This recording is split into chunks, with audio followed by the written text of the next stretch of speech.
back, everybody. How are we doing? Check into the stream.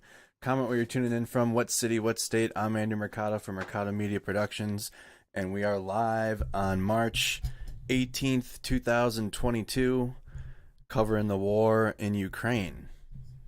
Comment where you guys are tuning in from. We're back. All right, latest updates. I'm going to be reading those off to you guys here.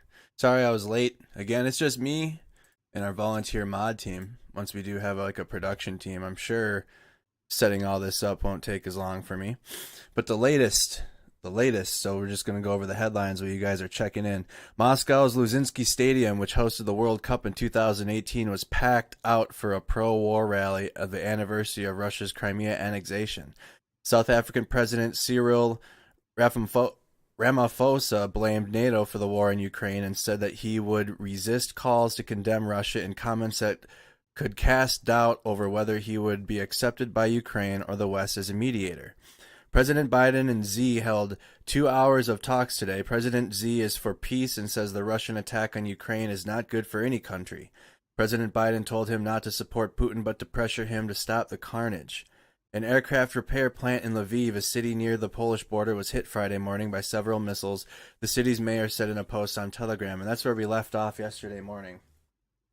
We left off yesterday with the missile attacks in Lviv and the missile attacks in Kyiv. In Mariupol, rescue efforts continued after a bomb hit at a theater sheltering civilians. 130 rescued, hundreds still in the rubble. In a meeting with Turkey President Tayyip Erdogan, Russia President Vladimir Putin outlined a list of demands for Russia's attack to stop, BBC News reports. President Biden will attend the NATO summit on Ukraine in Brussels next Thursday, go to the European Council meeting afterward, and then attend a G7 meeting called by Germany. More details to come, White House says early next week. 4,972 people were evacuated from Mariupol today. 1,124 are children. The majority left for Zaporizhzhia. 4,173 people were evacuated from the Sumy region. In total, 9,145 people have been evacuated today thanks to the humanitarian corridors. This was announced by the head of the Office of President. Russia had fired 1,080 missiles at Ukraine since the start of the invasion, a senior defense official told BBC. The General Staff reports that Russian troops have temporarily cut off Ukraine's access to the Sea of Azov. And that is the latest, is the General Staff report Russian troops have temporarily cut off Ukraine's access to the Sea of Azov. And before we get into every individual breakdown of those headlines, you guys can go over to the overview section in the tab or in the description of the YouTube video. So we got Central Kentucky tuned in. All right, just checking. We got Tampa, Florida tuned in. We got Crockett, Texas tuned in. How you doing? Donsville, Georgia. Hello, how you doing, Bluebird? Hello from North Carolina. Buffalo, New York is tuned in. All right. This is our little studio setup that I got until we get a real one someday. Boston, Massachusetts tuned in. How you doing? Good to see you. Cheyenne, Wyoming is tuned in. Nice to see you.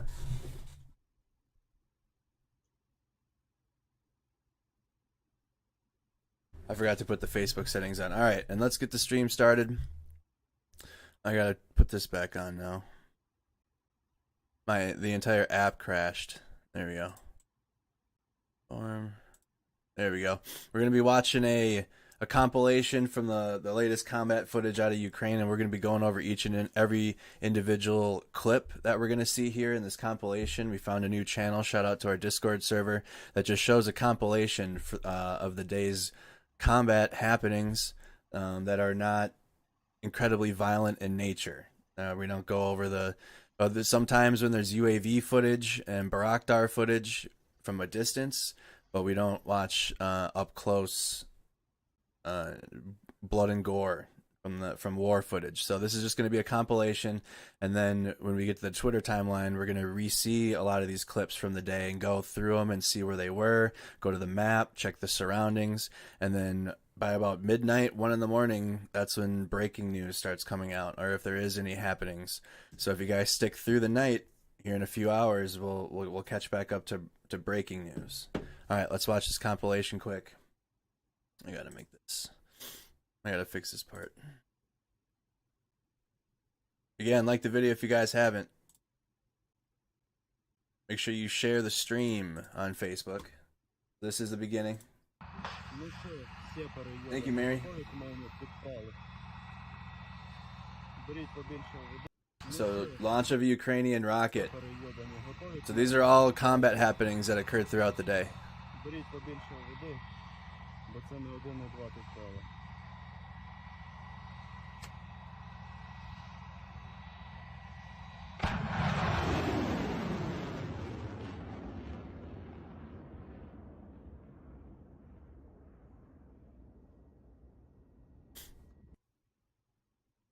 Hey Lexi, how you doing? Hey everybody. How's the audio?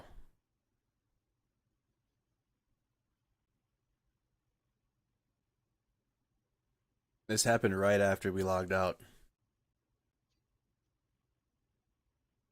This clip here.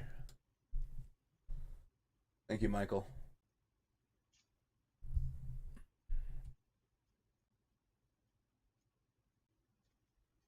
I also adjusted the latency to the stream so you guys aren't so far behind anymore. You guys are, it should be like 3 seconds. Maybe a 3-second lag, not even. Ukrainian, another Stugna P video from today.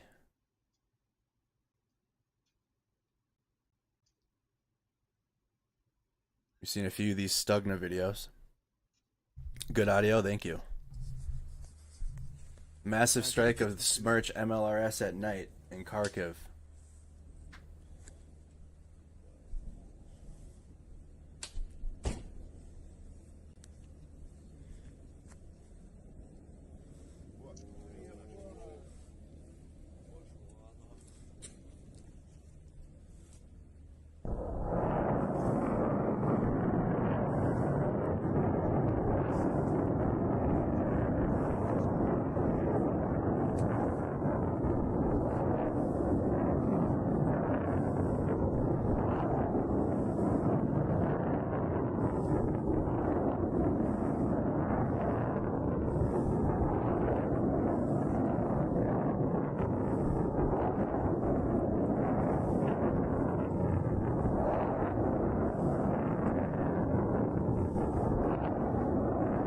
Yeah, and this is a compilation from the happenings of the day. We'll be going over each and every one of these individually.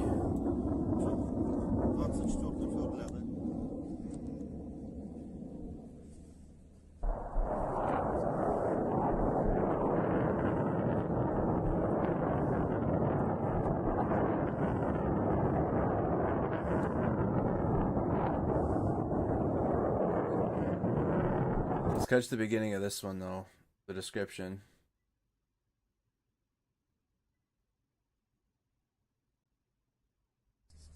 This massive strike of the Smerch MLRS at night.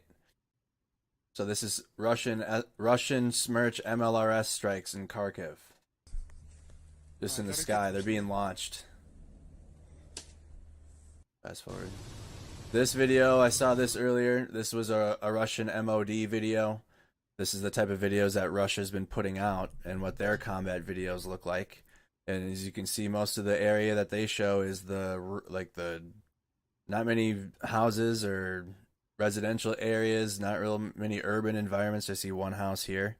But all the videos Russia puts out are like farmland, big open area. They don't show any of the urban destruction that they do on a daily basis. They're not showing that to their people.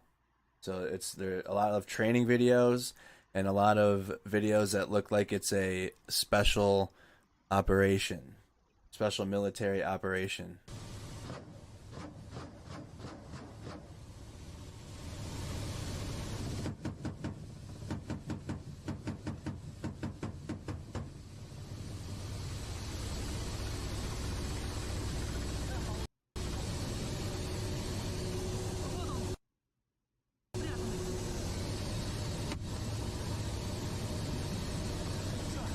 This is Russian helicopter.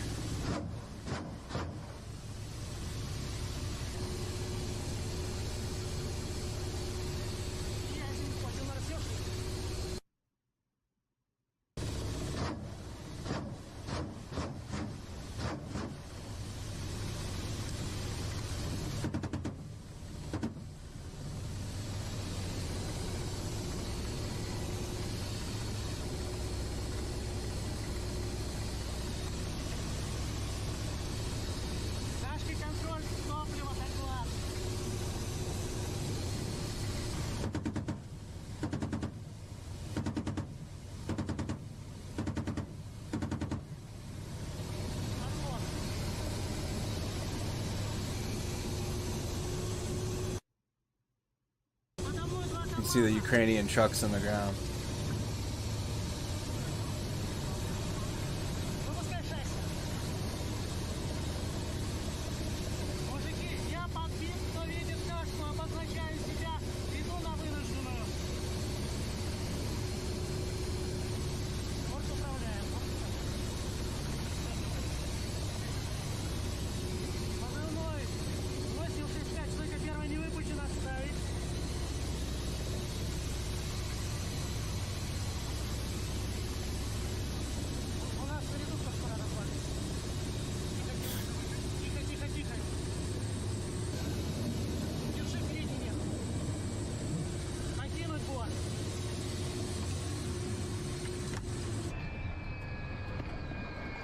Yeah, and this is a Russian video.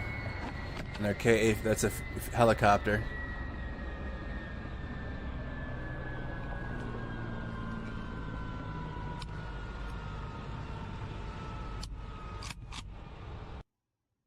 Russian Su-34 destroying a Ukrainian grad at, where did that say?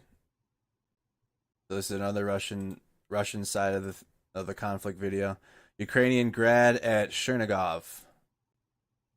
Ukrainian grad missile at Chernigov.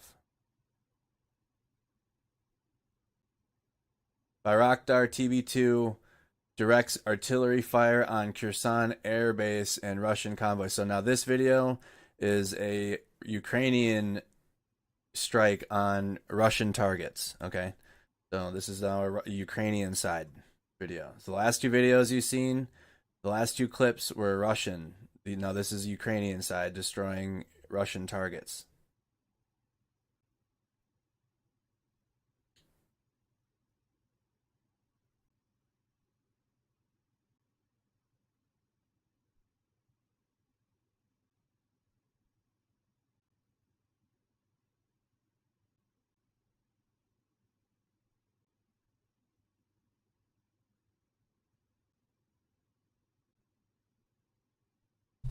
And I get a round of White Claw for the boys.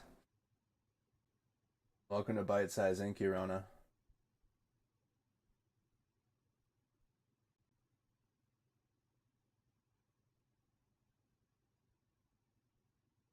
Alright, this missing Russian troops found by drone. Alright, hold on. Gotta make sure this isn't a... Hold on. Okay. So this is just a video of Russian soldiers that were located by a drone. They're not... Alright.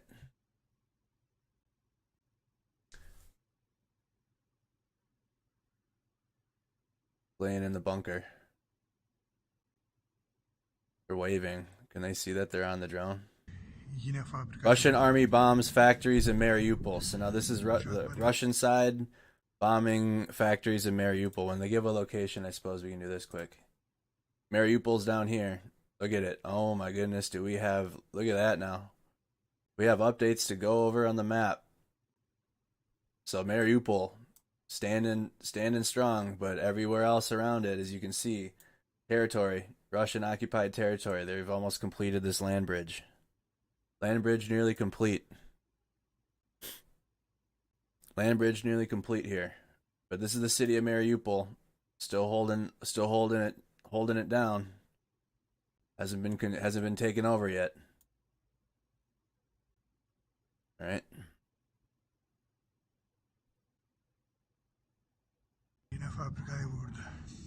Yeah, it's getting hit every day. Look at this. There's a factory in Mariupol. I think the strategy with Mariupol is if they haven't been able to seize it, so they're just going to destroy all of it.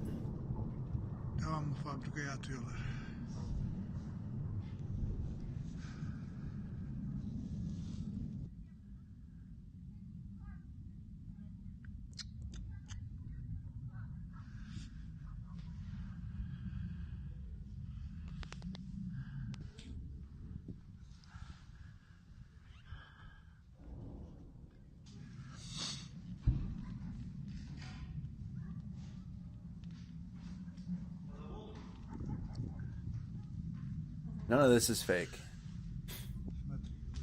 We've been covering this war since day one. If you're new to the channel, welcome. I'm glad to have you here. If If you have preconceived notions that this war is fake, I'm sorry. I hope now from here on out you tune in and you can see that it's not fake. Ukrainian 8th village from the Russian troops retake. Hold on. Whoa, that was really fast. Hold on. That was a really fast. Nope.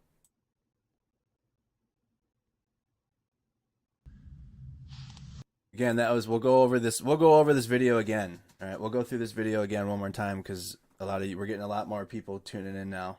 Ukrainian 8th Separate Mountain Assault Battalion. So this is Ukraine forces.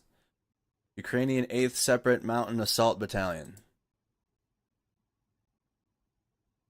Retaking a village from Russian troops. Okay.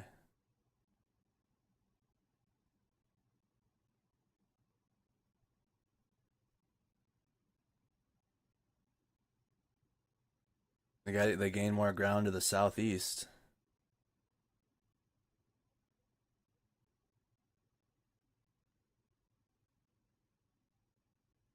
Another Bayraktar UAV video.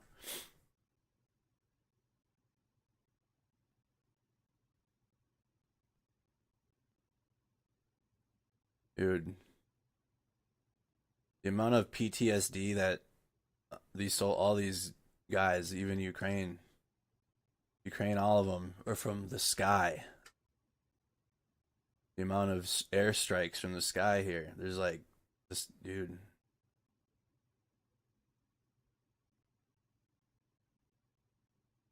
Took refuge in a church, it looked like.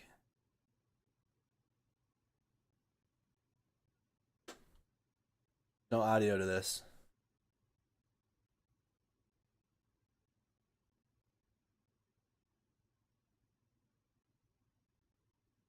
Oh man, they have no tactics at all. Is that the Russian side?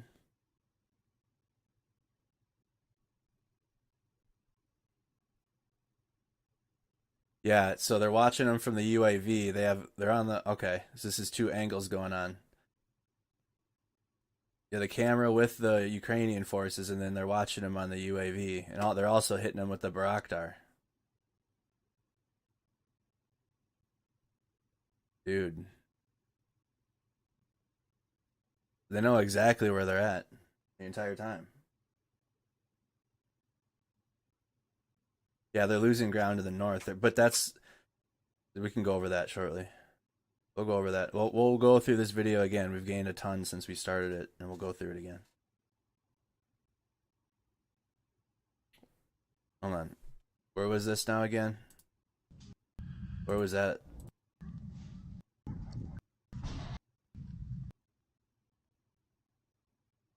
Ukrainian 8th retaking a village, so it doesn't really give a specific.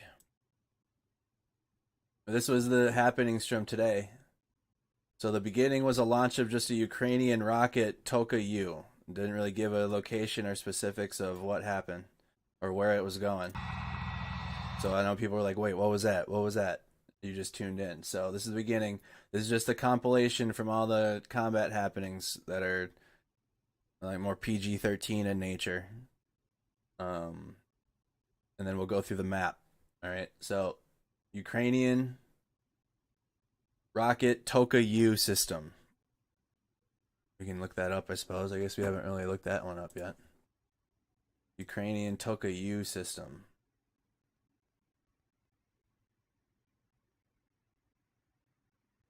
Or is that how you spell it? Tochka. Toka-U missile.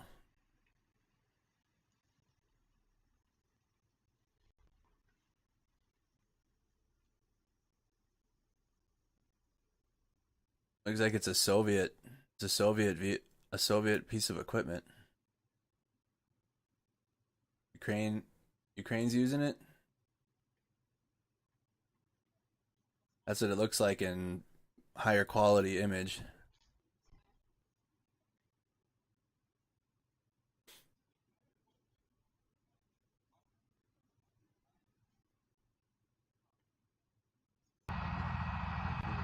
Ну що, сепари йобані, готові к моєму підпалу? Беріть побільше води, бо це не один, не два підпали.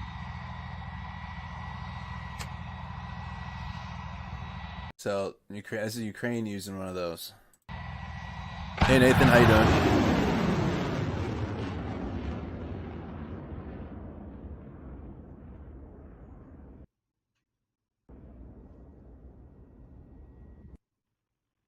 The rocket, hold on, pause. The rocket hit the building of the Security Service of Ukraine, Kramatorsk. Let's look this one up now.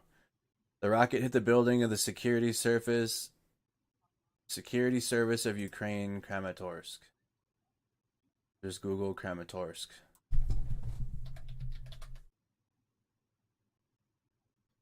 News. So, Russian strikes hit Lviv, Kyiv, Kramatorsk. World leaders renew calls for war crimes. Those are the explosions in Lviv. We covered that live. So again, about 1 in the morning, between 12 and 1 in the morning is when when morning time comes in Ukraine, and missile strikes start occurring. So if you stick with us through the night, this is a lot of recap right now through the day. Breaking coverage begins in the morning time. Looking up for the Kramatorsk strike. Airstrike on Kramatorsk. No, that was from 3 days ago.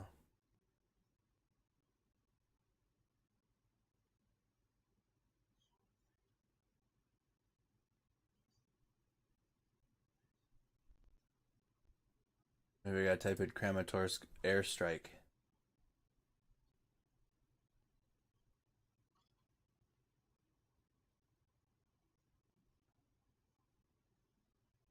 This is from the Ukrainian theater. I suppose we could check that out. I could save this article.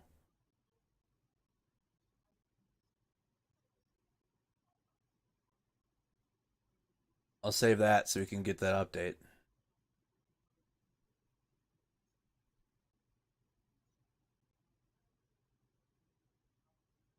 See if Twitter has video.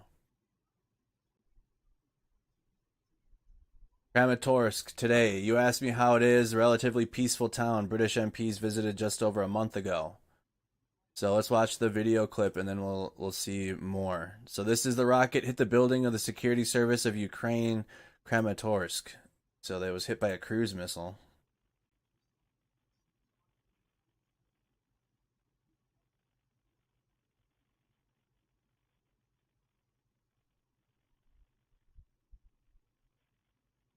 There's a video of the strike.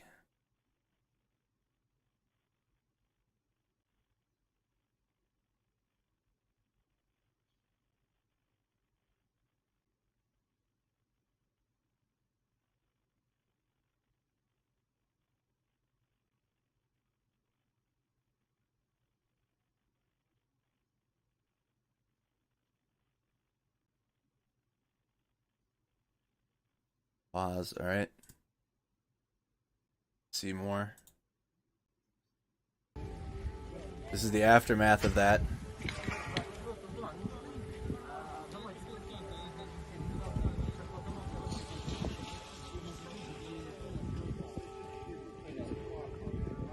Ну, я здесь, подъедете, набирайся, то есть пусть частями дал станцию, когда будем распределять по позициям.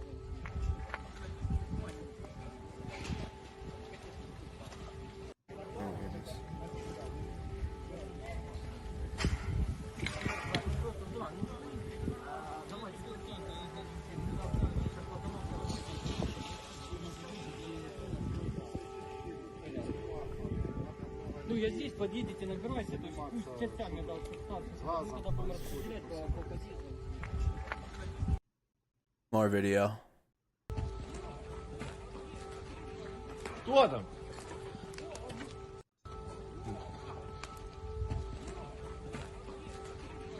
Кто там? Seen that one. That's the video. That's the one we watched in the compilation. This. Seen that? Wondering if there's any pictures. This looks like a higher quality. Here's a higher quality video. Airstrike on Kramatorsk. You can see that it's clear as day.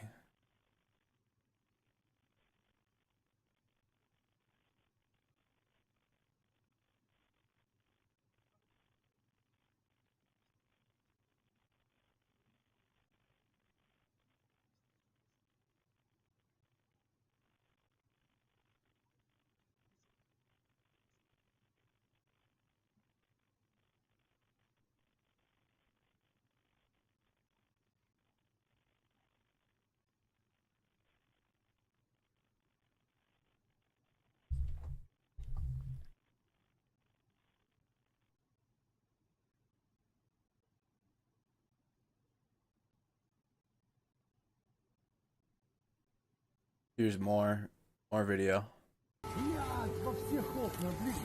Да я знаю, я там проезжал. Я ехал как раз вот тут по дороге, когда оно ебануло. Сука.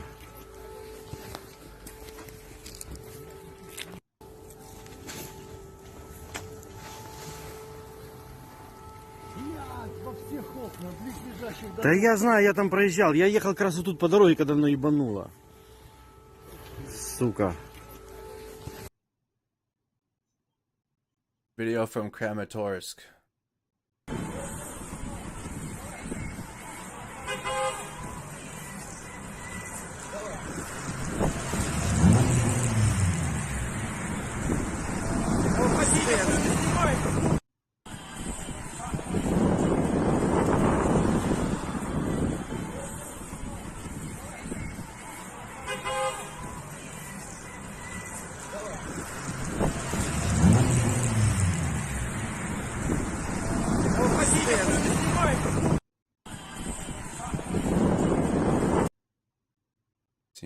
Seen that one.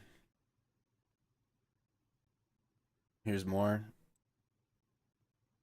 This is all what we missed yesterday during the daytime. Again, I say yesterday because it's 5:02 in the morning right now in Ukraine on, is it Saturday?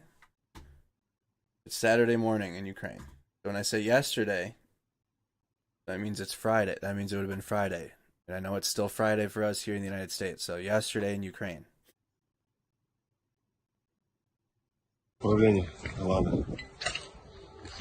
Блять. Такая хуйня. Ладно. Управление, ладно. Блять. Такая хуйня. Ладно. Управление, ладно. Facebook, how is the replying for Android users? Are you guys able to reply and engage with comments yet?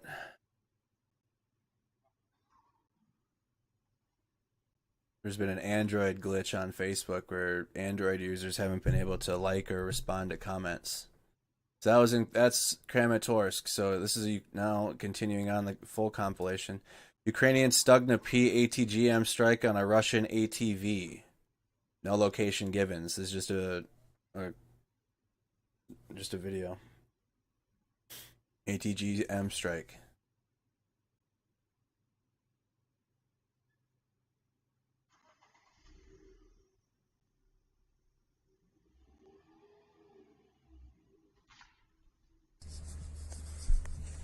А, это ракеты пошли, да?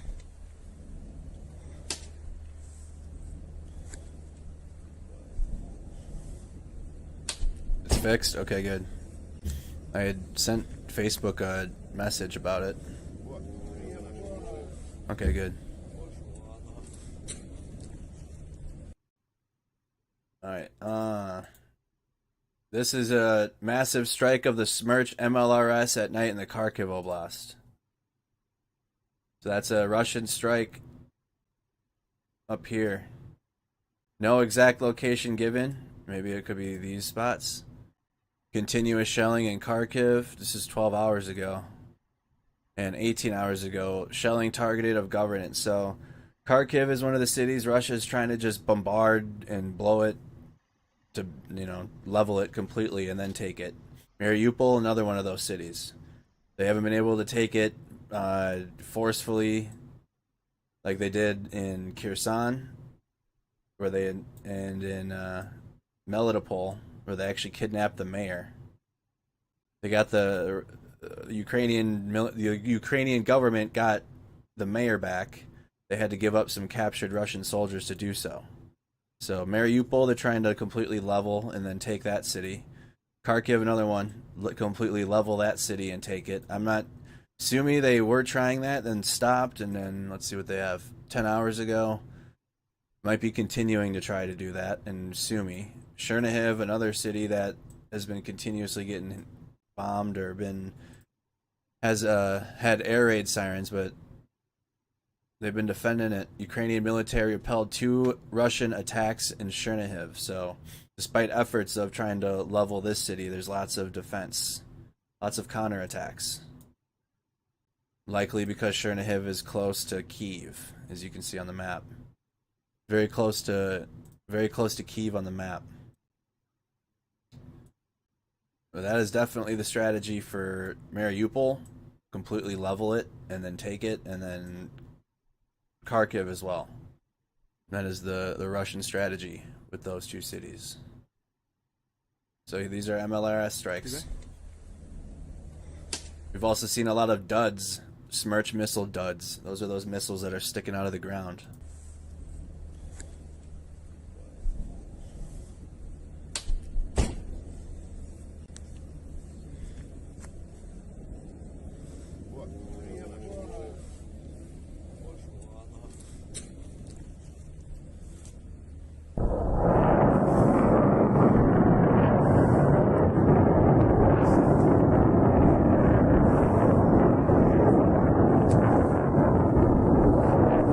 What is confusing, Facebook?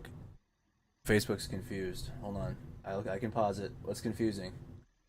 What I just showed. This video? This is a Ukrainian Stugna P attacking a Russian AFV, rushing a Russian vehicle.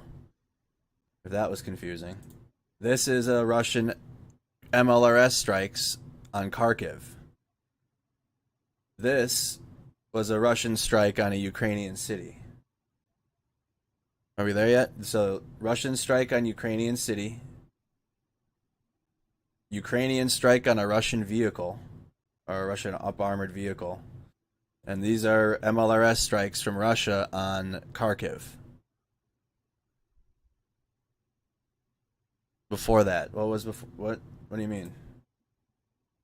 This was a Ukrainian strike. Ukrainians using this. This is a Soviet vehicle, but Ukrainians are using it.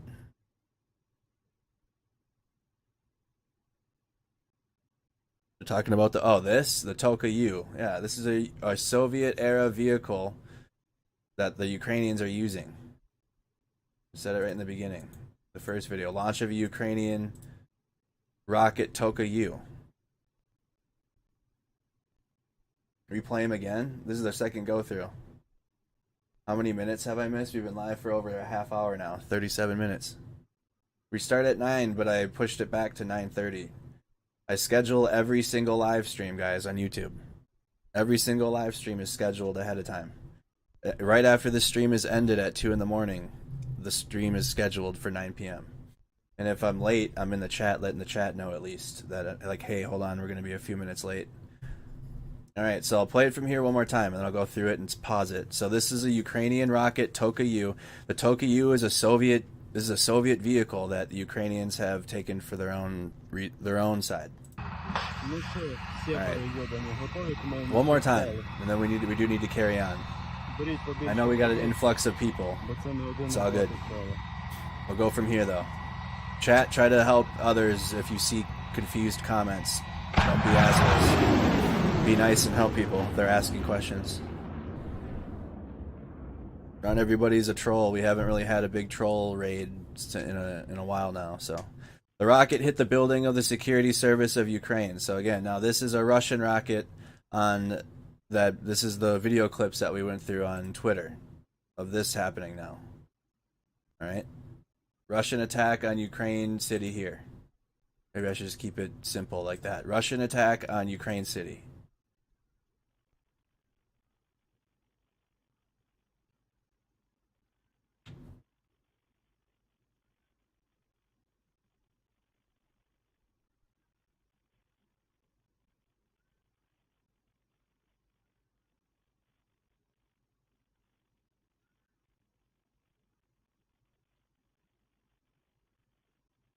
All right. Next is Ukraine attack on a Russian vehicle with a Stugna P.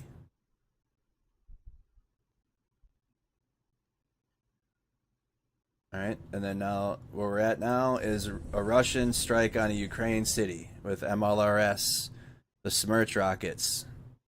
Do I need to show you guys what that looks like real quick? Russian MLRS system. The rocket truck. BM-30 Smerch.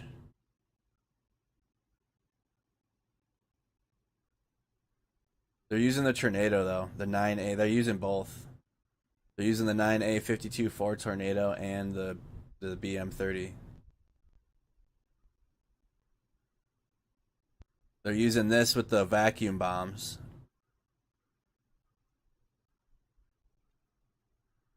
Russians are using this for the vacuum bombs that they're using.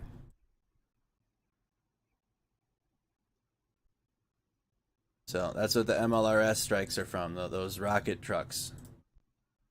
Combination of the vacuum bombs and the ones that just have high impact. All right. Let's fast forward through this a little bit. This next video here is Russian MOD video. So this is a Russian side. This is a Russian helicopter. I think it's a Ka-52. Yes, Ka-52 pilot somewhere over Ukraine. So Russia's videos that they show, their combat videos just look like training videos or like it's a special military operation. Their propaganda is even tailored towards the language that they're using, because all of their combat videos are of farmland. They're hitting singular targets. It looks, and they're showing like them taking off and them landing, and it looks just like a training video. Ka-52.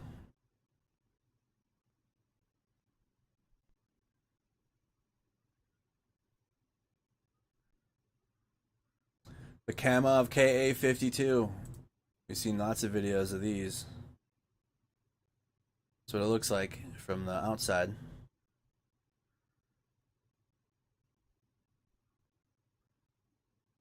There you go.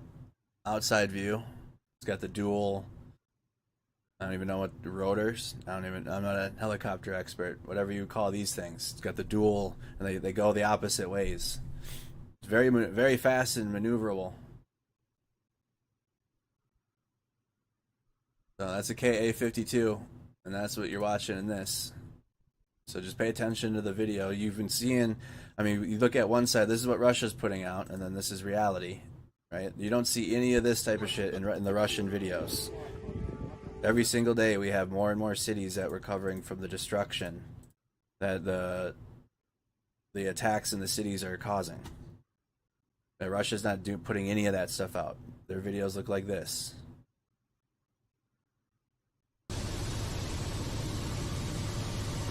Rotors, okay.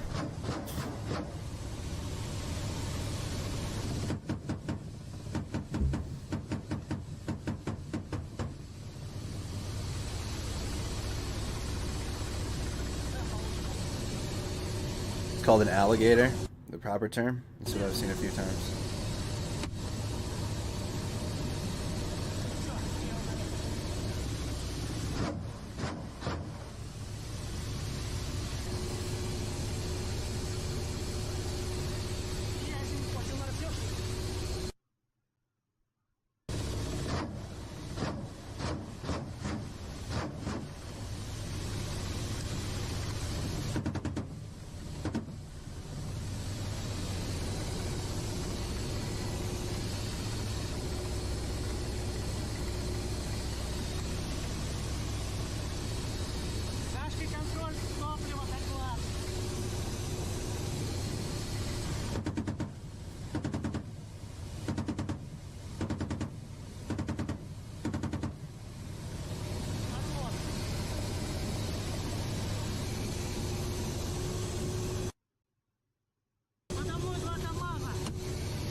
Russian Su-34. So this is a Su-34 destroying Ukrainian Grad. So let's look that up quick.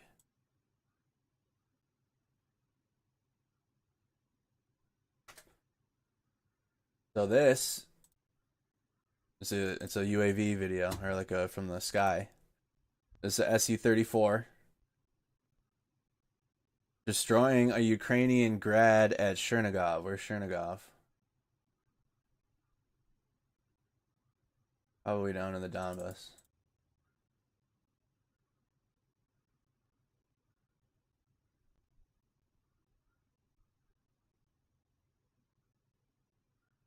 That's in the Chernihiv Oblast. Dang. It's up likely up here then. No specific location, it's just this area, this region. It's a large region. But likely up here then. Right? There's where all the Russian positions are. The Russian controlled territory.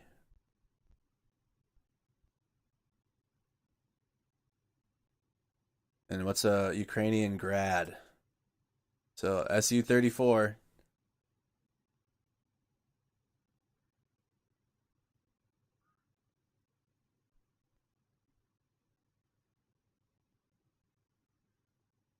Destroying one of these. A Ukrainian rocket truck, basically.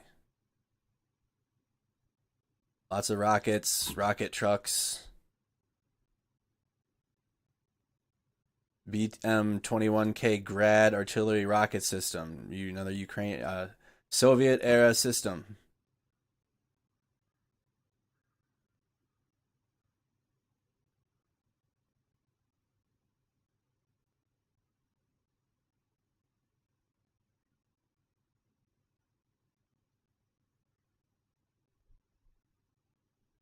Ukrainian BM-21 Grad. Here's an example. Soviet era.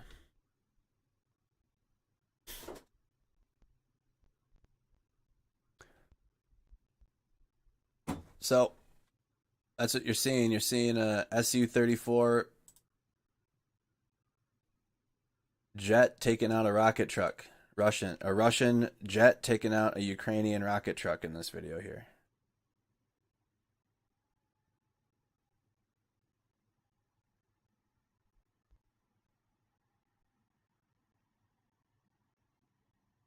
Bayraktar TB2 directs artillery fire on Kherson Air Base and Russian convoys. So, Kherson was taken over by Russia like 3 weeks ago now. Kherson's a Russian-occupied city. What is this? Here's this what it is. Footage showing Russia apparently towing helicopters too damaged to fly away from Kherson Airport. This shows 2 Mi-28 Havoc gunships and 1 Mi-24 Hind gunship. So this must be aftermath from what happened from the strike on the airbase.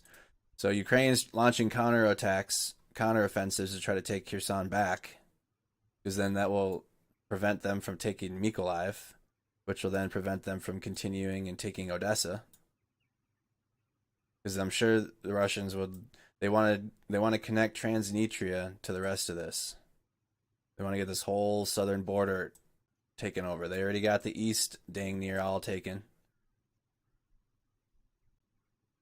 They already got all the east. All they're missing now is Mariupol.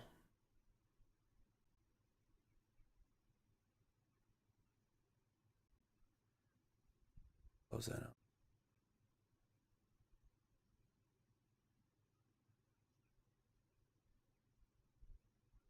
Close that out. So, Bayraktar TB2. Let's look that up. Anybody that doesn't know what a Bayraktar is by now.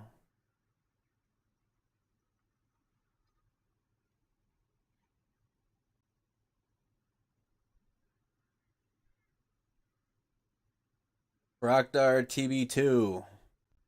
Medium altitude, long endurance, unmanned combat area vehicle. It's a Turkish drone that Ukraine's been using frequently now. Seen lots of clips like this. So they're hitting the Air Force base because, again, Russia took it back. So they're launching counteroffensives.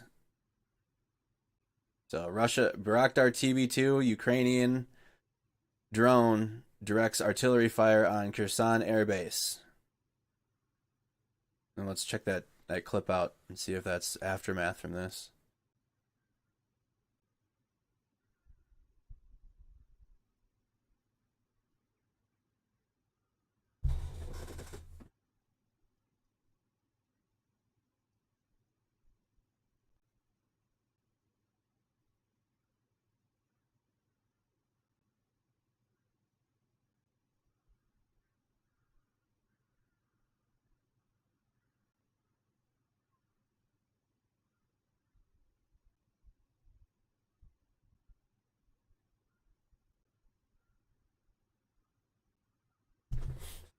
Missing Russian troops found by a drone. This is self-explanatory. Those are Russian soldiers. They got their white armband, white leg band. They use white and red.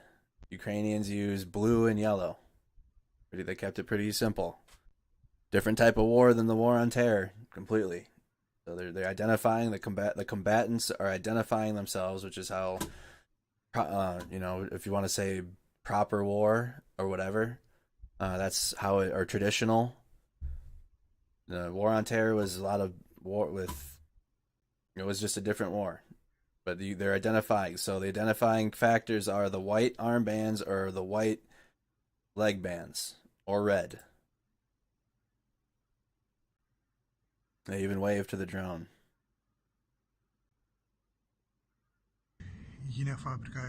Russian army bombs factories in Mariupol. Again, we touched on this right before. We had an influx of viewers. Mariupol's down here to the southeast. City hasn't been taken yet. Hasn't taken this city. Oh, we got to check out the. Excuse me. Before we do this, we need to go and check out this video and see if it's aftermath from the Air Force base in Kherson getting hit. I forgot to do this.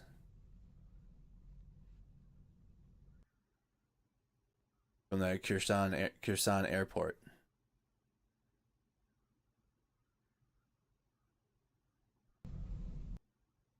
All right. Footage showing Russia apparently towing helicopters too damaged to fly away from Kherson airport. This video shows 2 Mi-28 Havoc gunships, 1 Mi-24 Hind gunship, and a Mi-8, Mi-17 HIP transport being taken away. And that comes likely after the strikes on the airbase that we just watched. This one.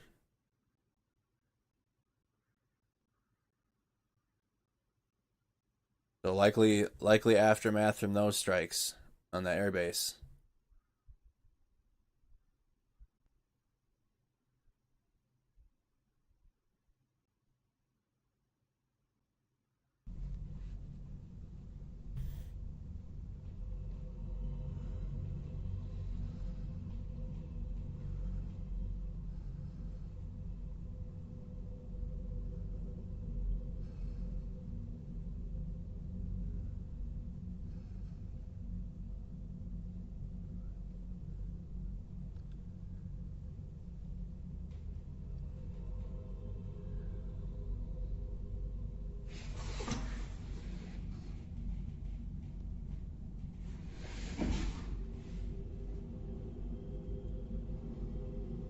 You can see the vehicles towing the helicopters behind it.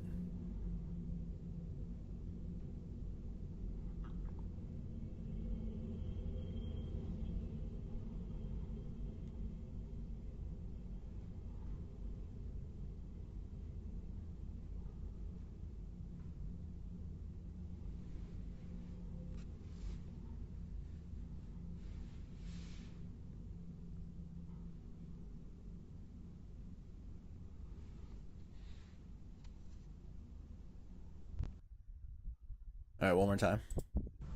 Pay attention to the trucks towing helicopters away.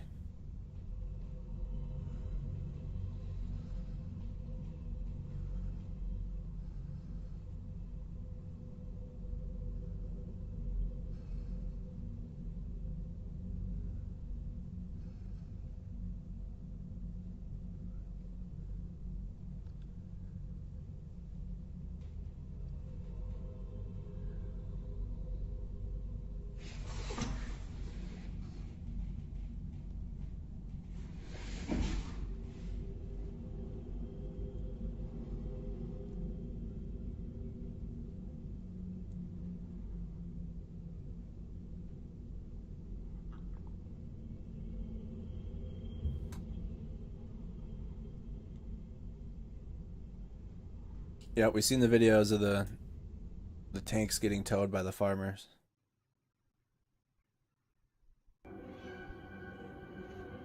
Oh my god.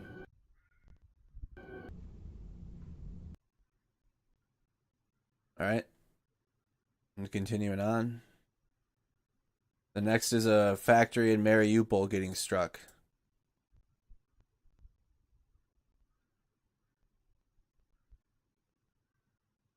That's the Russian soldiers found by the drone.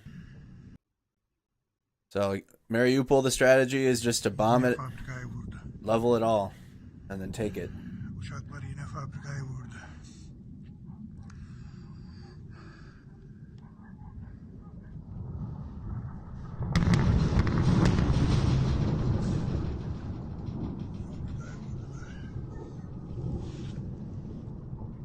Devamlı fabrikaya atıyorlar.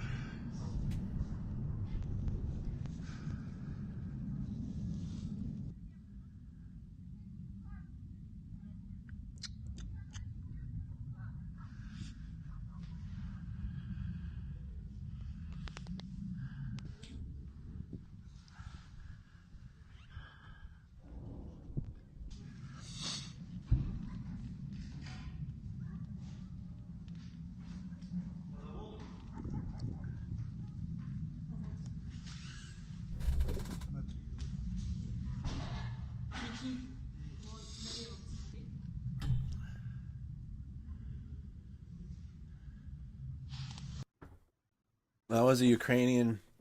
That was a factory in Ukraine. Let's look that up. Let's go back now. Let's see if there's any more video from that. Russian army bombs factories in Mariupol.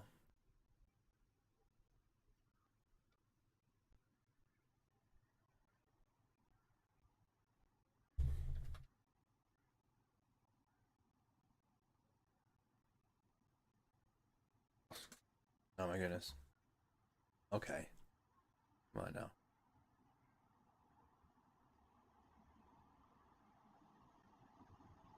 Moment Russian shells are dropped on a factory in Mariupol. Yine fabrikaya vurdu. Oh, we've seen that.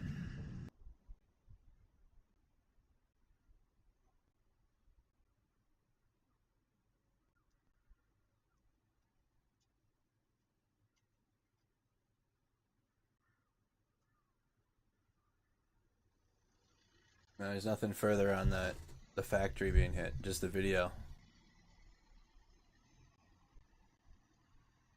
The noise you're hearing in the background is in Lviv. This is a live feed in Lviv right now. The CCTV footage. 5:30 in the morning.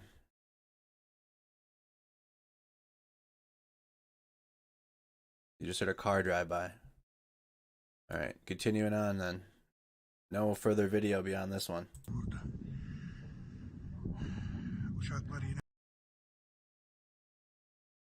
Ukrainian 8th Separate Mountain Assault Battalion. Retaking a village from Russian troops.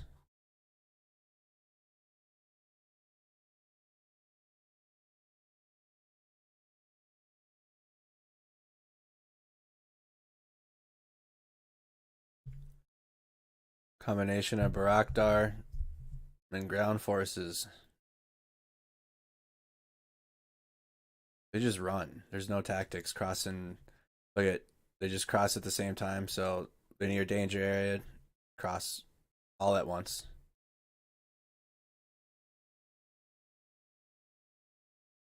This right here, like even just this alone, them crossing. Look at how the Russians cross. They're crossing the road. They try to get to like. They're grouped up. One strike right here would take all three of them out. In the army, in the United States Army, there's a whole tactic to crossing the road. You can't just cross a road any type of way. But right here, they're bunched up right here. This would just take one strike.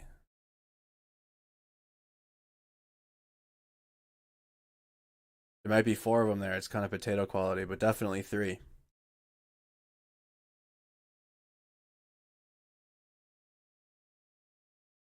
Right here, they're just running. 2 of them right here. This one's by himself. No buddy movements. tanks. All there's nowhere that the Russian army can hide.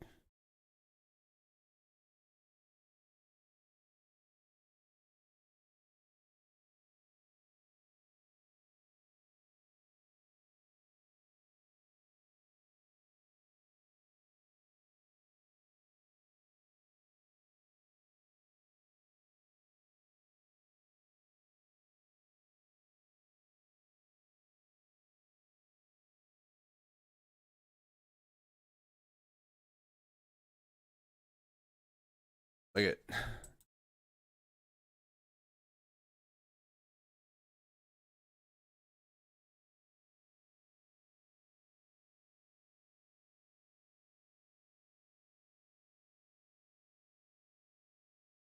But then, so they all are bunched up here, and then they all move as one little. This is just, and then they all move.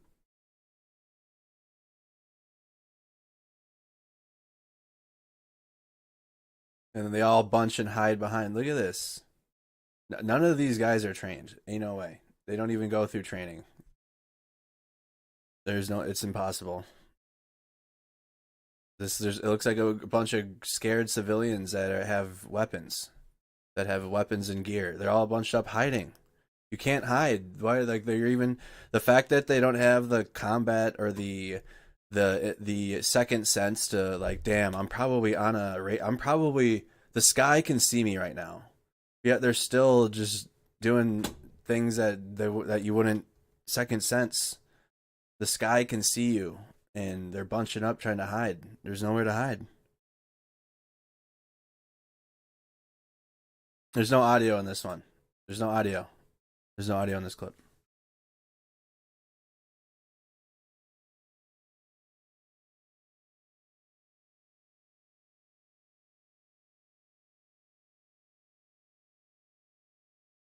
And then in the aftermath of the video, the drone took out the entire town of all of them.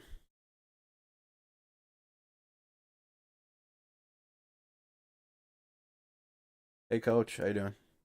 All right, let's get into the latest now. That was a compilation from the day with video. Let's actually check the latest first before we go into more recap. Like the video if you guys haven't. Make sure you're following the page. Make sure you're subscribed to the YouTube channel so you guys don't miss a stream. So this happened today as well. So I've seen so many different opinions now from the Ukraine side, from journalists. The BBC journalists are trying to keep the Russians are on the side of they don't really know what's happening. They're the ignorant perspective. From the Ukraine side, the accounts I'm seeing more and more Russians are more concerned with losing IKEA and McDonald's than they are with the truth and the reality of what's happening in Ukraine. So it'd be interesting to go and talk to them ourselves. I don't know. Would probably have to be after. But definitely mixed opinions and mixed, increasing anger towards Russians from the Ukraine accounts that we've been watching. No, this was today. They held a war. What was the video? Go to Mercado Media. It was a remembrance event from the annexation of Crimea, but he mixed in a pro-war message with it.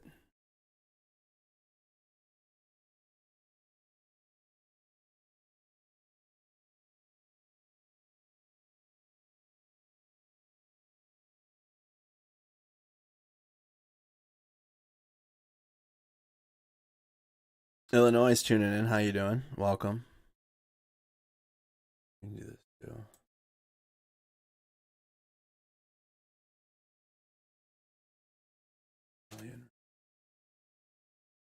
Putin celebrates anniversary of Crimea annexation at stadium rally. Let's go to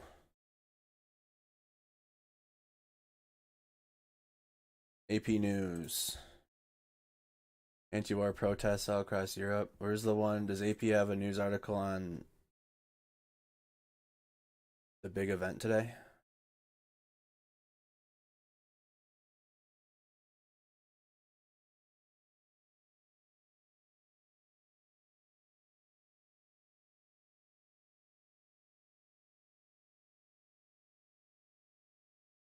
It was in Moscow. Over 90,000 Russians took part in a pro-war rally held in Moscow's Luzhniki Stadium.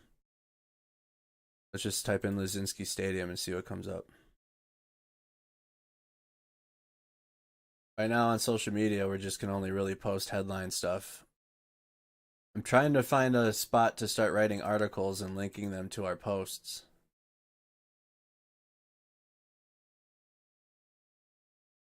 Luzhniki Stadium. Here you go. We've been using Reuters since the beginning.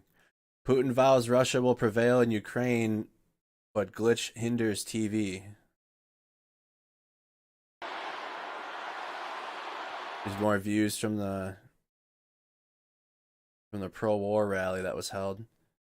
Russian President Vladimir Putin justified the invasion of Ukraine before a packed soccer stadium on Friday, but coverage of his speech on state television was unexpectedly interrupted by what the Kremlin said was a technical problem with the server. Speaking on stage at the center of Moscow's Luzhniki Stadium, how do you say this?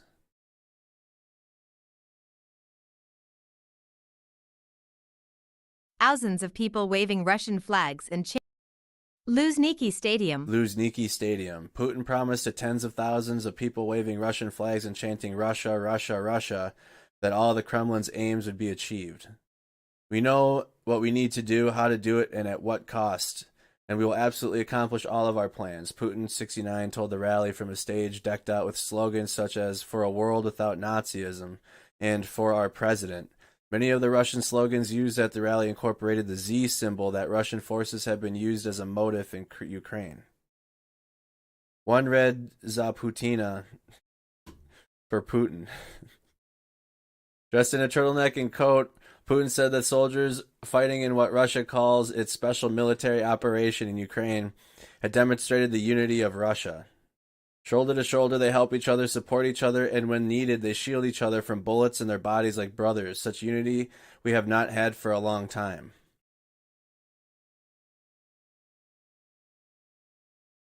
The big nationalist rally today in Moscow.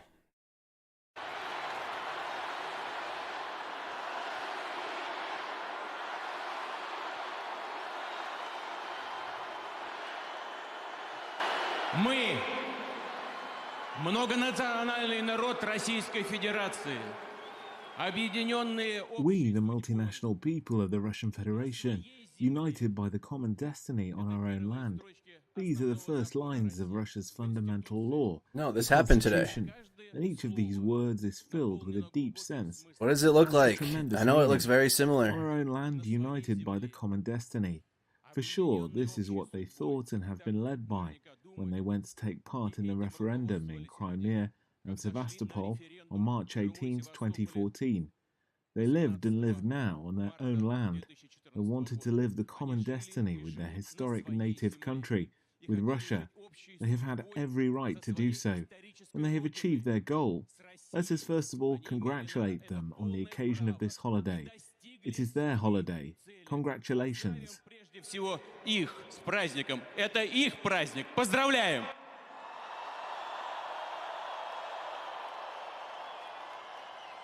За это время Россия немало сделала.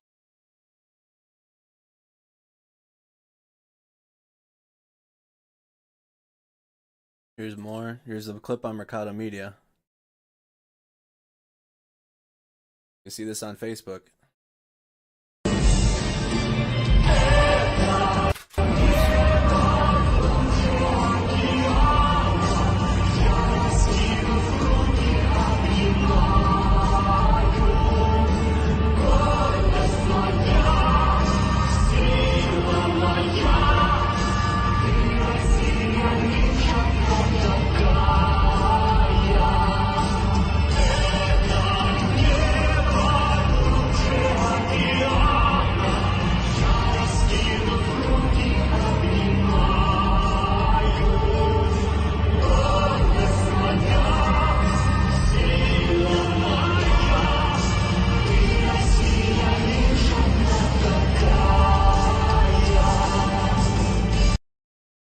more time.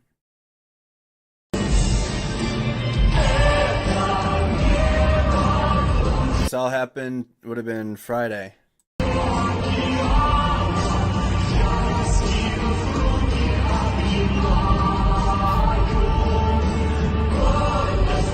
By the way, Vladimir Putin has had rallies like this for like a decade now. Y'all got it. A lot of y'all got it backwards. You guys have it backwards. Or maybe even longer than 10 years. This has been a thing in Russia for how their propaganda rallies.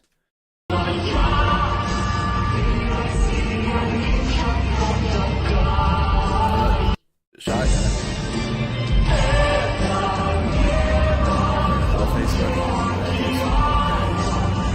Okay, I can't handle it. Here's Vladimir Putin at the rally.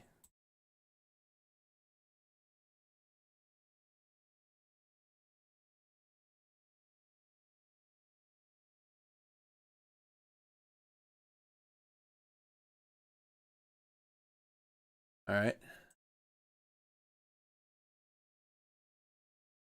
Shoulder to shoulder, they help each other, support each other, and when needed, they shield each other from bullets with their bodies like such brothers. Such unity we have not had for a long time.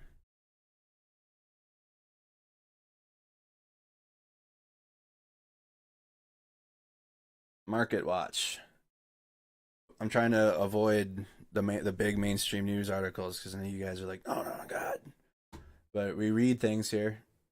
Official provided. This is by the Associated Press. Right here. So there's your source. Associated Press is good. Official provided reason for concert event at Luzhniki Stadium was the 8th anniversary of Russia's annexation of Ukraine's Crimean Peninsula. That's the other thing, guys. Whenever you look at an article, right, you obviously have the website. This is from Market Watch. Okay. Don't know what Market Watch is really about or what their slant is, but you can always read who the article is written by. So they just took this from Associated Press, which most big news organizations just copy paste. They put an article up, it's from the Associated Press, and then it's on their front page. So this is an Associated Press article. I was looking for this. Official provided reason for concert event at Luzhniki Stadium was the 8th anniversary of Russia's annexation of Ukraine's Crimean Peninsula. So pictures from the rally.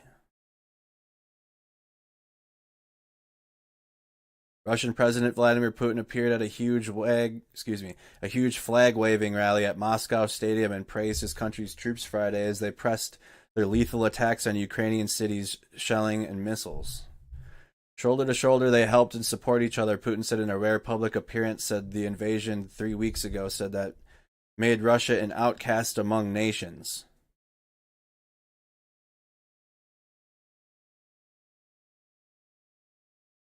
The event included well-known singer Oleg Gazmanov singing Made in the USSR, with the opening lines, Ukraine, Crimea, Belarus, and Moldova.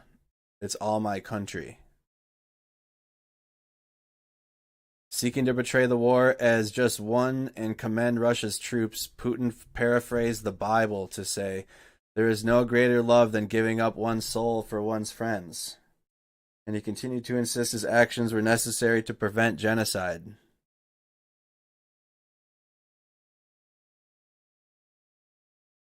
Oh, God.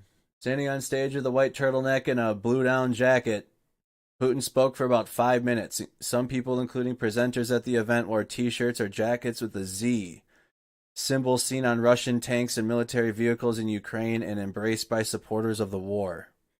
His quoting of the Bible and a Russian admiral of the 18th century reflect his increasing focus in recent years in history and religion as binding forces in Russia's post-Soviet society. Meanwhile, Russian troops continued to pound the Ukrainian capital Kyiv and launched that happened in the morning when the Ukrainian capital Kyiv was hit, and then Lviv was struck as well. The early morning attack on Lviv's edge was the closest strike yet to the center of the city.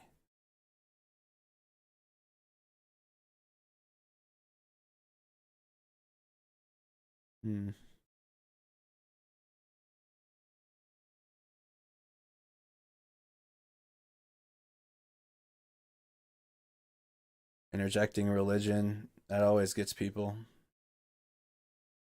When you start speaking and quoting the Bible, that'll definitely latch a lot of people on, no matter what your message is, for some reason.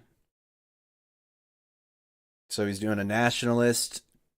There's like a certain phrase for it. Christian nationalism. From Vladimir Putin.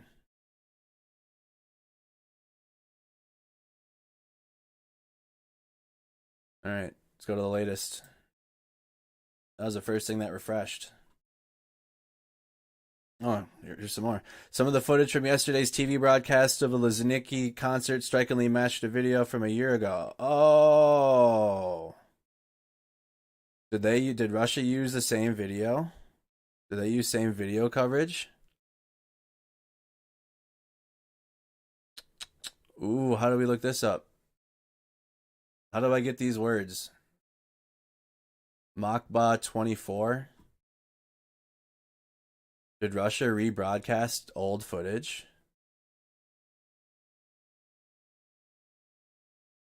How do I pull this up? See, they got the flags flying. Ooh. Strikingly similar. Is there an old broadcast we can find? Yeah, there are people in the comments who are like, how did they find all these people to support what's happening? Ooh. How do we get this?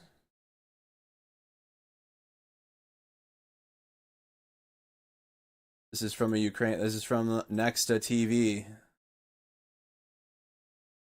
It's been covering the war in Ukraine. Surprisingly not. I can't copy and paste this. If we could find these two sources. You can't find any news. Yeah, I know, it's tough. We're gonna have to use Google.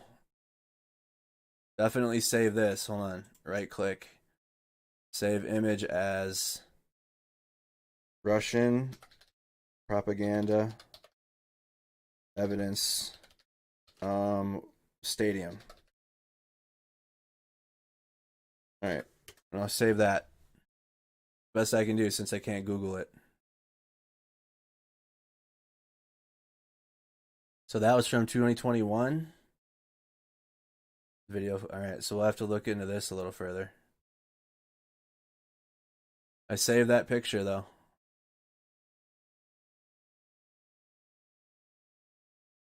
That's the very latest. That came out as I refreshed 4 minutes ago. Just as I refreshed the latest. Wouldn't surprise me though. There was other earlier reports when I was looking this up. I was talking about the BBC journalist, and a lot of the schools and whatnot were told that it was a concert that was happening, and they had to go see a concert. The event happened. The size of the event, obviously, is, and then now the date. Look at that. 2021. Can we look up this site and see if this is legit? Makba 24. See if we can do that. Hold on.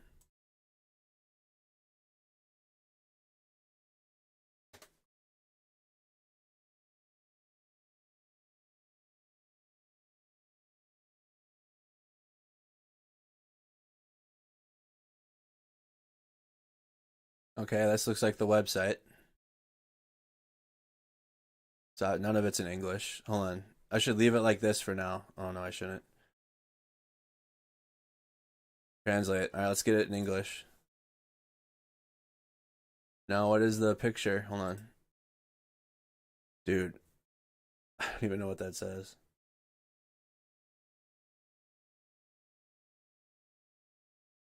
I really wish they would link the article. Because then we can check and see if this page is posting something wrong. Because you gotta look through all this shit now. I got the website that did the article. We gotta see if this article is on there in 2021.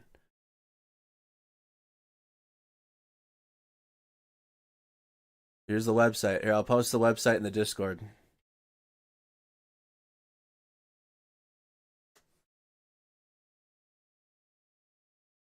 You have to use I use Microsoft Edge to translate. Microsoft Edge to translate to English. I don't know how to do that.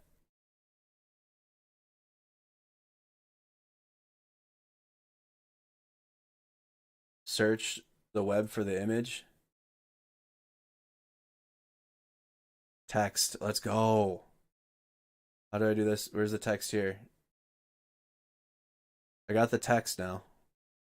Copy text. Related content.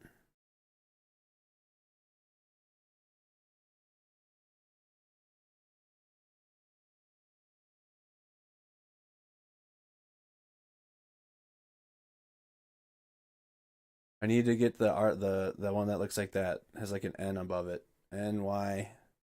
Click to enter text mode. Oh, what's this? Oh, let's go, dude. No, I need the whole sentence. There we go. There's the whole sentence. Okay, now let's search this into this website. Where's the search bar?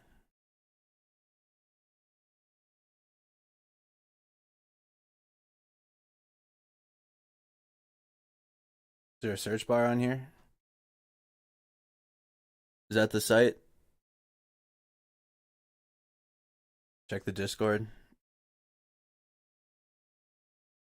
No, I know what it is. I got that. Thank you. I got the Wikipedia. I'm getting there. I need a search bar for the words now.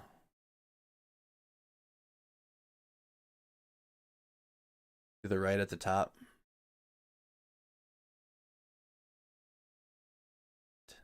Oh, right here. I see it. Should I just all that? I don't even know what it says. Dang. Okay, so that's not it. I can't just copy paste all of it. Maybe delete maybe just the headline. This is quotes. Hold on. So maybe just the headline.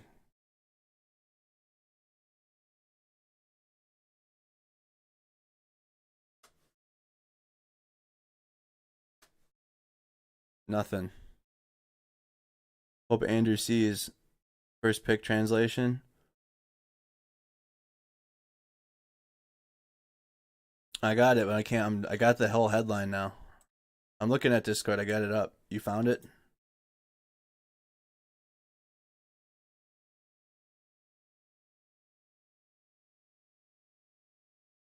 Ooh. Shout out to Steel Soul. So this is the 18. Let's translate it. 18 March 2021. В Лужниках сейчас проходит большой концерт. Now hold on. Okay, now we have that. Now can we find? Now that we have that, can we get this one? How do we get the? We need to translate all that. Hold on.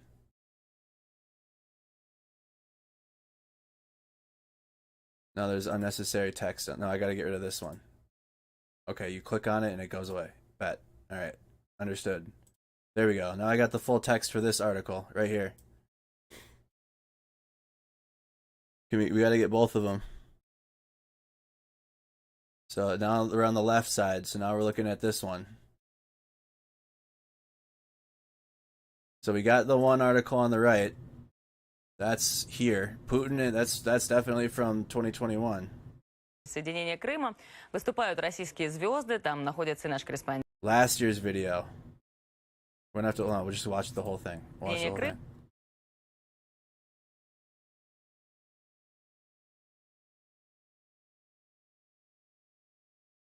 Copy.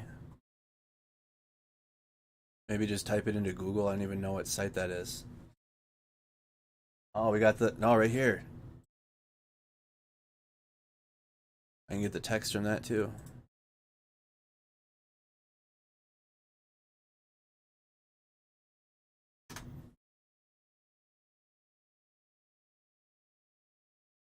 Oh, jeez. I know I know it's from a year ago. We gotta watch this. We gotta watch this website's video too, though, and we'll compare. But I have to have this one up.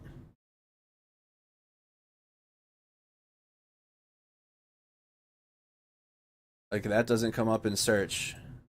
Maybe just the whole thing. I'm gonna play the video. I'm gonna have both of them on. We gotta have both of them. Otherwise, what's the point?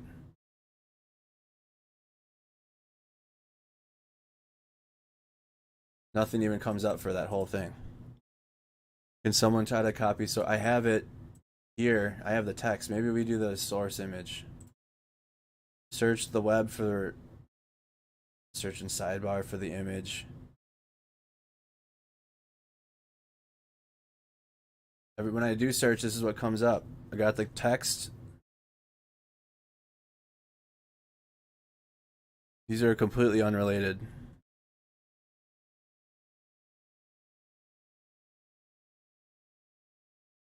Yeah, that's what I'm doing. Unless there's a better search than Bing. Good idea.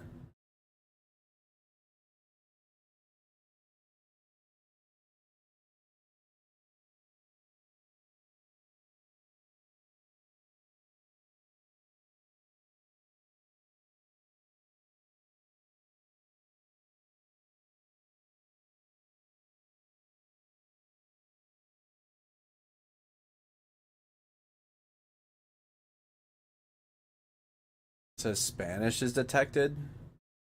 That's not right. Google Translate says that's Spanish.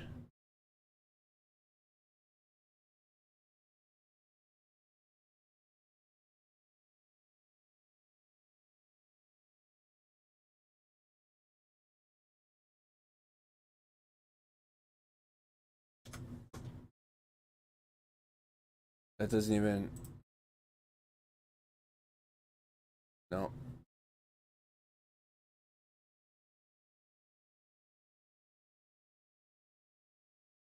Not getting it. Try other words in here. Let's try this one. The headline, the news title isn't coming up.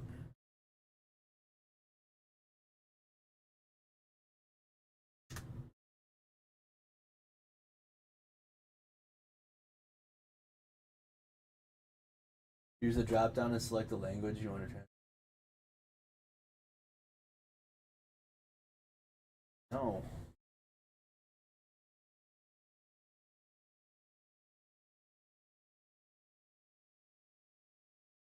You guys are wild. I've been translating it properly. Russian to English.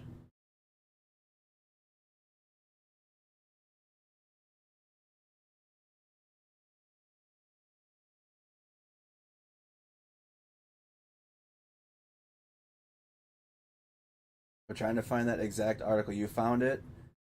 Yeah, we have that one. We have the 2021 video. That's this one. We have the right side. This right side image right here, we have that. I'm looking for the left one now. Alright, the left video. Got the right one. That's this.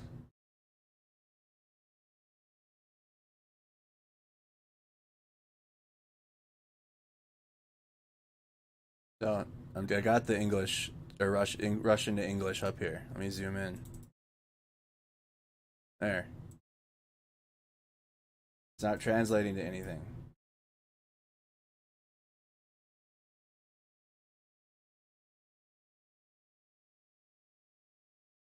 Russian to English.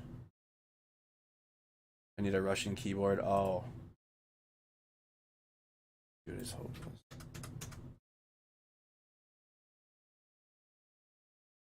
It's not detecting the Russian letters, is that what it is? It has to be written Russian letters.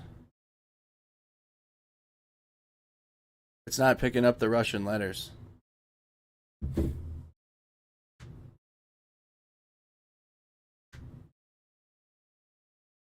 I don't have the Russian keyboard.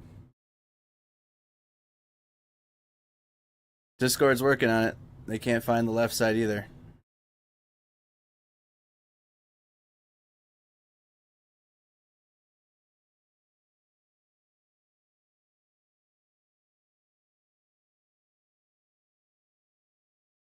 This is an hour and 10 minutes and 26 seconds into the video on this one.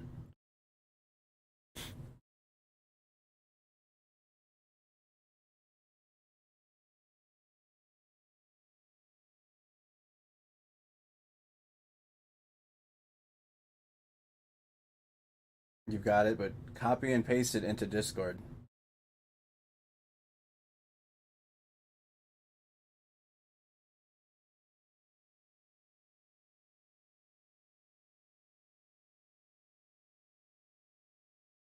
If you have the link to the left side, post it into the Discord.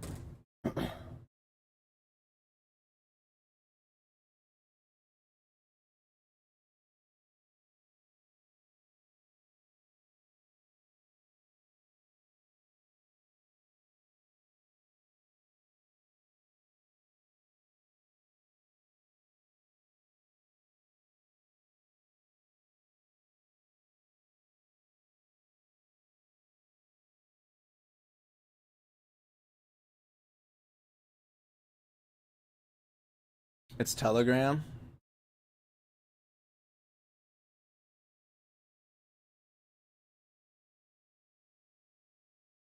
So this is a Telegram post.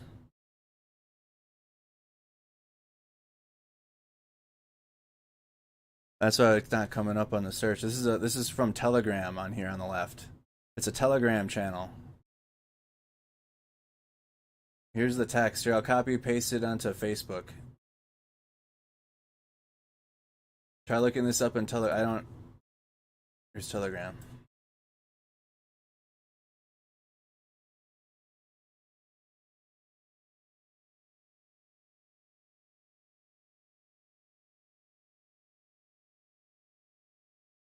There, just commented it for you guys.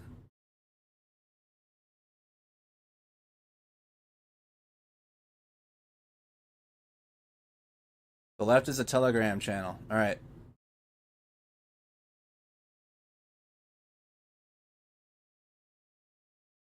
Крыма выступают российские звезды, там находится наш корреспондент Яна Гордиенко, она за всем следит, выходит с нами на прямую связь, сейчас нам все расскажет.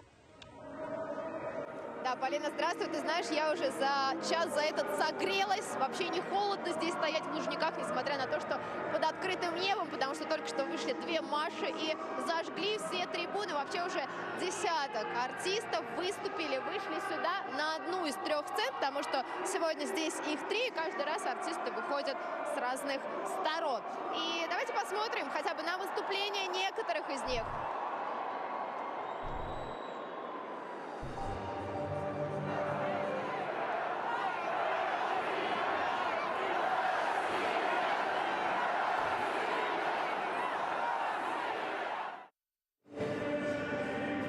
This is the 2021 video. Так скандируют каждый раз, когда наступает просто тишина. Перерывы между песнями. Зал встал в самом начале концерта, и так продолжается весь концерт. А давайте все-таки посмотрим на выступление артистов.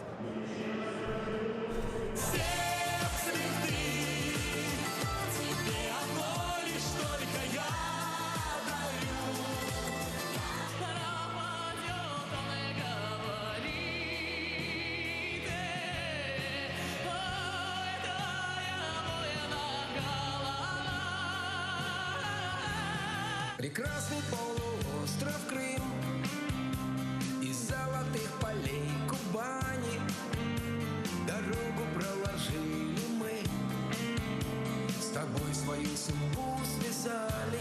Расцветали яблони и груши, поплыли туманы над рекой, выходила на берег Катюша, на высокий берег, на крутой.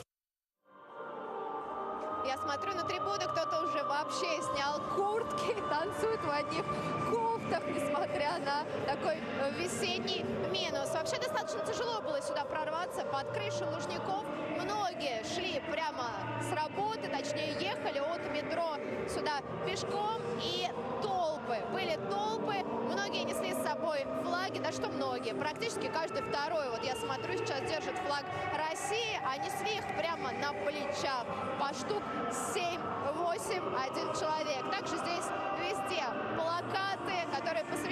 конечно же, Крыму. Бесчисленные сердечки на них нарисованы. И в этот день, в годовщину, в 7 лет присоединения Крыма к России, первой на сцену здесь, в Москве, вышла Again, this is 2021. Полина Гагарина с символической песней.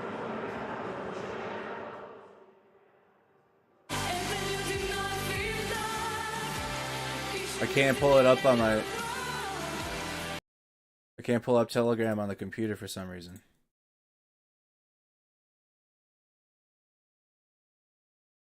Back it up some.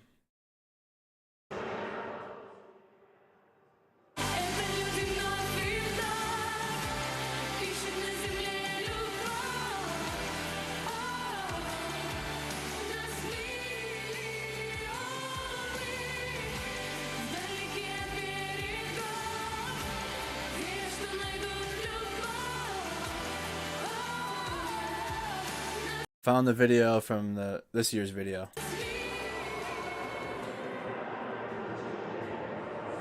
Trying to find the image. Сегодня встречали президента Российской Федерации. Он занял главную сцену на Лужниках и поздравил москвичей.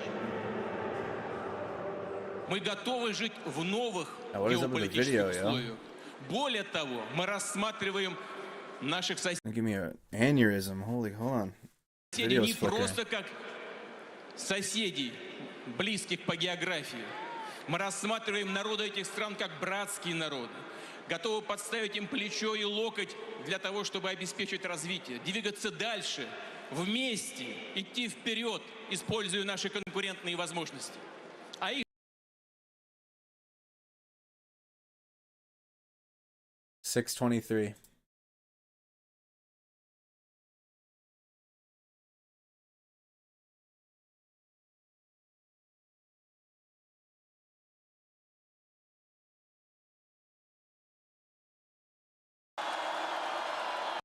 There. Okay, there it is on the article, 6:23.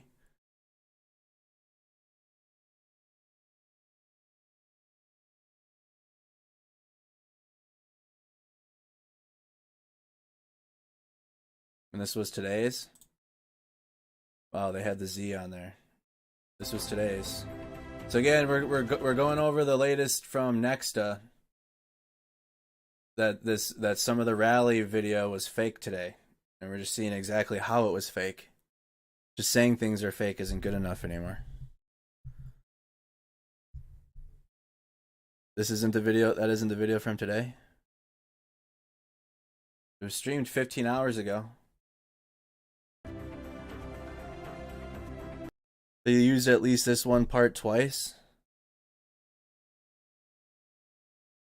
At 1 hour and 10 minutes. I wish we had the exact video from the Telegram.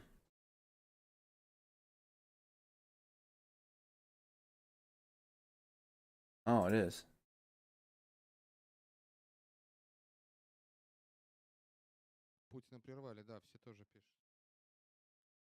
Where's the video of the... Oh, shit. There it is.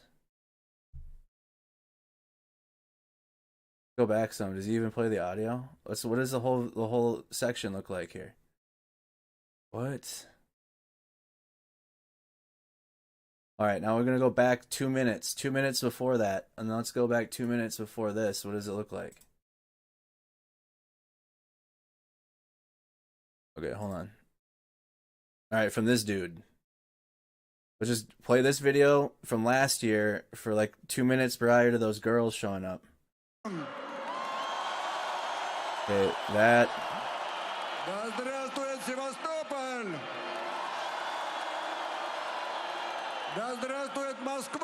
That was just a one still shot.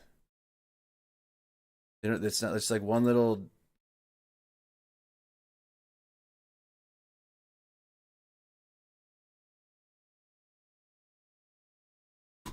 Come on. 6:23. It's like a one frame. 1, 22, 23. They're cheering. Back to this dude. Okay, so that's what this is from, again, from 2021. Now the live stream from today, from today's rally. There's Putin. Пули Праздник на поле фашистов. боя. Будете лаптем Такого хлебать за единения братоубийство. у нас давно не Слава было. Украине. Русские корабли.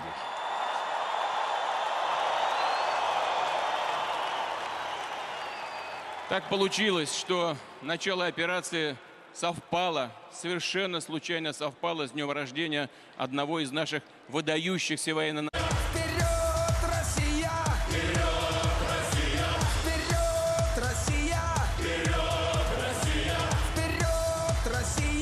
Even like these like shots of the crowd look very much like the ones that they were just playing last year.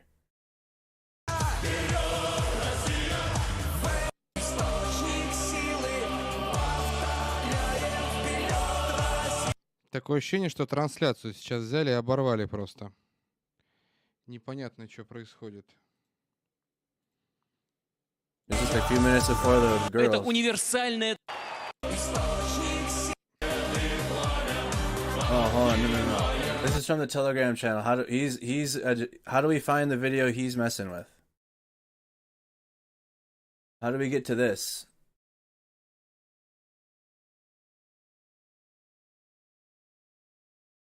Do we have the actual live stream that we can watch without him messing with it? This guy right here that's watching this video is messing with it. Try to find that. Шел эфир спокойно. Как-то странно. Ну, я вообще, в принципе, ничему не удивлен сейчас, что происходит с Ютубом. Просто взяли, перекинули на другую.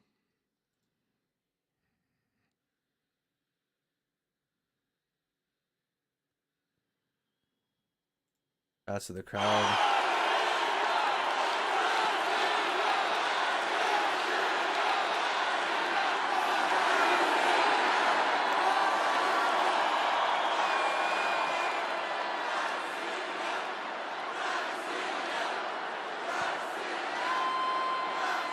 Надо в партнерку написать.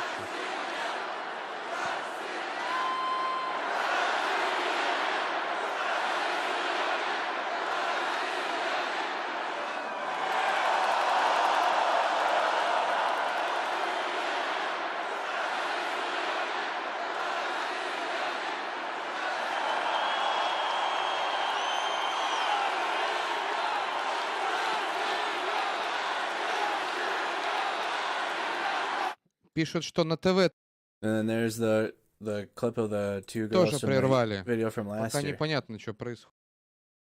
So he is watching the stream.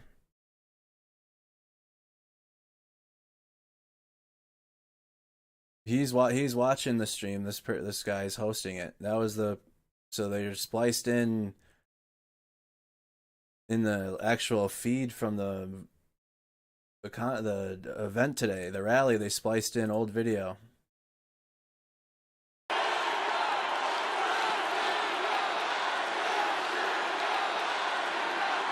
Пишут, что на ТВ. So that was the one video from today, and then the year ago. This is from the articles a year ago, 18 March 2021. Posted at 7:15 in the evening.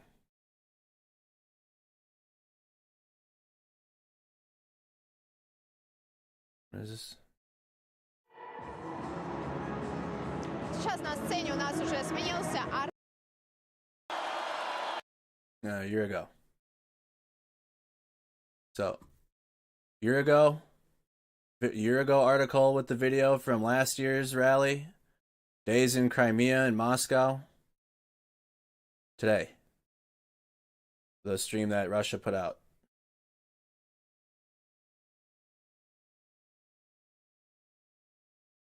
So, that took a while to fact check this thing, but it's true. Took a while. Apologies, I'm not as technologically updated as some of the YouTube viewers. Maybe we got there though, right? Confirmed, they did. Russia used video from last year as part of their presentation today. There you go. For sure. The extent of how much they used, unclear. You got the link without the guy? Perfect. Shut out Steel Soul.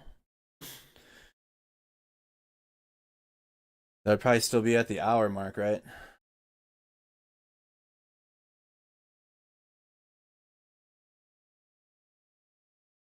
There it is. We have the one without the dude on it. Народный артист России, художественный руководитель Московского театра Олега Табакова, Владимир Машков. И народный артист России, депутат Государственной Думы Дмитрий Певцов. Still at the hour and 10-minute mark.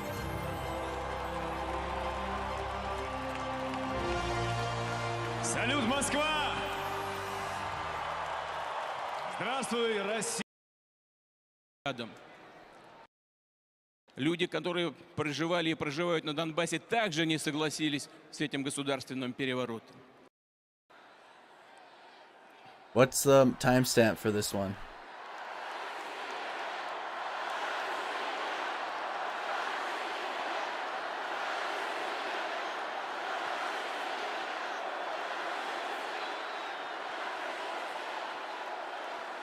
Эти слова из священного писания. This looks like the part where they cut it off.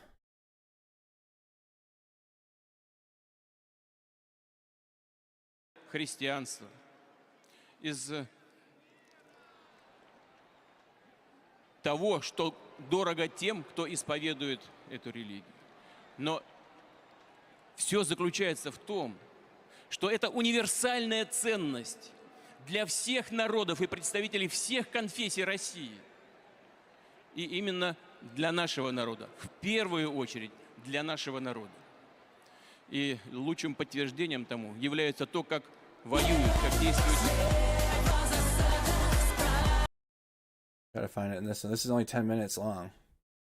This is just his speech.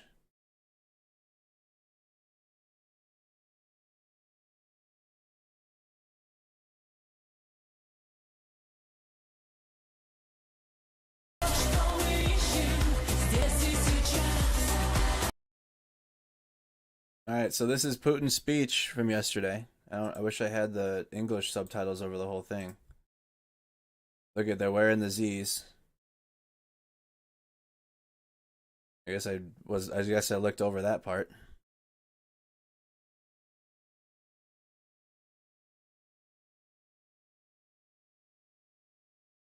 So they definitely have old video spliced into this presentation that they gave out. So that's fact. True, confirmed, found it. I guess we put this in the Discord.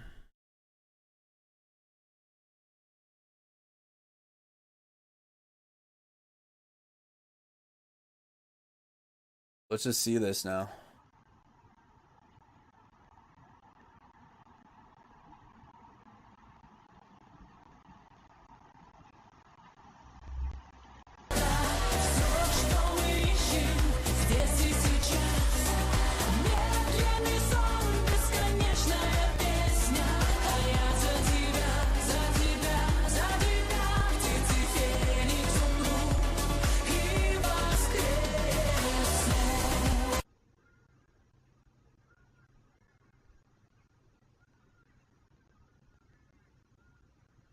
Is it pause now?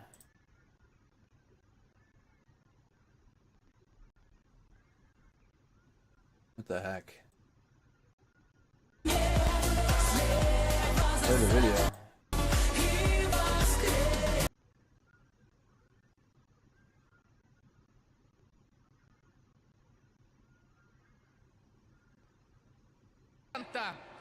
Россию! За победу! За президента! Встречайте! Президент Российской Федерации Владимир Владимирович Путин!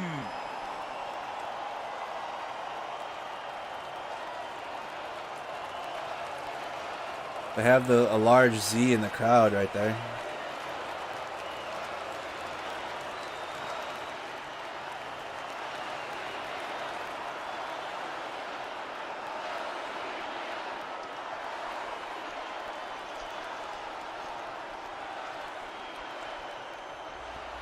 Мы, многонациональный народ Российской Федерации, объединенные общей судьбой, на своей земле. Это первые строчки основного закона России, Конституции. И каждое слово наполнено глубоким смыслом, имеет огромное значение. На своей земле, объединенные общей судьбой. Так наверняка думали, и этим руководствовались люди, когда шли на референдум в Крыму и Севастополе. Из наших выдающихся 18 марта 2014 года. Right. This is gonna drive me nuts now. All right, well, we confirmed that they're using old video as part of their entire presentation, and we don't have the, I guess, the time to just sit and evaluate that entire concert or whatever the hell rally, entire pro-war rally. So it is weird. All right, we'll move on. So that was confirming that they're using fakes or splicing in fake video into even their rallies now. Why? Unclear. Or why it's their propaganda. The extent of how much they're doing that, don't have the time to sit and keep looking at it. All right. During the shelling of Kyiv, a mother covered her 1-month-old daughter with her body and saved her. The woman herself sustained multiple shrapnel wounds, while the child remained unharmed. The family was taken to a hospital where the woman and her husband were operated. A mural in Prague shows a brave little girl hiding fairy tale character of different countries under the flag of Ukraine.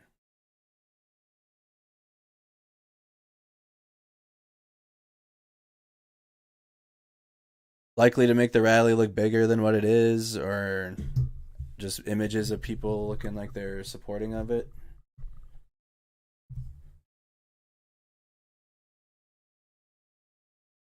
It's now 6 a.m. Where are we at? Oh man, we're already 2 hours in. 2 hours in.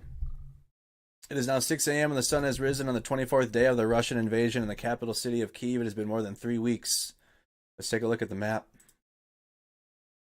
Here's the full map now. So an update. For the southeast, Russia's nearly completed this land bridge. The city of Mariupol is the only one remaining. City of Mariupol is the only city left. They have the Donbas. They have all the cities north of Mariupol. This is Crimea, which they've had since 2014. They have the city of Kherson. They're struggling to the north, though. Up here, the Russian military is struggling big time. Advancements are stalled. Russian invasion's basically stalled. All they have right now are their cruise missile strikes and bombings of cities that they've been carrying out.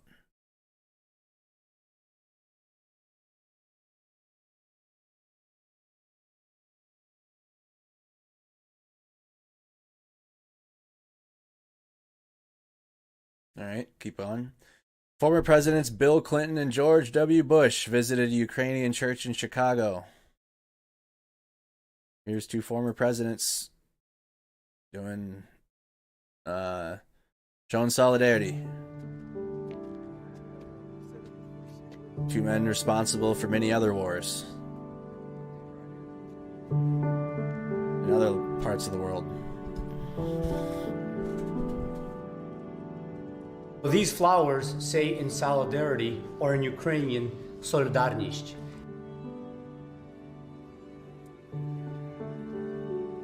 They represent the struggle for freedom, which today are the colors of blue and yellow. Blue for sky, yellow for wheat, as Ukraine is the breadbasket of Europe. And now Ukraine is the citadel of fighting for freedom.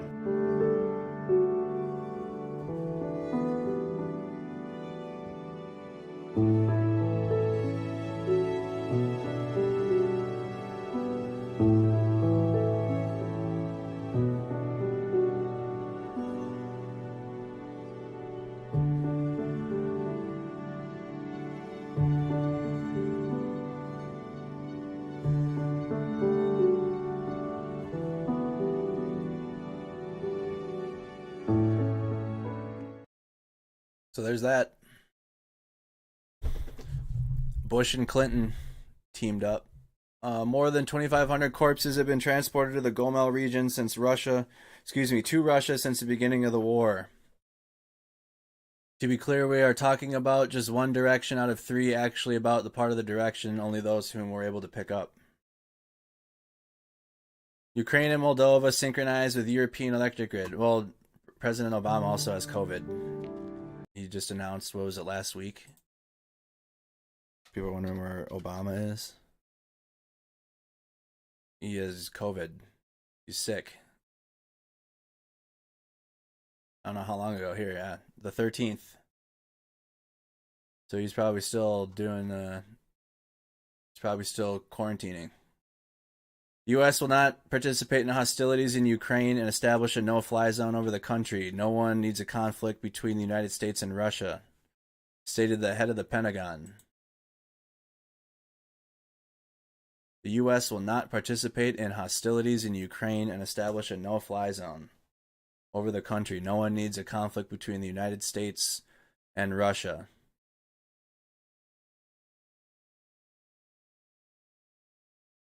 In Poland, there will be a blocking action of trucks that deliver goods from Europe to Russia. So they're doing actions to stop trucks with Russian goods entering the country. We just did a whole extended deep dive into this one. Some of the footage from yesterday's TV broadcast. We got both articles. This guy is watching this on YouTube, and then this actual article, and found that Russia, it is confirmed that they're splicing in old video into their rally coverage of Vladimir Putin.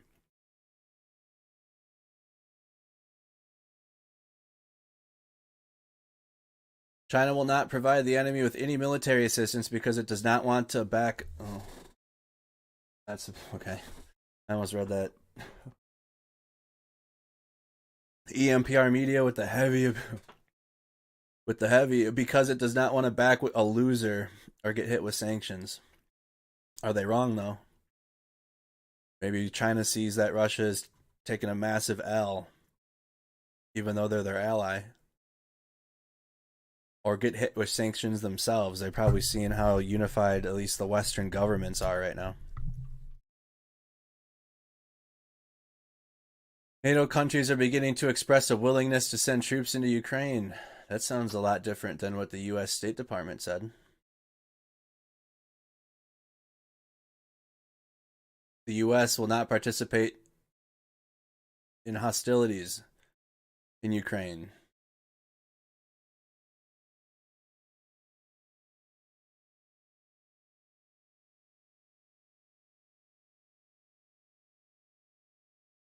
NATO countries beginning to express a willingness.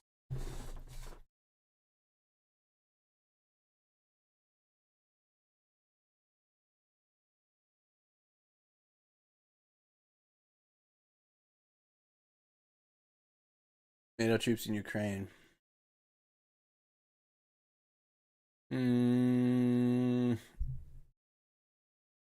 Not seeing anything within like days about that. 2 days ago. NATO vows more help. This is 2 days ago now, though.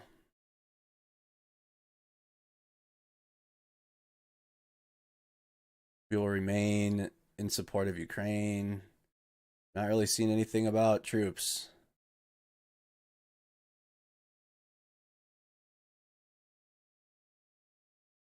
NATO countries, like, what's the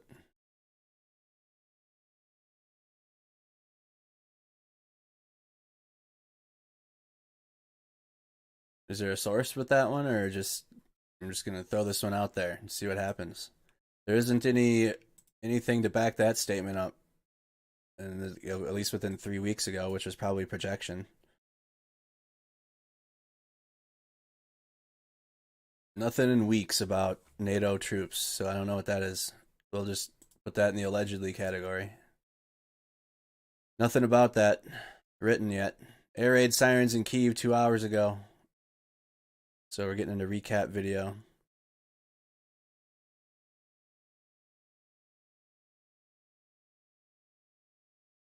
Russian cosmonauts Oleg Armatyev and Denis Matveev and Sergei Korskov appear at the International Space Station wearing suits adorned in blue and yellow.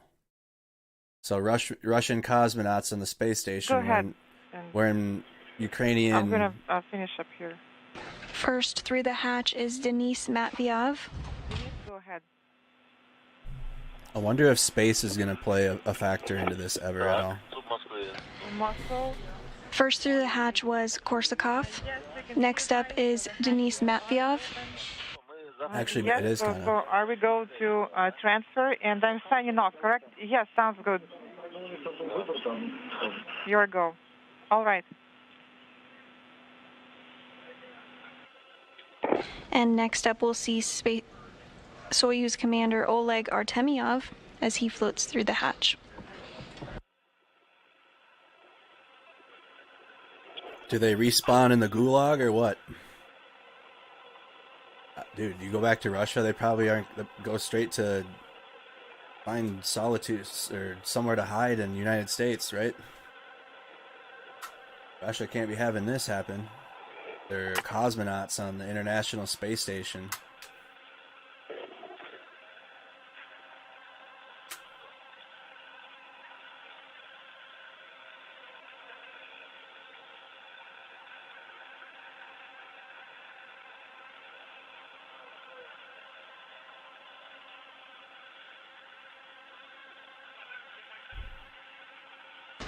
And all 3 Russian cosmonauts are now aboard the International Space Station.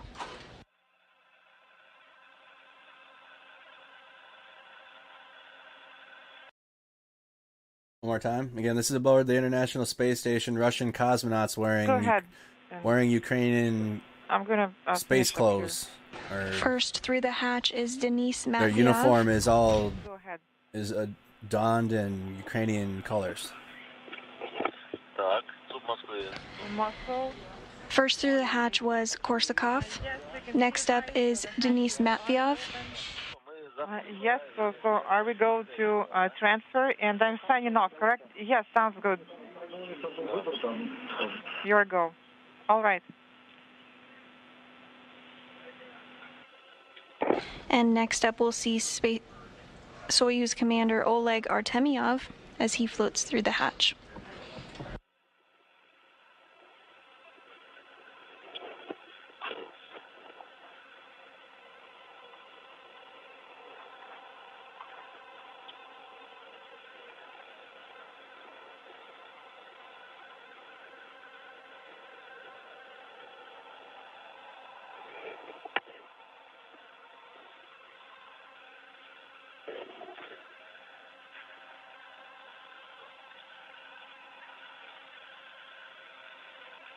No, this is from NASA's live. We can look up the original video if we need to. There's one thing I'm telling y'all, don't let Russian propaganda melt your brain into thinking everything's fake now. I think we can assume everything from Russia is fake. Everything. First through the hatch was Korsakov. Literally everything. Next up is Denis Matveev. Are yes, we lagging now? so are we going to transfer? And I'm signing off, correct? Yes, sounds good. Nope. We're not lagging. Someone said lag. We're good? Is the feed good? Russian war against Ukraine may push 40 million people into extreme poverty. I feel like we've seen this before many times. Also, let's do a viewer check-in. Comment where you're tuning in from. What city, what state, where in the world you guys are watching from. Viewer check-in time. Viewer check-in time. I'm Andrew Mercado from Mercado Media Productions. You're watching this feed live. It's good now? Okay. We saw that. We can watch the update from John in case you missed it from yesterday. It was an after credits video. Oh, we have a nightly update? Oh, we can watch John's doing nightly updates. So we got St. Cloud, Minnesota tuned in. We got Spokane, Washington's tuned in. Welcome, Washington. Racine, Wisconsin. Yeah, I know. There's more to that. We're done going through the Russian video. We're gonna start going wild, losing our minds if we continue trying to analyze the propaganda within that video. Then I promise you start questioning everything. You missed John yesterday. I missed this night video, so we're gonna watch this. Michigan's tuned in. Welcome. Brooklyn Park, Minnesota. Columbus, Ohio is tuned in. Welcome. Glad to have you here. Brooklyn, New York. Minneapolis, Minnesota. Connecticut's tuned in. Salem, Missouri. Also take a moment and like the video if you guys haven't. Close the chat on YouTube, hit the X button, and like the video. Facebook, spam those reactions. We got Southeast Montana in here. Maui, Hawaii. Roseville, California is in here. Kenosha, Wisconsin. Wanaka, New Zealand. Virginia, how you doing, David? Stephen, Milwaukee, Wisconsin. Glen Falls, New York from Nathan. Always tuning in from Auckland, New Zealand. Thank you for your amazing streams. Thank you. Hello from Minneapolis, Minnesota. Western Kentucky. All right. Let's see John's nightly update, and then let's actually watch his morning one. Oh, he has a few of them from yesterday. Hold on. Okay. John did some. Okay. John went out. He's got his vest on. So we have a few updates from John. Where's the one he did?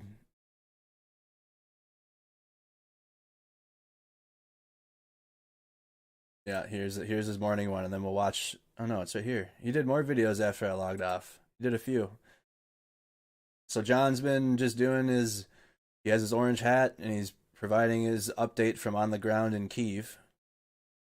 So some of the best opinions and reporting you can get are from the people that are there themselves, more so than from me or from anyone else that's reporting on this from the comfort of their home. So we've been tuning in to John and any other report or people that are there on the ground that are giving both their opinion and just how they feel. It's a diary. This will likely be used in historical context in the future. Who knows? Social media is going to be a big part of telling the story of this war. All right, so this is John Sweeney. We'll go in order from the video yesterday morning through the nighttime. And then at the end of this stream, you'll likely get a new John Sweeney video where it's like 2 in the morning, 1 in the morning. Vladimir Putin's war. The electricity is still on, the internet is still on, there are no Russian tanks on my street, Kreshchatik, or anything like it, and I'm still wearing my lucky orange hat. Last night in Kyiv, it was quiet. I slept like a log. There was apparently some shelling out west, but nothing you can hear from the centre. My pal Emil, former Royal Marine, I think they call them green hats, says you can hear artillery up to about 15 miles. So the Russian army is 15 miles away or something like that, because I can't hear them in the centre. They're not going forward. The reports, which I believe to be true, that in the east of the city, the Russians are going backwards. I've heard that from a Chechen commander, and I'm interested in following that up. But watching the mood is always important. You know, yes, the centre is pretty empty. All the rich people have left. The poorer areas of town, where people have far fewer resources, tend to be much busier. But even here, you can feel the weather's getting better. Spring is coming, at least for Ukraine. And in Russia, I'm seeing reports that the atmosphere in Moscow is funereal, that everybody knows that Vladimir Putin has made a great mistake, but no one dare tell him. So I'm proud to be in free Kyiv. I'm proud to be on this side. On the other side, doom and gloom and whispering in the dark. Love from Kyiv. So, a couple questions. This is John Sweeney. He used to work for the BBC back in the day, but now he's Kyiv Diary. Whoa, he's doing his own thing now. And he's providing these daily diaries. Love him or don't like him. I know there's people from the UK that don't like him, that from the past, or however. I don't know him from the past. I only know him from being in Kyiv and reporting daily on what it's like there and the vibes in Kyiv. Other question, do we watch live feeds still? Yes, but they don't kick on until about morning time. They don't start until later. There are live feeds going right now, but there's no audio, and there's really nothing to look at. We can pull it up. They don't have any live feeds in the Maidan Square anymore. Not right now, they don't. No, we don't want to listen to that. Oof, that's tough. So right now they got a Kyiv skyline, and that's Kharkiv, which I think this camera's old now. But the live feeds don't kick on until morning time, later on. There's one in Lviv. This one's in Lviv we can listen to. The audio sounds like a tin can, though. It's not really the best quality audio. Here's live in Lviv. Here's two people standing there next to a bike. So live feeds still exist, but they're getting less and less and less and less. And then the big ones don't come on until later. Again, this is Lviv. Here's Lviv on the camera, real fast. Over here. That saw missile strikes yesterday morning at an aircraft repair plant next to the airport. Alright, let's continue on with John's updates. We saw this yesterday before I logged out. Let's listen to his next one. So, look at the...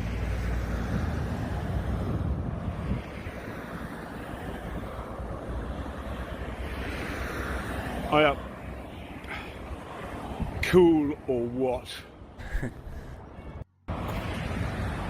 So, look at the...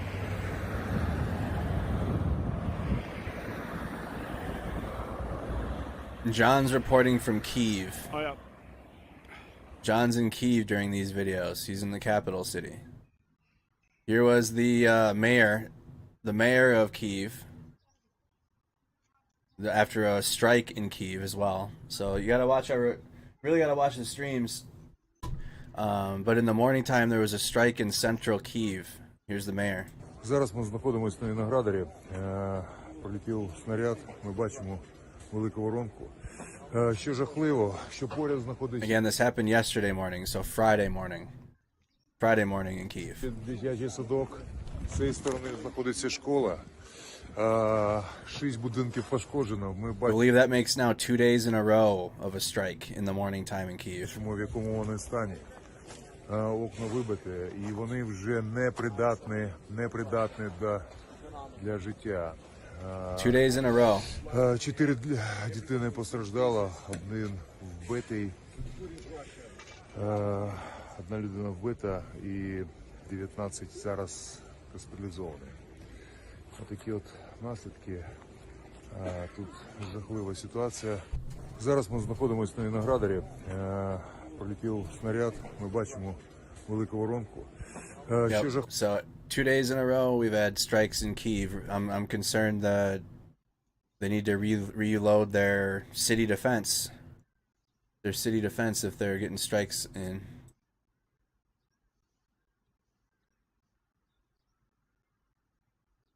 I love Odessa. A typical Odessa lady to a foreign journalist. Odessa has stood and will always be standing always.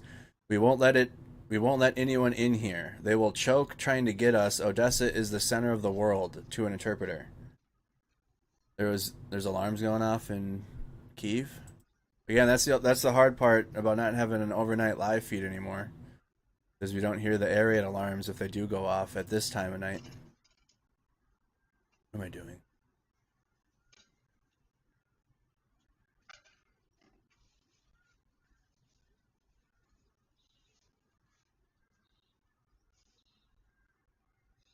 Yep, 2 minutes ago. There's air raid sirens going off in Kyiv right now.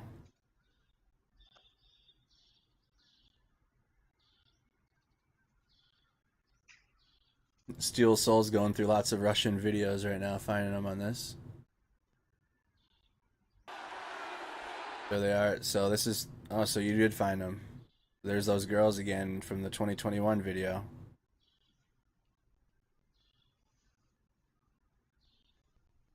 And then Putin's speech is at the end. So, alright, save that one then, Steel. Save this clip, or this video. Alright, back to John. A typical Odessa lady to a foreign journalist. How come he is here not aware of that? Наш город стоял, стоит и будет стоять. Всегда. Понятно? Все. Одесса — это центр мира. Пора знать, что он приехал, что даже не знает. Это Одесса, Одесса, Одесса. Это специфичный город. Мы никого к себе не пустим, подавятся. Все. Nice to meet you. Thank you. Спасибо. Thank you. Вам всего хорошего. The rally itself happened. That's not under question. It's how much did they... Because a lot of it's on TV.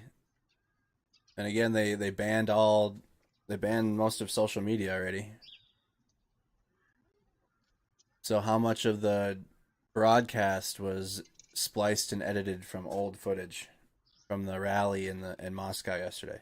The rally happened. It's how much of it was true from the rally. Putin's jacket is different. He has 2 different jackets as well in the video. I'm telling you, the more you spend on there, the more you're going to find. All right. They literally use a green screen with Vladimir Putin and have him in places. It's going to melt your brain. The Ukrainian website Euromaidan Press got hold of letters from Russian soldiers who have fought in the war refusing point blank to go back. Sergeant Sapar M. Mirapov wrote to the commander of the military unit, "I don't want to be cannon fodder." More videos from John. This was, okay, I was referencing an airstrike in Kyiv yesterday morning. This is what the aftermath looked like.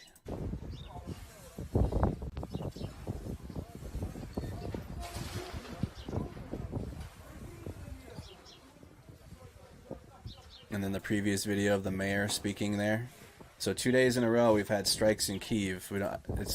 There's air raid sirens going off right now in Kyiv, but no reports of anything thus far. The Russian army isn't working. It's one of their rations.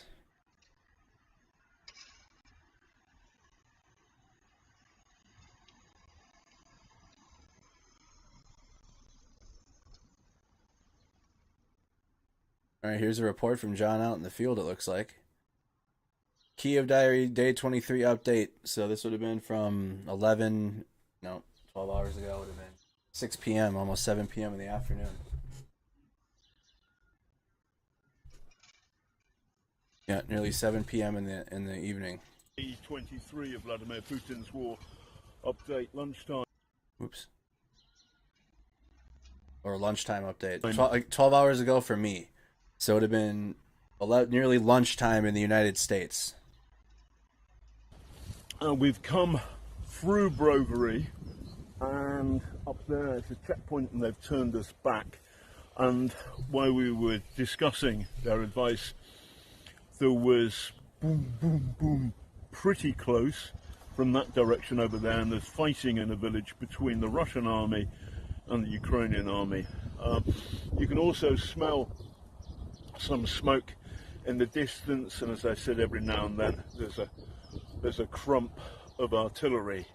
It's not that close, you can't hear small arms fire, but the war is down this road and to our right in these woods, and it's real, and it's closer than we expected them to be, because we thought that the last safe checkpoint is another maybe 5 or 10 kilometers that way. So, at the moment, the Russian army is not advancing very far, but on the eastern side of the city, it's not going back either.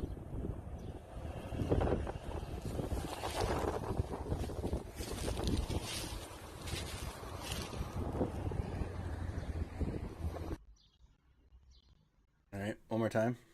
Kyiv diary, day 23 of Vladimir Putin's war. Update, lunchtime. We've come through Brovary, and up there is a checkpoint, and they've turned us back. And while we were discussing their advice, there was boom, boom, boom, pretty close from that direction over there, and there's fighting in a village between the Russian army and the Ukrainian army. You can also smell some smoke in the distance, and as I said, every now and then there's a crump of artillery. It's not that close, you can't hear small arms fire, but the war is down this road and to our right in these woods, and it's real, and it's closer than we expected them to be, because we thought that the last safe checkpoint is another maybe 5 or 10 kilometers that way. So at the moment, the Russian army is not advancing very far, but on the eastern side of the city, it's not going back either.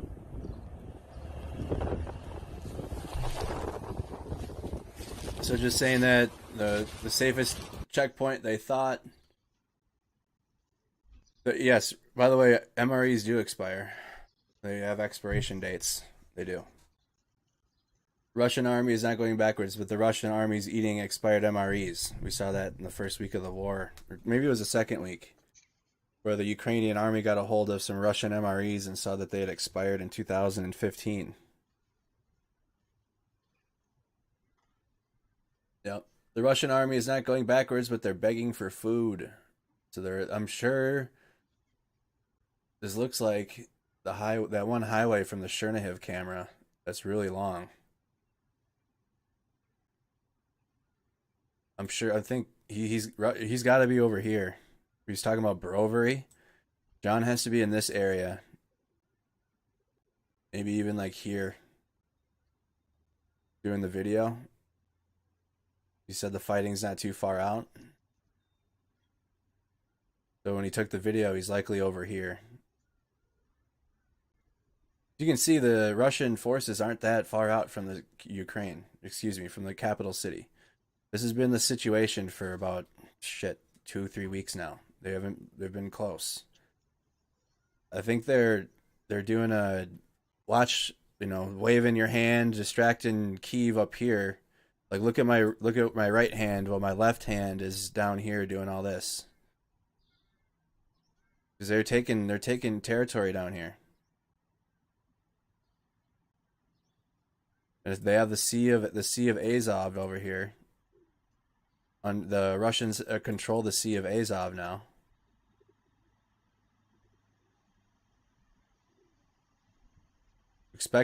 I'm sure we're going to expect increasing action in this region. Bolster this territory. They're failing miserably up here.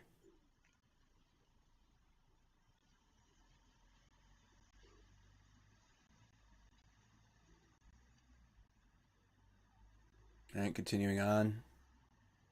Day 23 update. Some more. John was really out in the field today. Vladimir Putin's war. Kyiv diary, day 23 of Vladimir Putin's war. The Russian army is about 15 kilometers this way. Occasionally there's a crump of artillery we can hear. I was wrong to say yesterday that the Russian army is going back. That's not true. They're not going back, but they're not going forwards. I've spoken to a taxi driver, Dennis, who said that the villagers are saying that the Russian soldiers are coming up to them and saying, have you got any food? And the other thing the taxi driver said was, they're not aggressive, the Russian soldiers, with the local villagers. It's their commanders who are pushing them to be nasty, but the individual Russian soldiers are kind of, help, please, can you help us? Can you give us some food? So Vladimir Putin's got a problem, is that he's launched this invasion, but his soldiers are hungry and they don't want to fight. Good luck from Brovary on the outskirts of Kyiv. Take care. So again, he's in Brovary, the video. One more time. Kyiv diary, day 23 of Vladimir Putin's war. The Russian army is about 15 kilometers this way. Occasionally there's a crump of artillery we can hear. I was wrong to say yesterday that the Russian army is going back. That's not true.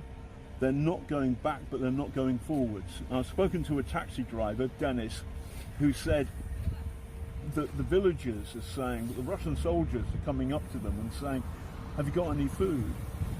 And the other thing the taxi driver said was, they're not aggressive, the Russian soldiers, with the local villagers. It's their commanders who are pushing them to be nasty, but the individual Russian soldiers are kind of, help, please, can you help us? Can you give us some food?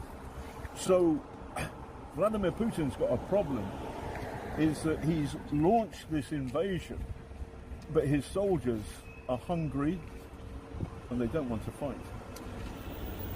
Good luck from Brovary on the outskirts of Kyiv. Take care. I'll play every video twice. If you don't like it, find another feed. The other reason why is as soon as you play a video, the algorithm goes up and there's more people tune in. So they might be tuning in halfway through this video, so that's why I play it again so they can see it fresh. All right, is this the same video or a different one?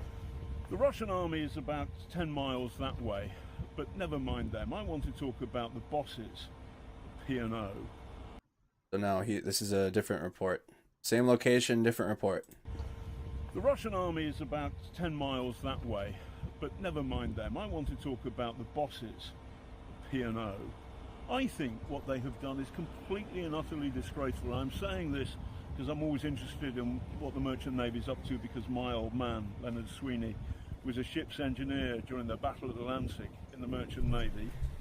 And there have been good people who have crewed those ships and look after the people on the ferries, and they've been treated appallingly, and I think all of us should boycott P&O. I, for one, will never take a P&O ferry ever again until this management is sacked and they apologise and they hire their workers back. But if they don't, then that's it. So, from pretty close to the front line in Ukraine, a simple message to P&O management: fuck you. He's talking about BNO. One more time. When we can look up what he's talking about. The Russian army is about 10 miles that way, but never mind them. I want to talk about the bosses, P&O. I think what they have done is completely and utterly disgraceful. I'm saying this because I'm always interested in what the Merchant Navy's up to, because my old man, Leonard Sweeney, was a ship's engineer during the Battle of the Atlantic in the Merchant Navy. And there have been good people who have crewed those ships and look after the people on the ferries, and they've been treated appallingly, and I think all of us should boycott P&O. I, for one, will never take a P&O ferry ever again until this management is sacked and they apologise and they hire their workers back. But if they don't, then that's it. So, from pretty close to the front line in Ukraine, a simple message to P&O management: fuck you. So we have a lot of viewers from the UK in our chat that have they've known John for way longer than we'd have, and I guess that's so let's look that up. P&O. What do you say? P&O ferries.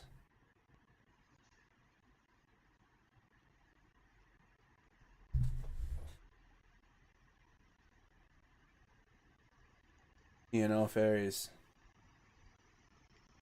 With zero notice, UK ferry... Oh my... The Guardian... They do fine with their articles. Oh my god, except for these pop-ups.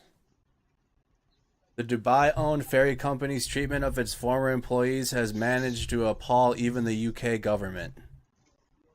Mesmerizing work by P&O Ferries, whose decision to sack 800 seafaring staff over Microsoft Teams meeting. Over a Microsoft Teams meeting? So that's... Microsoft Teams is an application that you can get group work done in if you don't know what Microsoft Teams is. Meeting makes them slightly more distasteful boat owners than several people on the international sanctions list. Indeed, for the duration of the HR chief's message on Thursday, there may have even been people smugglers in the channel.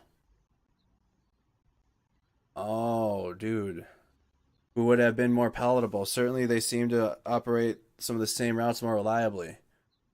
And so to how the day unfolded on Thursday morning, P&O Ferries recalled its vessels to port with the most ominous words in the shipping forecast. All-colleague announcement, promising that long-term viability was about to be secured. Sounds good, at which point the human resources guy delivered a pre-recorded message from some kind of middle management bunker, as though he were coordinating the resistance of a besieged Eastern European... Okay.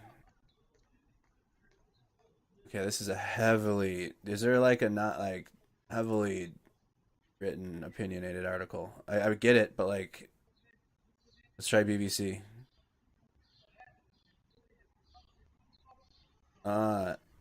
All P&O... Okay, I'm just trying to get like what happened. Alright, here we go.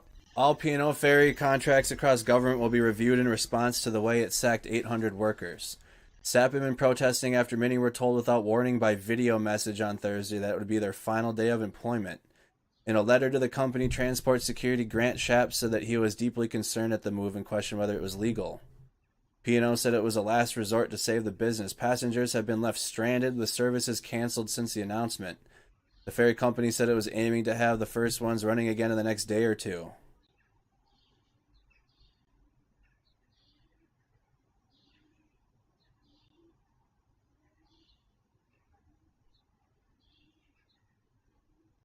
Just what I was just reading? Yeah. I found the good one now. Mr. Shapps urged the company to pause redundancies. Why is this? Is this just United Kingdom related news?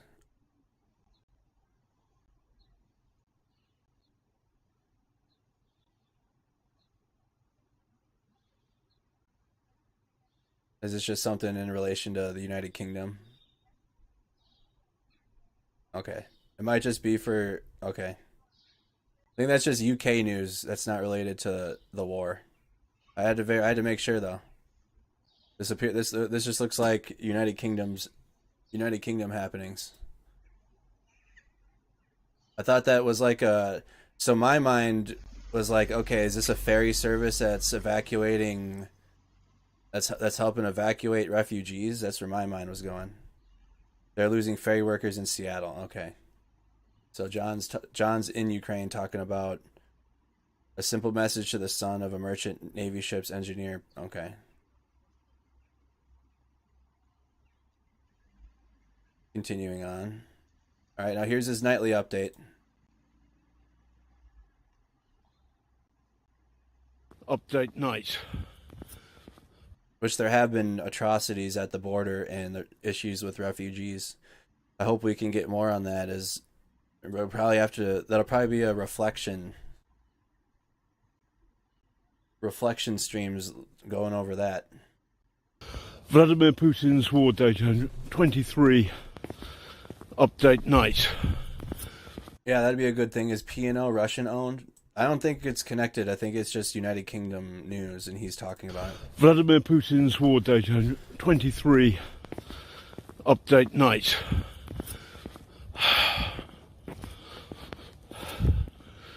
A day that started with some joy because it felt as if Ukraine was pushing back. Feels bleaker tonight. There was a big missile attack northwest of town.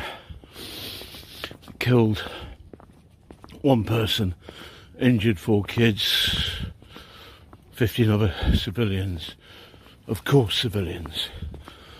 I went to the wall for the first time rather than hanging out in the city centre. And 2 takeaways. One, I met a taxi driver who said, other people too, but he's my best source, and he said the Russian army hasn't moved, so I was wrong to say the other day, the Russian army is going backwards. That's not true. I haven't gone backwards. They're not moving forwards. The other thing he said was that the soldiers are begging for food. They're going into the villages and saying, please, can you give us some scraps of food? That's not good for Vladimir Putin.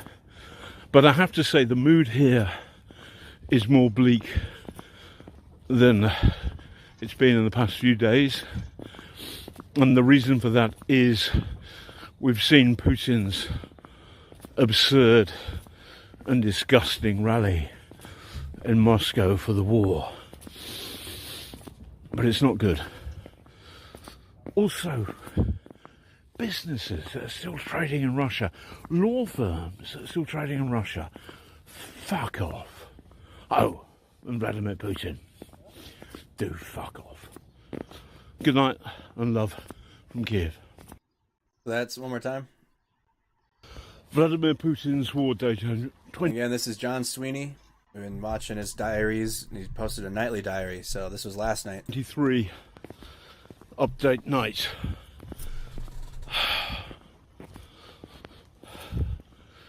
A day that started with some joy because it felt as if Ukraine was pushing back.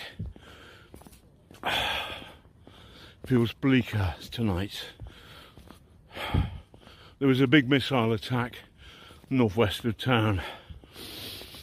Killed one person, injured 4 kids, 15 other civilians. Of course, civilians. I went to the wall for the first time rather than hanging out in the city centre. And 2 takeaways. One, I met a taxi driver who said, other people too, but he's my best source, and he said the Russian army hasn't moved, so I was wrong to say the other day, the Russian army is going backwards. That's not true. I haven't gone backwards. They're not moving forwards. The other thing he said was that the soldiers are begging for food. They're going into the villages and saying, please, can you give us some scraps of food? That's not good for Vladimir Putin. But I have to say the mood here is more bleak than it's been in the past few days. And the reason for that is we've seen Putin's absurd and disgusting rally in Moscow for the war. But it's not good. Also, businesses that are still trading in Russia, law firms that are still trading in Russia, fuck off. Oh, and Vladimir Putin, do fuck off. Good night and love from Kyiv. So a couple big takeaways is the Russian army isn't moving backward, but they're not moving forward. They're sitting still. They don't have food. They're going into villages begging for food. We saw 2-3 weeks ago that their rations are expired. Even the food they're sent out there with is expired. So they're invading and they're begging villagers and villages and towns to feed them. So, and then we got a $10 super chat. Thanks for all the work you've been doing. Much appreciated by all who follow. Oh, and F you trolls while they have a yellow chat box. Thank you, Steph. Continue going. Massive amounts of smoke over Abalon area this morning. Forest or something similar burning. All right. Abalon, where's that? That's all from John. Abalon, is that in Ukraine? Is that in Kyiv? The Abalon district. So there were alarms going off. Here's the Abalon district in Kyiv. Somewhere in Kyiv's been hit every day. Excuse me, in the last 3 days. In the Podol district. Podol's right here. This is where Kyiv was struck yesterday morning.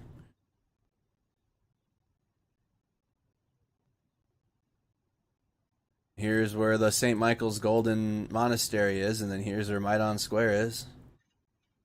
That's where we would look at the mall, the Globus Mall. So, strike was here yesterday morning. The day before that, the strike was in the Abalon district up here. And then now we got more reports of smoke coming out of the Abalon area.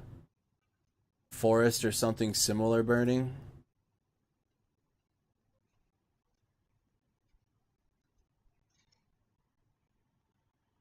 Maybe this area then, up here.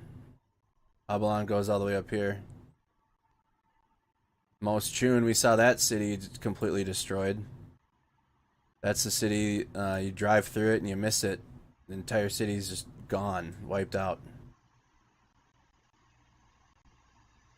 Let me see, let's check our war map. If they have smoke in that area of Kyiv. Yeah, they don't have this section yet. This is north of the Abalon area. The Abalon district goes here and here. Massive amounts of smoke.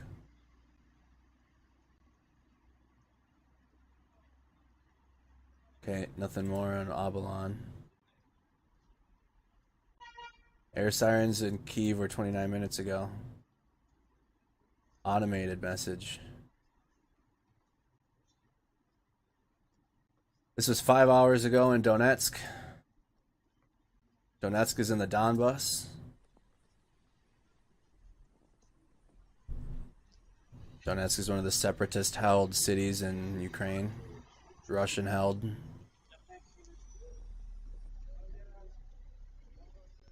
Mykolaiv, 2 hours ago, or excuse me, 7 hours ago, which would have been 9 hours ago in total.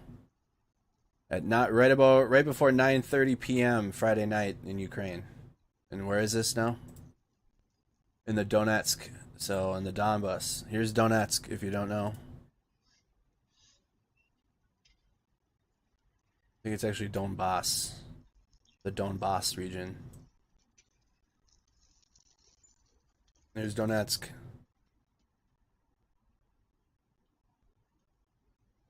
Donbas.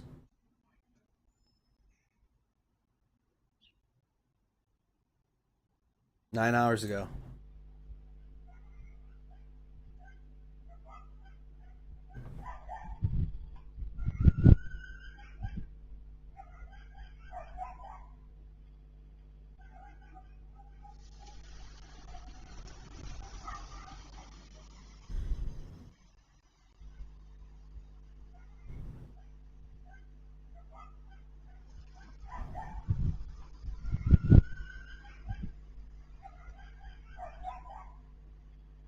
Killer Stroke, I need links. Colby, that's day 22. We'd be on day 23 right now, but day 23 and day 24. Ukraine's on day 24 right now.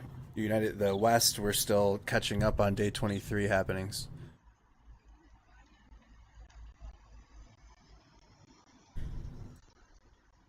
I was in the Donetsk. What is this here?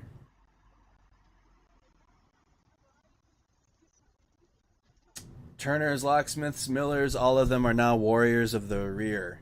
Odessa craftsmen make periscopes, anti-tank hedgehogs, and other barriers. During breaks, they raise the fighting spirit with music. Ці одеські робітники виготовляють перископи, протитанкові їжаки та інші загородження. А у нечастих перервах піднімають бойовий дух, співаючи українських пісень. Ой, у лузі червона калина похилилася, чогось наша славна Україна зажурилася.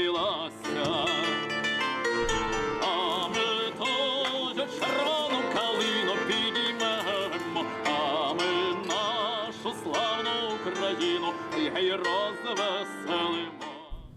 Инструкция идет. В полном сборе она, наверное, уже на месте. Look at what they're crafting. Ну, это вот запчасти, скажем так. Это сантехническая труба или десятка. Два сантехнических уголка и два зеркала.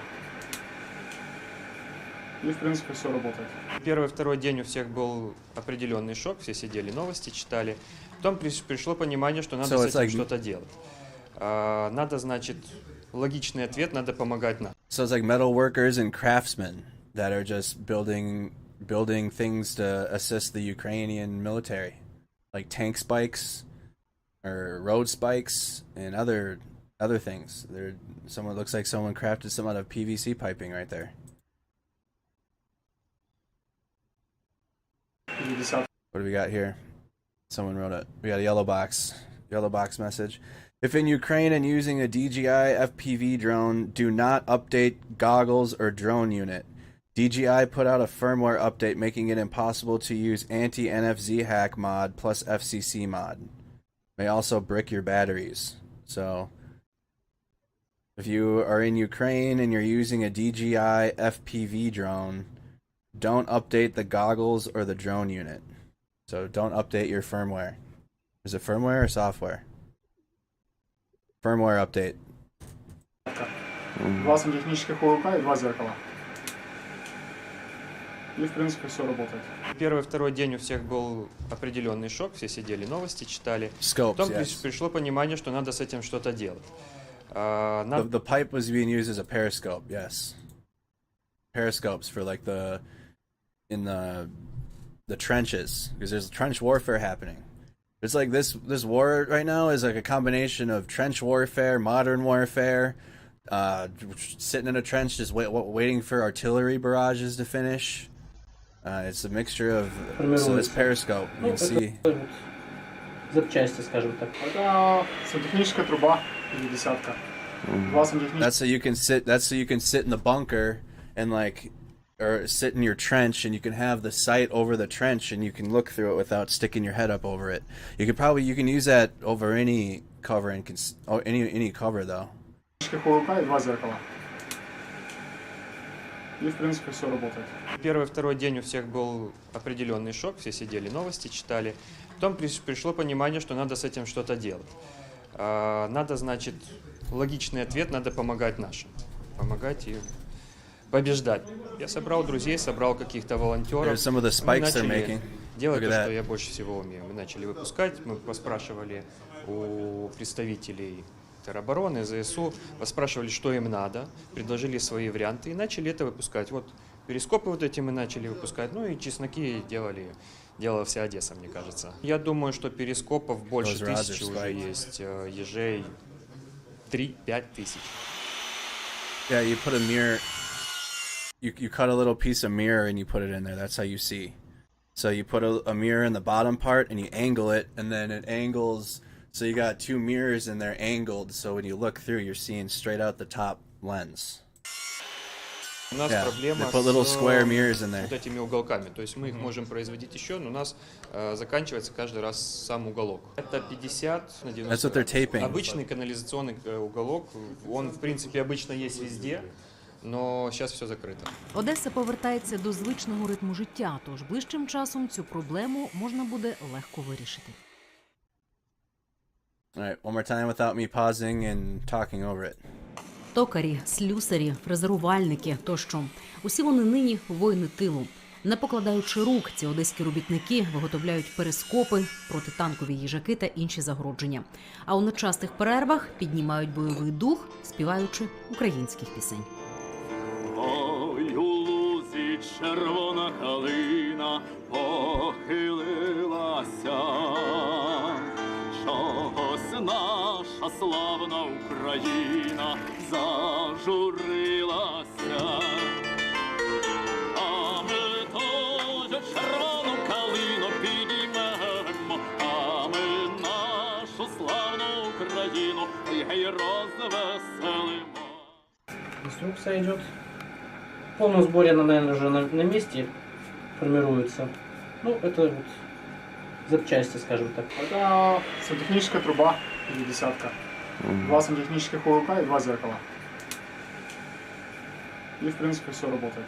Первый, второй день у всех был определенный шок, все сидели, новости читали. Потом пришло понимание, что надо с этим что-то делать. Надо, значит, логичный ответ, надо помогать нашим. Помогать им побеждать. Я собрал друзей, собрал каких-то волонтеров, и мы начали делать то, что я больше всего умею. Мы начали выпускать, мы поспрашивали у представителей теробороны, ЗСУ, поспрашивали, что им надо, предложили свои варианты и начали это выпускать. Вот перископы вот эти мы начали выпускать, ну и чесноки делала вся Одесса, мне кажется. Я думаю, что перископов больше 1000 уже есть, ежей 3-5 тысяч. У нас проблема с вот этими уголками, то есть мы их можем производить еще, но у нас заканчивается каждый раз сам уголок. Это 50 на 90 градусов. Обычный канализационный уголок, он в принципе обычно есть везде, но зараз все закрито. Одеса повертається до звичного ритму життя, тож ближчим часом цю проблему можна буде легко вирішити.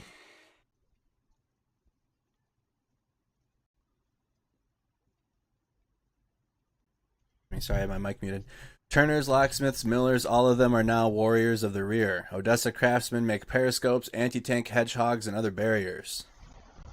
During the break, they raise the fighting spirit with music. Let's check. I should add this account to our list. Always looking to add more. What's this now? This video was posted in the Discord. Since the beginning of the war, the hero city of Chernihiv has outrageously defended its freedom. The Russian occupiers continue to fight against the civilian population, women and children. The invaders dropped unmanned aerial bombs in order to destroy mostly civilian infrastructure. So here's Chernihiv. They're having a hell of it. They're trying to do the same tactic that they're doing in Mariupol and Kharkiv and Chernihiv. The issue with Chernihiv is it's very close to Kyiv, so the Ukrainian defense is bolstered heavily in this region.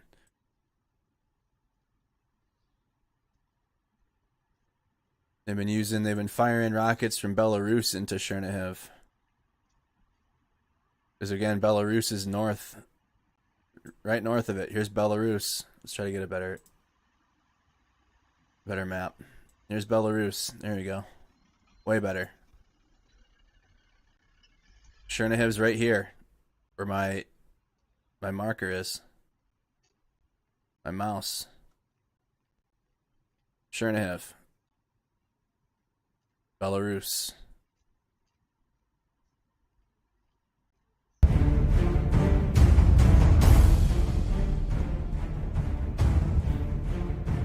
It's from the Ukraine Defense Ministry.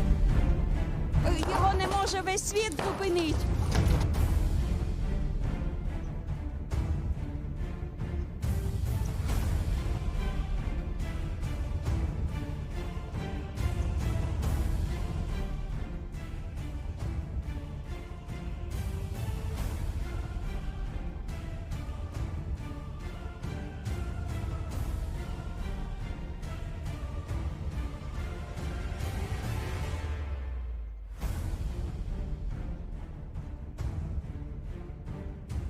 Anyone asking why is Belarus? Because Belarus is a city-state to Russia. It's a puppet government. Ukraine used to be. The leader of Ukraine, President Ukraine, used to be a puppet.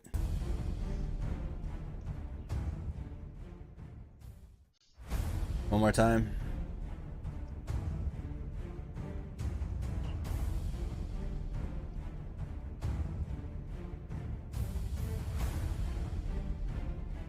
Його не може весь світ зупинити.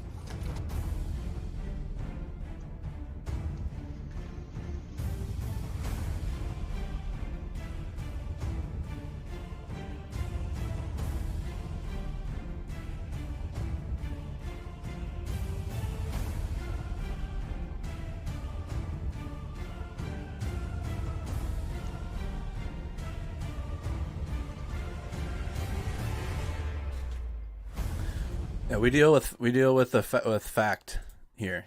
Anyone, it's Putin's invading Ukraine because of his aspirations to bring back the USSR. The Russian propaganda's gotten Americans arguing over Republican and Democrat politics because that's what the Russian propaganda was designed to do. They know America is their number one enemy. They got to take us out from within. We're seeing, obviously, the lesson that we're learning from Russia is that in a fight, straight up, it wouldn't even be close until it reaches weapons that would destroy countries and nuclear weapons. And they know that. And the entire world knows that, or we're learning that the Russian military isn't what we thought they were. But with that being said, and I think Russia knows that, or at least the leadership does, Putin does. So they got to take America out from within. So you got some of y'all arguing over Republican, Democrat shit as if that's any reason for why this war is happening, and it's not. And that just shows you how Russian propaganda has instilled itself into this country.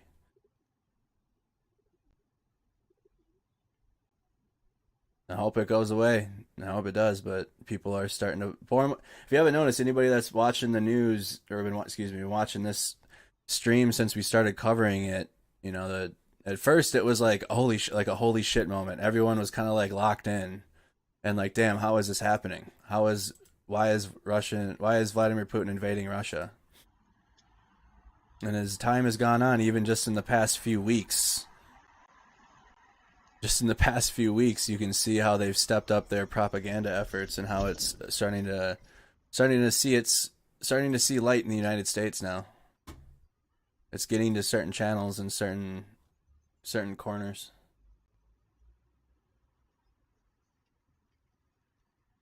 And we got our 3D cameras. You can see there's no feeds right now in Kyiv. This is our 3D camera feed.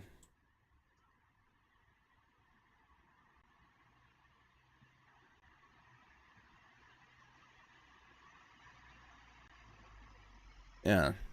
So everyone that's like, I'm starting to see it now clear. Like, no, we're fighting each other. No, it's like, yeah, we are, but at the same time, it's Russia. Like, they're doing it. And people are, it's like, at some point it becomes willful ignorance. But I'm hoping, though, at least people that have been tuned in here are for sure seeing it. Like, there's no argument, really. There really isn't an argument to be made. Russia is 100% influencing the United States, and definitely in the political level.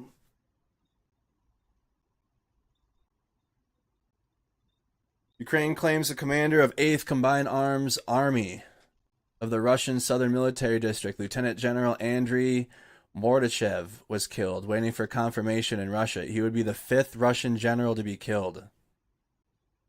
How are generals getting killed, dude?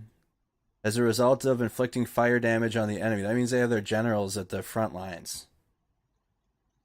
Something that, there's been Mad Dog, General Mattis would go to the front lines and talk to soldiers, but but that doesn't happen. The generals usually will go to a spot.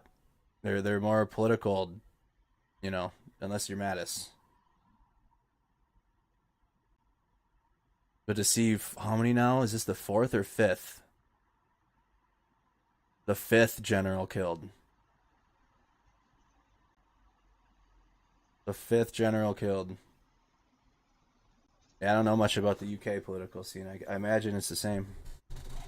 They got to take the United Kingdom out too. And as they're seeing the West unified pretty dang quickly. The governments of the West did, I should say.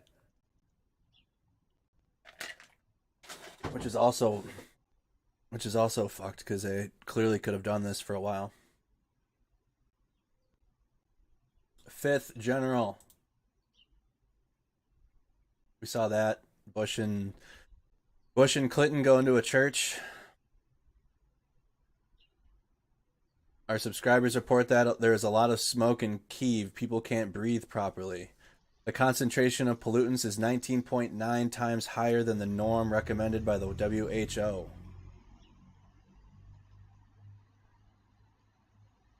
The air quality index has dropped significantly. That's the air quality in Kyiv.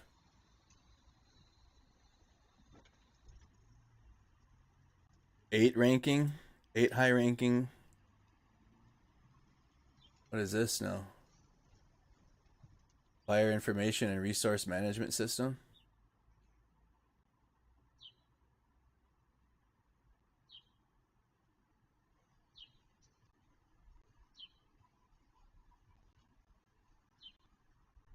These the fires at?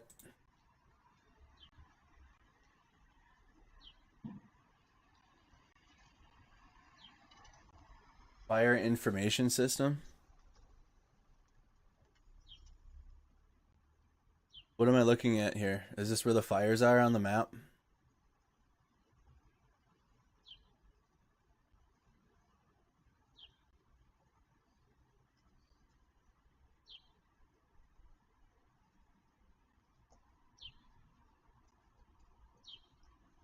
Looking for the firm's link. I'm looking now.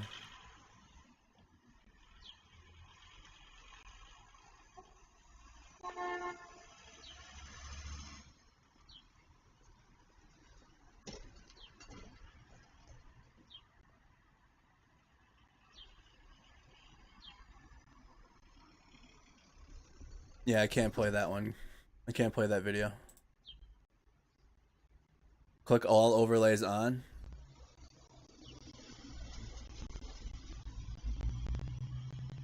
So this is the fires that are happening. Fire reports in here.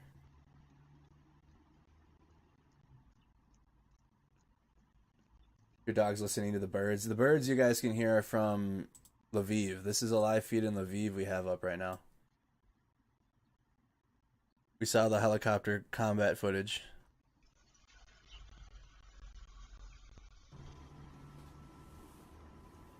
Oh, it looks like a reporter's getting ready for a report in Lviv. Shout out Whack Milk. Look at that. We gotta start linking Whack Milk's feed onto ours as well. They should give us a shout out on their description.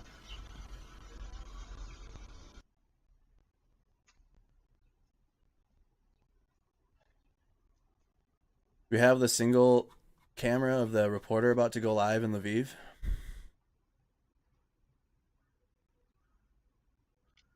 It's daytime in Ukraine now.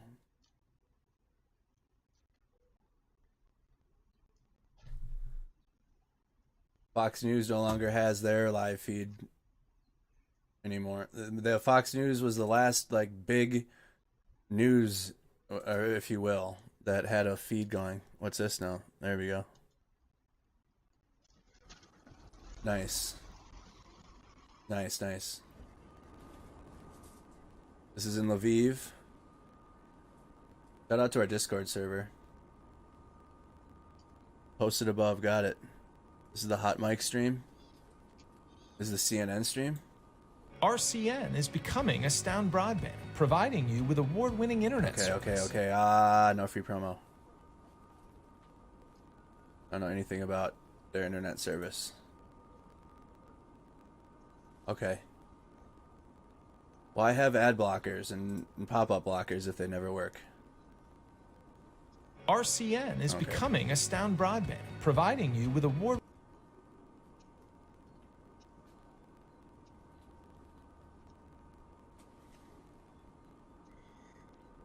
Gotta wait for the commercial to finish. Oh, is this how you keep up the constant? Is this the website?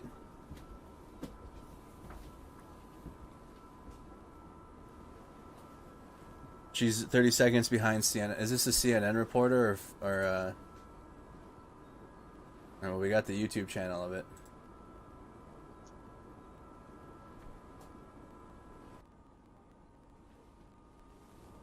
The Hot Mic channel. This is in the beginning of the war, when it first started, there was a CNN crew. We were hearing some very interesting things taking place behind the camera. And that was... So I gotta go back and watch that. Who was here during that? Who was here for that? When that was the night Russian forces were like at the zoo. They thought it was over with. The reporters did. The Russian forces were like getting to the zoo that night.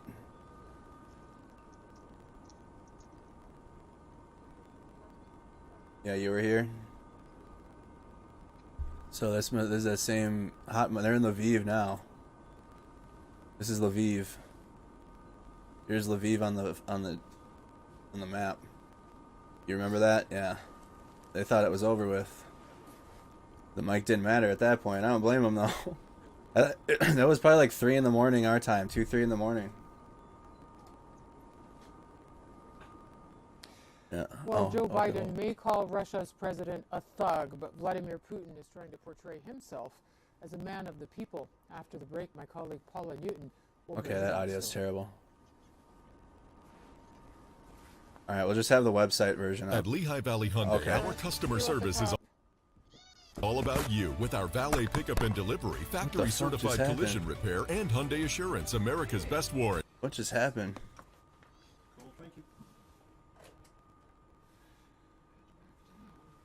The whole thing went off. Alright, we'll just use the website because that audio is terrible.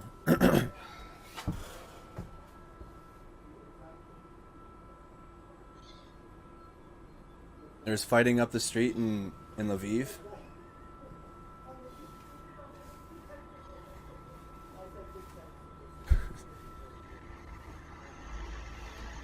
I wonder if they ever know that there's people watching this, like the non-live sections. They have to know that there's people like us watching this right now.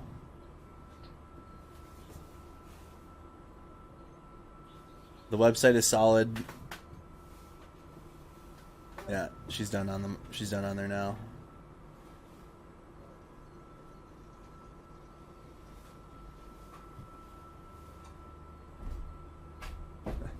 A mime has arrived.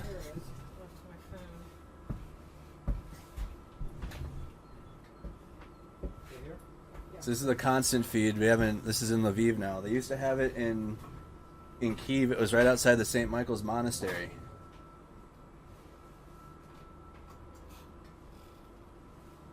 Cooper's on this feed too, so we need to save this website then. Does this website use that feed all the time? We should probably pin this website, huh?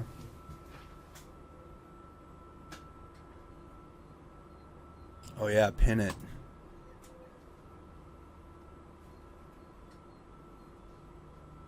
Not sure, just found it. I'll save it anyways. I've definitely seen Anderson Cooper on this camera before though, in the same camera angle. CNN definitely uses this.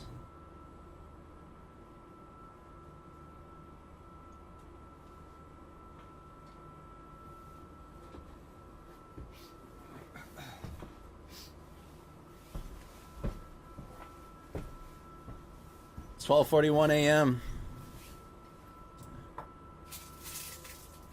12:41 a.m., which makes it 7:41 a.m. in Ukraine. I'm Andy Mercado. Listen, Groot. Listen, this is how media works, okay? We're not watching a CNN nightly broadcast in which they're speaking to a nightly entertainment audience. All right, you're watching a live camera that CNN just happens to be using. We're using Fox News. We're using Fox News. As terrible as that news organization is, they had a live feed going, and so we used that. We're not listening to Fox News's nightly programs. They're for entertainment reasons. Yes, this may be from CNN, but we're not watching entertainment right now.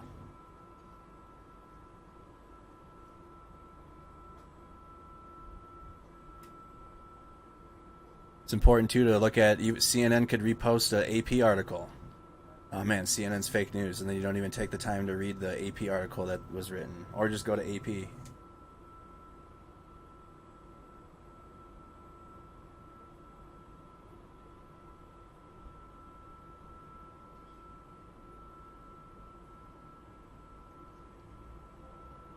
Yep, always reporting from this spot. And it's a live camera. Like, look at it. They're not on the camera now. The camera's still rolling, though. What I did was You'll hear him talking, though. Remind me when I go down to switch it back. But I put your camera here so you could see. Oh. Genius.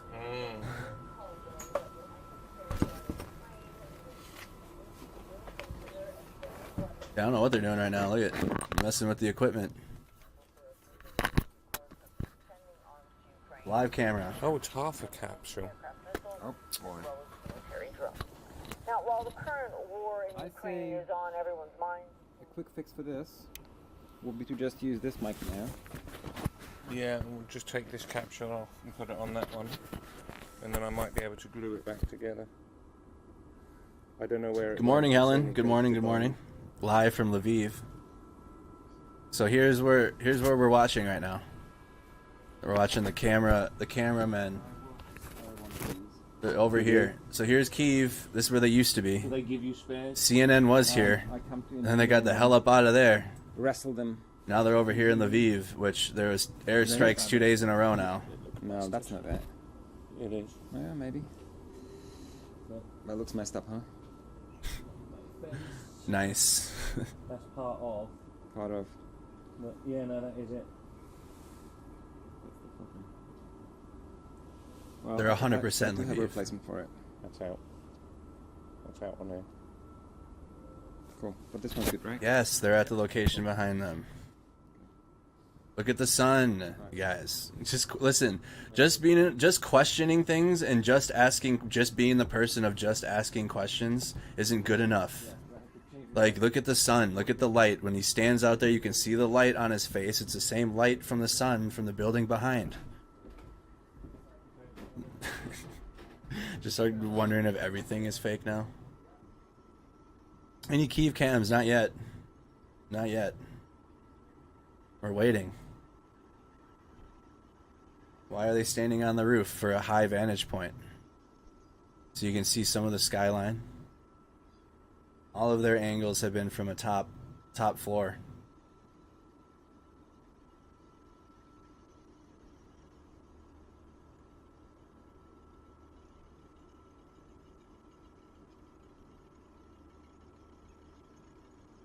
I know, right?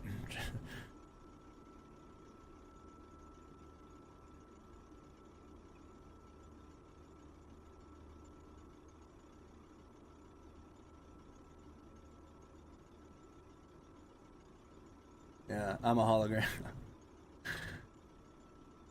Y'all are wild. Just questioning everything now. Nothing's real.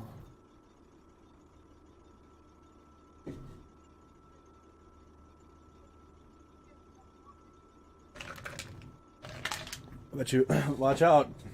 I'm sure this thing right here is a 5G cell phone tower. The conspiracies. Oh man. The conspiracies. Wonder what's going on. What's really happening?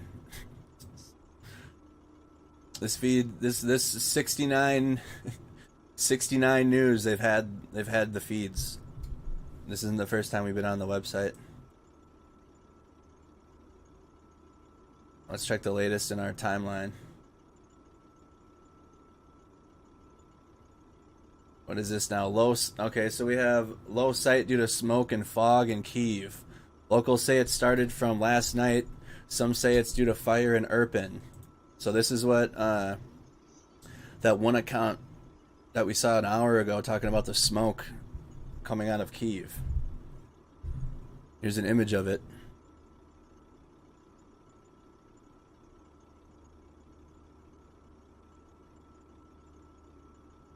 Very hazy, and they said smoke likely coming out of Irpin. That'd be over here. Irpin, right here. Remember, Irpin and Bucha, these two satellite cities, have seen some of the most violent fighting. Some of the most violent clashes have been in Bucha, Vorzel, Hostomel, Irpin.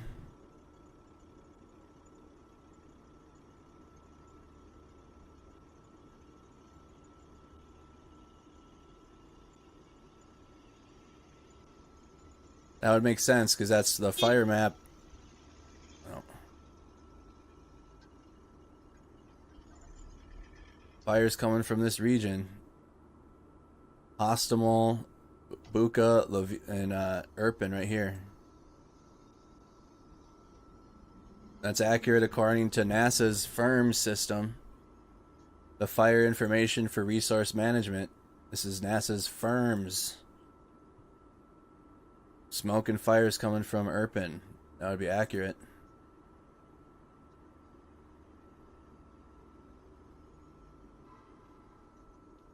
This is how the houses that firefighters put out after the bombing look like. This is how the houses... Oh, wow. Because it's so cold still.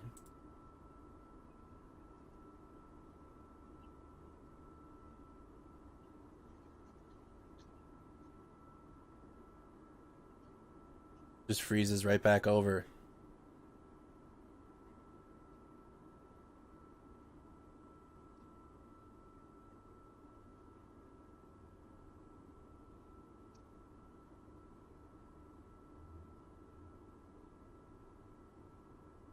There's more on that general that was taken out.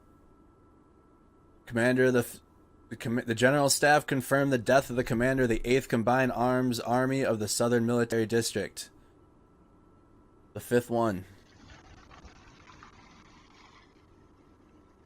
Goodness, 5 generals.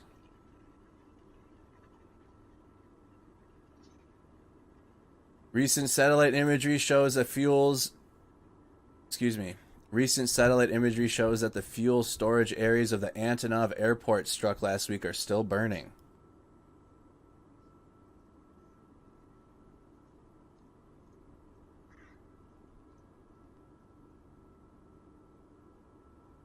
Dang. Still on fire.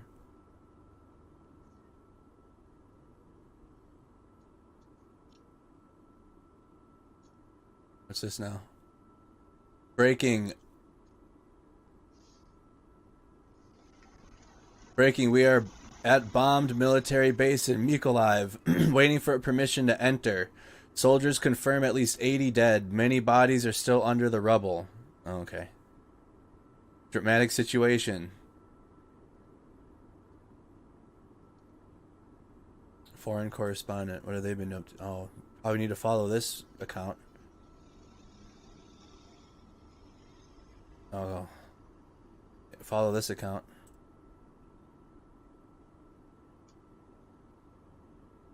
Add them to our list. Robin Ramekers, foreign correspondent. This is where you get the news from, the real news. Remember, the mainstream news pays correspondents to get their information. I don't want to. So there's soldiers trapped under this rubble.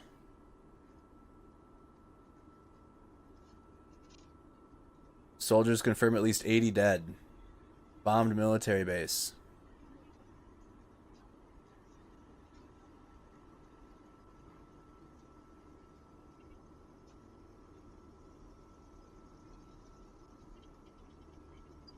Irpin, northwest suburb of Kyiv, correct.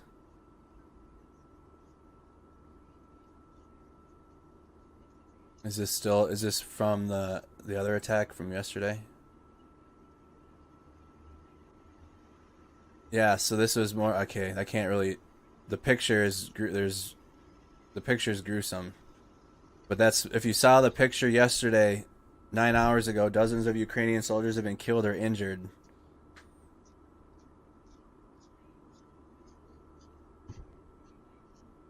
So they got to get the soldiers out from underneath the rubble. Likely 80.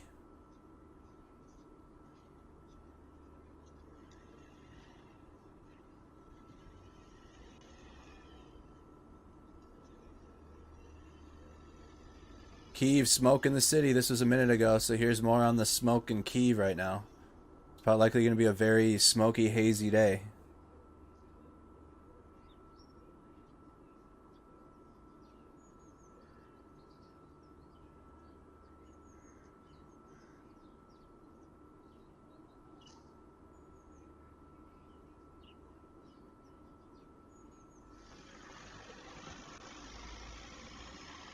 Very smoky day. On day 24 of the war, armed forces of Ukraine were able to destroy 2 times the aircraft, 3 times the helicopters, 3 times drones, and 4 cruise missiles. Here's more video from Kyiv. Kind of like Silent Hill this morning.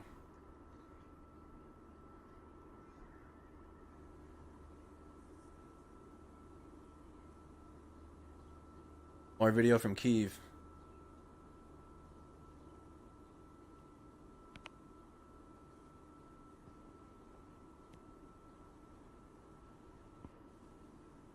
Take a moment if you haven't. If you're watching this stream live on Facebook, spam the reactions in the bottom right corner of the stream. Share the stream in the bottom left corner. Just hit the share button. Share to your profile. Bring some of your friends in here on your friends list to show the reality of what's happening in Ukraine. Takes 2 seconds. Hit the share button. Goes right to your profile.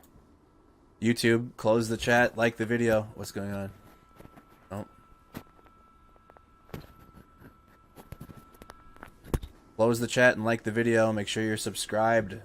Make sure all you guys are subscribed to the channel so you never miss a stream. This is live on Mercado Media Productions, Facebook and YouTube. The video you're watching right now is CNN live feed in Lviv, western city in Ukraine near the border of Poland.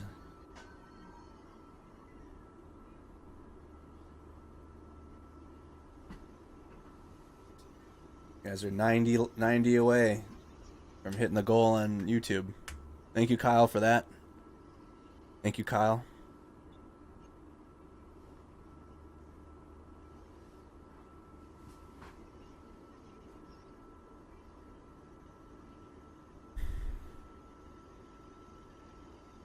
All right, let's continue on. This is Lviv. So we have two streams of Lviv right now. We have the street cam that we've had since the beginning. This camera's been around since the beginning of the invasion. You can hear the alarms go off if there is one. It sounds very different than the Kyiv alarm. And then we have this feed, which is a CNN constant live feed that they do their reports from.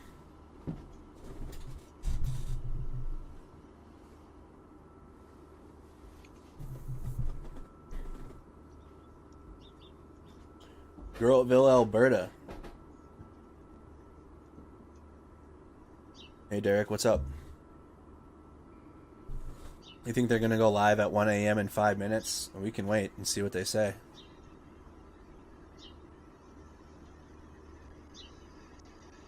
It almost it's kind of hazy in Lviv too. Look in the back. I see it. They have air quality concerns going on. Air quality.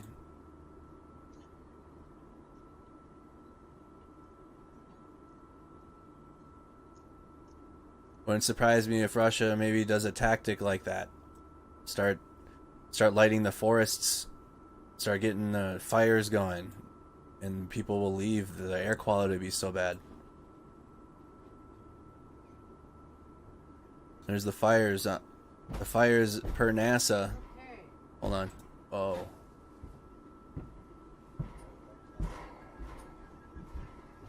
Oh yeah. Whoever called that knows what they're talking about. So let's just tune into this really quick and see what CNN says.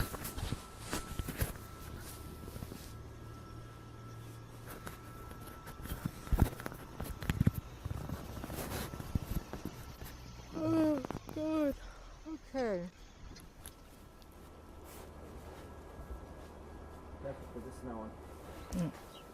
Oh, yeah. Good call.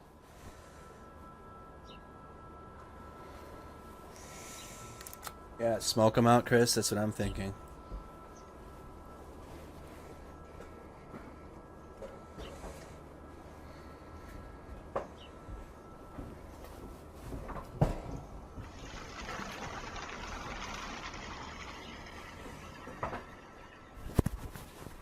Yeah, that's what this website is called. Yeah. Thank you. Yes, I do. 69 News.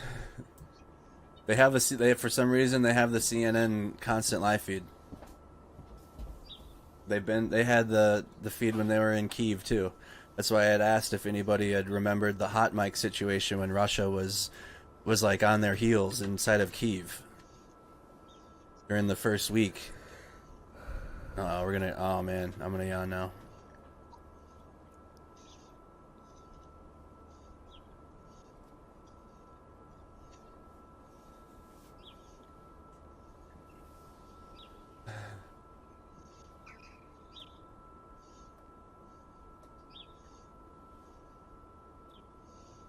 So what, they'll do their report in 2 minutes? So we have 2 minutes to browse while we wait. Again, we got smoke in the city of Kyiv. Here's what it looks like. It looks very similar to like Silent Hill. There's alleged fires taking place near Irpin or north of Irpin to the northwest. The NASA firm's satellite that tracks the fire information and resource management system is keeping that. I gotcha. Keeping that fact. As we can see, there's fires all around here. Fires all in this region right now. Let's see if there's any fires by Lviv.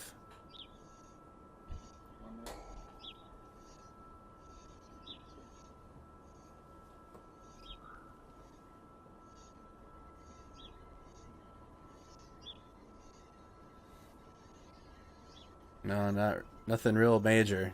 Nothing real major with fires around Lviv. Definitely around Kyiv though. Dark red spots, orange.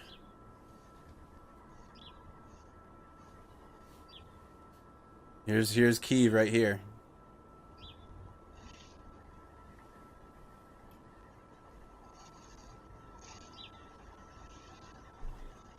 Okay.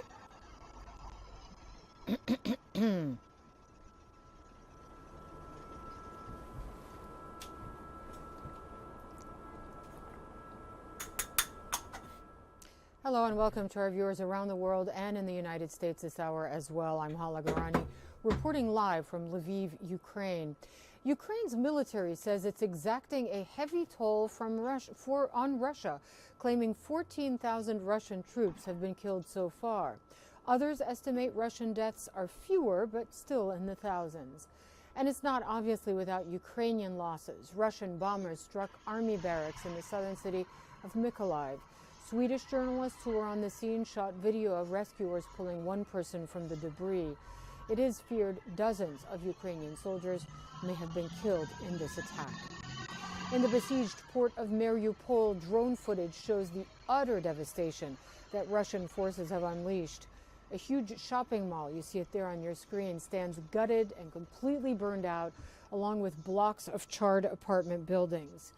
New satellite images show some Russian forces taking up defensive positions, digging up earthen berms for protection. Ukraine's president is now warning Moscow that its aggression will only end up hurting Russia.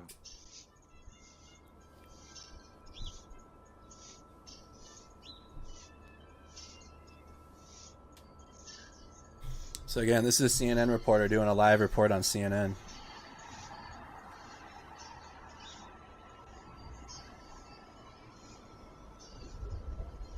Thank you, Groot.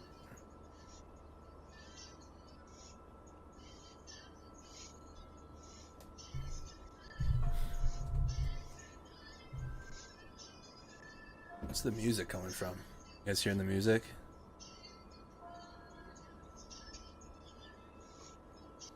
It's going from here. Well, in the U.S., President Biden spoke for nearly 2 hours with China's President Xi Jinping, warning of unspecified consequences if Beijing assists the Russian side. We'll have more on that story later this hour. But as the conflict enters its fourth week, CNN's Kristen Fisher has the latest developments from across this war zone.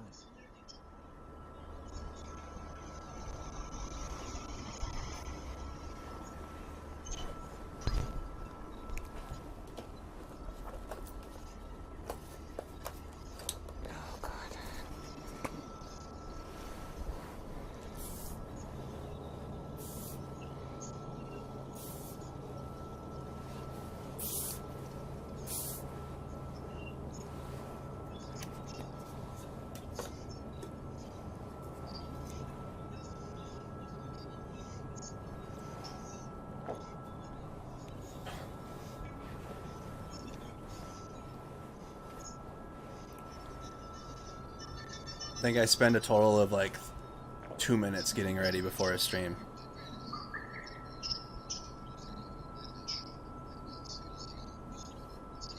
There needs to be a YouTube channel of just watching hot mics.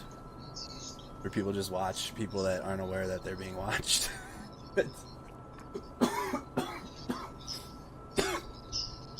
I think this should be another lesson. When you think you aren't being watched,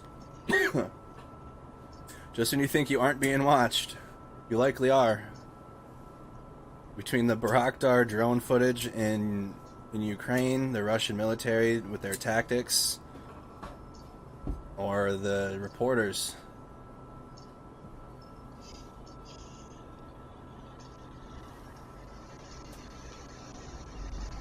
I know, and you can like how long do they actually talk for? Maybe 20 seconds, 10 seconds? Get paid a bunch of money.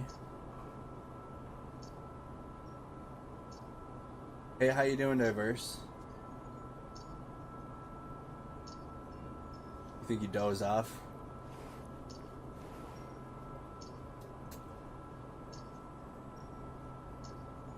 You feel like a spy, Matt? We watched CNN's Hot Mic. We haven't seen this in a while.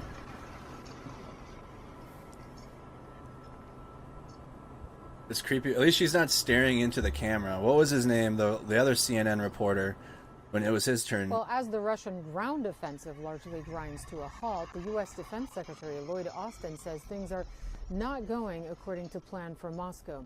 He spoke with Don Lemon during a visit to Sofia, Bulgaria, Friday. Cue B-roll video. They're playing B-roll video right now. At least she's not staring directly into the camera. The other dude stared right into the camera during this part. Or, yeah, and picked his nose. Todd. I made myself smaller so you guys can see more of the video. And then when I'm talking... Well, echoing what President Biden said, Austin also said he was hoping China wouldn't offer a military or economic lifeline to Russia, which Moscow had reportedly requested. Let's talk more now about Vladimir Putin's huge rally and concert in Moscow, celebrating Russia's annexation of Crimea. Some of those attending said they felt pressured to go. Mr. Putin also used the occasion to justify his renewed invasion of Ukraine, falsely claiming it was necessary to protect Ukrainians from, quote, genocide.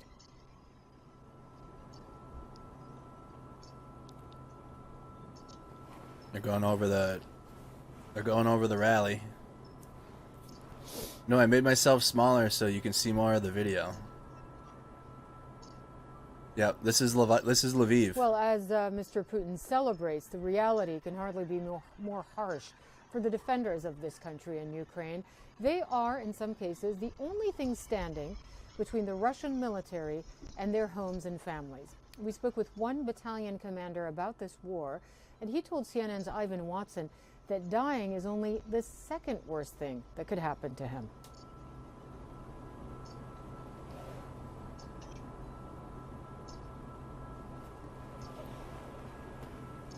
Turn this down a little bit. Should be able to hear it. Let me know if you guys can't hear the report.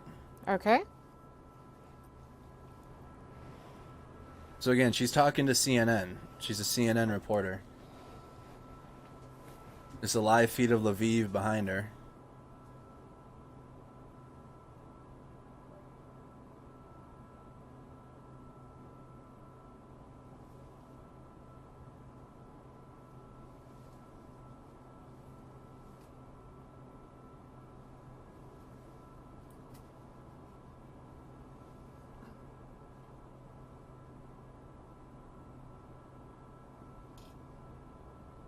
Listen, if there's another time we can go over, if we have more time to do recap from yesterday, but right now, like this stream period is my new favorite time period, because for the first 3 hours we go over recap, and now we're on right now. So any other recap stuff I missed from yesterday, post into the Discord. But I mean, there's fires right now in Kyiv. There was an air raid alarm 45 minutes ago in Kyiv. This is happening right now. So we're kind of shifting now to like the right now of the war. So this time of night is about that time. But if there's anything that I missed from yesterday that you would like me to cover, post it in our Discord server, and I'll bring it up.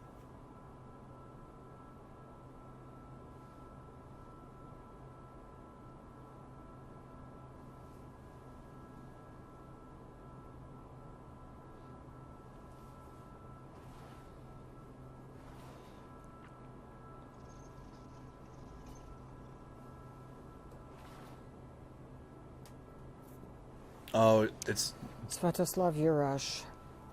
It's coming out of the...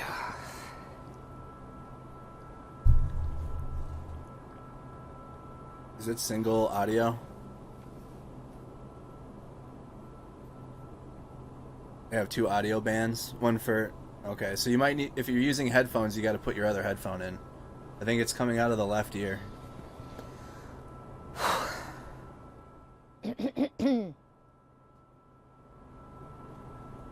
No, she's getting ready to do a segment. Like, so CNN's live, obviously, right now, because it's a 24-hour news, just like Fox News. So they're running their news segment, and then when it gets to, like, all right, let's get back to the live look in Lviv, because what are they doing, a 1 a.m. report right now? So if you watch CNN, I mean, you're watching what we're watching, but we're seeing the entire, all of it, because this feed doesn't cut. The TV only sees obviously the bits that she's talking on.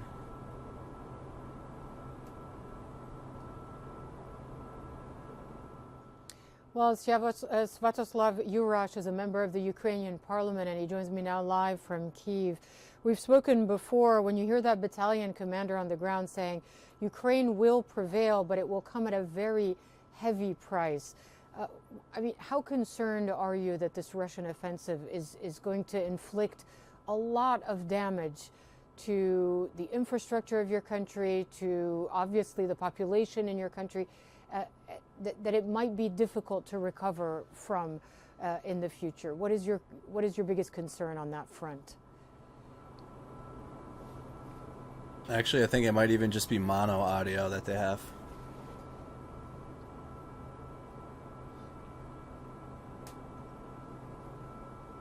All right, while we're listening to this, here's the newest intelligence update. The Kremlin so far has failed to achieve its original objectives. We're seeing this as part of the intelligence update every day, though. The Kremlin so far has failed to achieve its original objective. It's surprised by the scale and ferocity of Ukrainian resistance. Russian has been... Russian? Who wrote this? That's the official account. Russian has been forced to change its operational approach and is now pursuing a strategy of attrition. This is likely to invade an indiscriminate use of firepower, resulting in increased civilian casualties, destruction of Ukrainian infrastructure, and intensify the humanitarian crisis. Putin has reinforced his control over Russian domestic media. The Kremlin is attempting to control the narrative, detract from operational problems, and obscure high Russian casualty numbers from the Russian people. So, civilian damage and misery. This is the latest intelligence update from the United Kingdom. Take a look for yourself.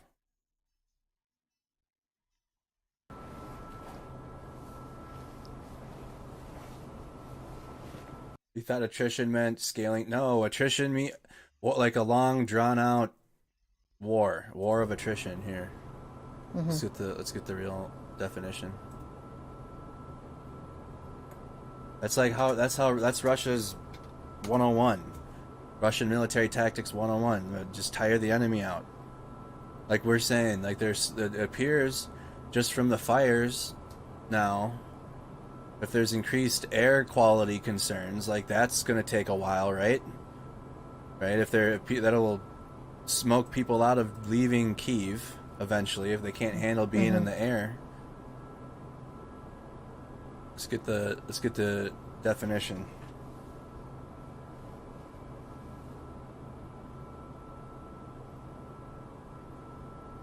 Attrition warfare. Attrition warfare is a military strategy consisting of belligerent attempts to win a war by wearing down the enemy. I can't talk at the same time as her. By wearing down the enemy to the point of collapse through continuous losses in personnel and material. The word attrition comes from the Latin root atterere. I'm not saying that right. Meaning to rub against, similar to grinding down of the opponent's forces in attrition warfare. Attrition warfare represents an attempt to grind down an opponent's ability to make war by destroying their military resources by any means, including guerrilla warfare, people's war, scorched earth, and all kinds of battles apart from a decisive battle. Attrition warfare does not include all kinds of blitzkrieg or using concentration of force in a decisive battle to win. The side that reinforces his army at higher speed will normally win the war. Exhaustion of the adversary. So Russia just holding on long enough for Ukraine to get tired. They're not it's not going to be long drawn out attrition. Yeah, I know it's their strategy.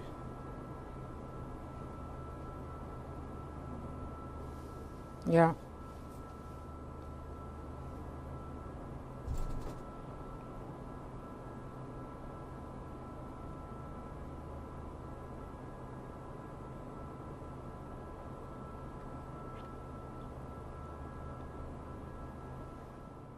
Yeah. So you can't trust them. I mean, that they break every promise they make is what you're saying.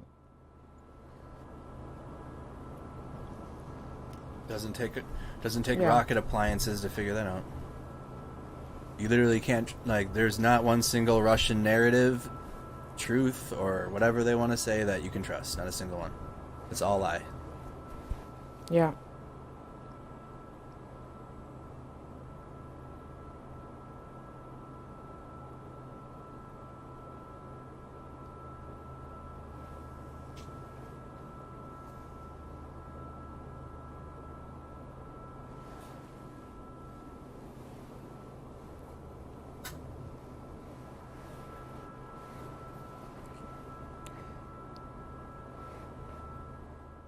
All right. Svatoslav Yurasha, a member of the Ukrainian parliament, thanks for joining us. That was Gabe. That was. The Ukrainian capital. Coming up on CNN, Poland has become a refuge for millions of Ukrainians, with thousands more arriving every day. How long, though, before resources run out? That's just ahead.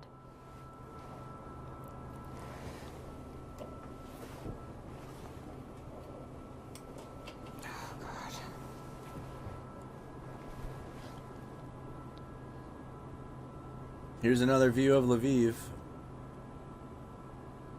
What do we got here now?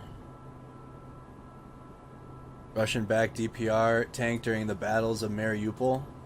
So here's some combat footage. Russian-backed DPR tank during the Battle of Mariupol. So this is an ongoing battle. You just check the map real fast. The city hasn't fallen under Russian control thus far. It's held out. I mean, look at the region around. It's completely taken now. Mariupol is the lone city left that Russian forces have not taken, but they're doing everything in their power to do so, or to attempt to. From leveling the city, just constant bombardments and heavy battles in Mariupol. Here we go.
One more time.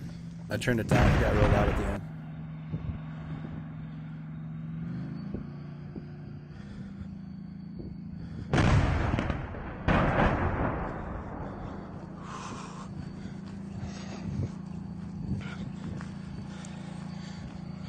Yeah, RT isn't going to show you what the tank's firing at. You can see the RT, which is the Russian media. They're not going to show you what it's shooting at. They're just going to show you that it's happening.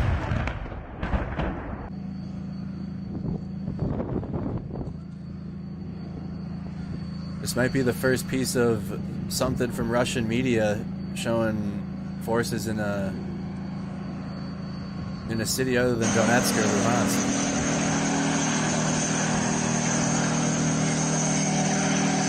It's still, they still don't show you what the tank is engaging. But Russian video of a Russian tank in Mariupol. RT, you can see the watermark embedded in the video. That's RT, that's Russian state media. What else we got?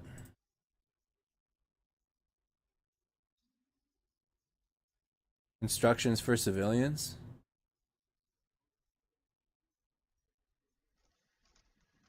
Of how to act during a shelling. Wow. So this is a memo to civilians that stayed on instructions of what to do. On the street. Lie on the ground, cover your head with your hands, open your mouth, this will save you from concussion. If there is shelter in sight, crawl to it. In transport. You should stop immediately. Get out of transport. Run away from the road. Lie on the ground. Indoors. Taking the essentials, go down to the shelter by stairs, not by elevator. If you still stay in the apartment, the safest will be behind 2 deaf walls or in a room without windows, bath, if it does not have gas equipment. Read also. So that's the instructions. How to act during a shelling. So during an artillery barrage. Also.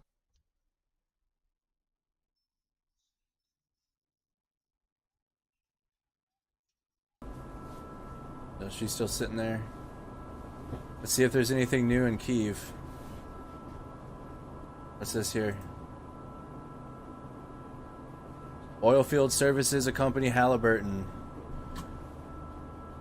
Halliburton is leaving Russia. It is the world's largest company for drilling and servicing oil and gas wells.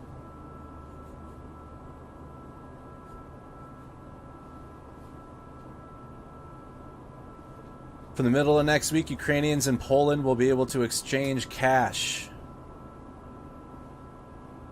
These two currencies.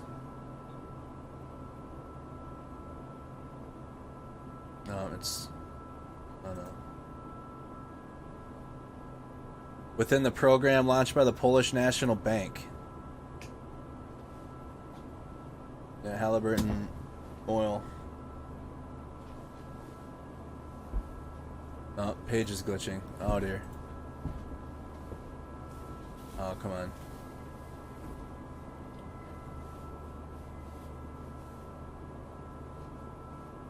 There we go. Page glitched out for a second. Let's refresh. Shout out to our Discord server. Join our server if you have not done so. Aftermath of Russian strikes on Zolochiv, Kharkiv Oblast. This is in Kharkiv. Kharkiv is to the east.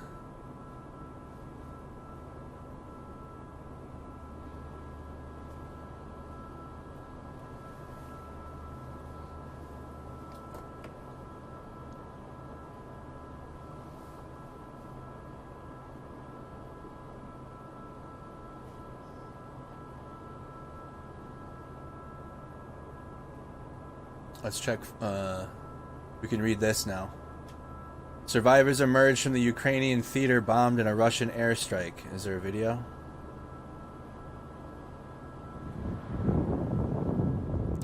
Well, if you'd like to help people in Ukraine who are in need of basic necessities like shelter, food, and water, go to cnn.com/impact. You'll find several ways to help there. Missiles are leaving scenes of destruction in parts of the Ukrainian capital. We'll show you what remains in the wake of a downed rocket in Kyiv. We'll be right back. Plus, every day, civilians in Ukraine are learning the unimaginable, how to treat war wounds, among other things. That story ahead as well. Is she going to step off now? Again, this is a constant live feed. So you see her on her phone, you see the camera crew setting up. It's a feed that we can hear what's going on in Lviv. CNN is just talking right now. They're doing their feed, their report. Air quality index 215, very unhealthy. What is the current air quality in Kyiv? That's not good either. Are they gonna need like respirators?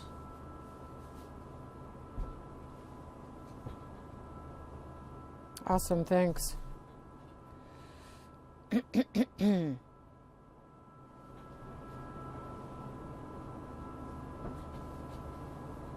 wonder if they're gonna get respirators. 215, how bad is that?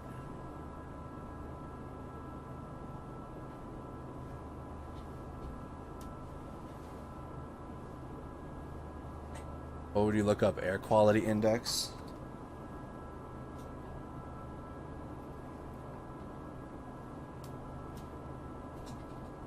No, I just want to know like bad air. Is there a graph?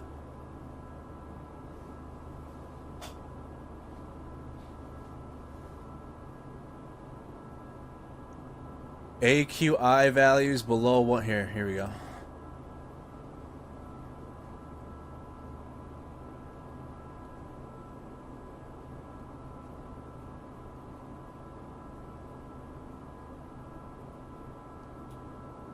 No, I want to know.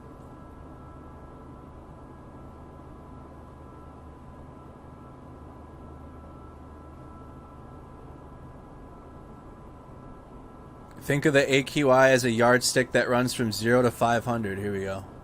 This is what I was looking for. Air Data uses the air quality index in some of its reports and tables to display data using visualization tools.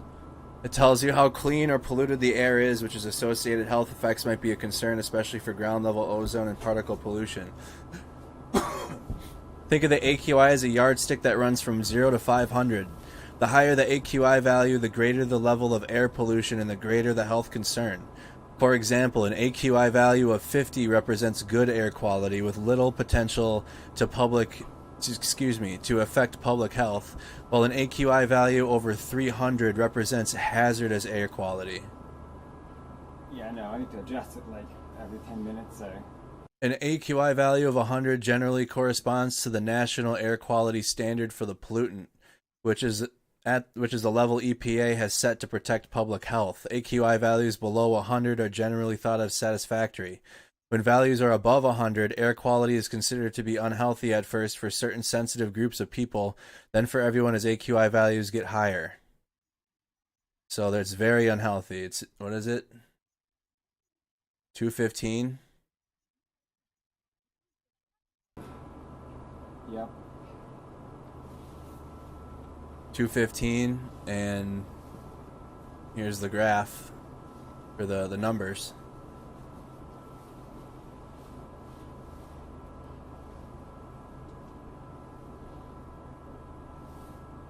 People are getting booted off. People are getting booted off live streams. Okay. Posted.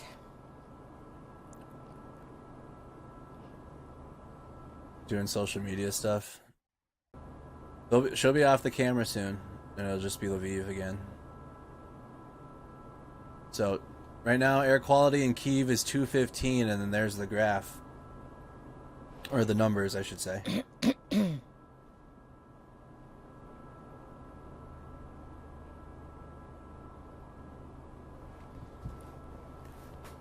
Continuing on.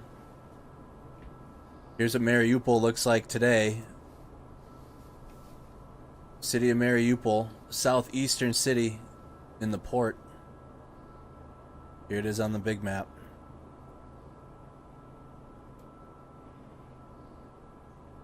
Here it is in the big map. Welcome back. I'm Hala Garani reporting live from Lviv. Here it is on our war map.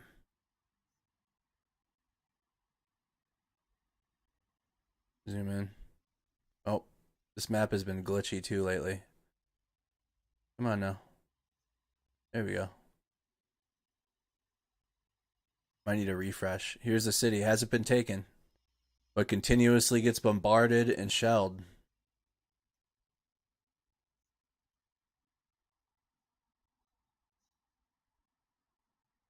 Emmanuel Macron made yet another appeal to the Russian President Vladimir Putin Friday, this time to stop the siege of Mariupol to allow humanitarian access. The Ukrainian President Volodymyr Zelensky has a new message from Moscow, saying it's in Russia's best interest to negotiate for peace. He spoke after Vladimir Putin appeared before a large crowd at a Moscow stadium. Hey, spam the blue and yellow hearts in the chat. Support for the people of Ukraine. Show our platform how much we support the people of Ukraine in this time. We call anybody that's pro Vladimir Putin the just asking questions crowd in relation to propaganda points. Those are trolls. Don't feed them. Just spam the blue and yellow hearts. Show how much more support there is than the trolls, and then you'll see that, oh man, I'm just engaging with the 3 people that are disrupting the chat. And then you'll see how much more support there is than the trolls. All right, there's more pictures from Mariupol. Just completely bombed city.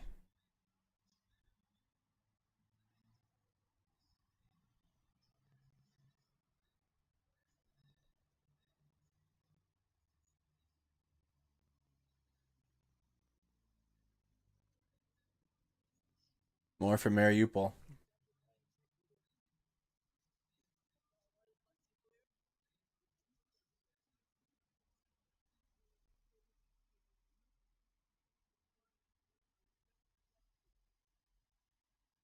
Residential building on fire in Kharkiv this morning.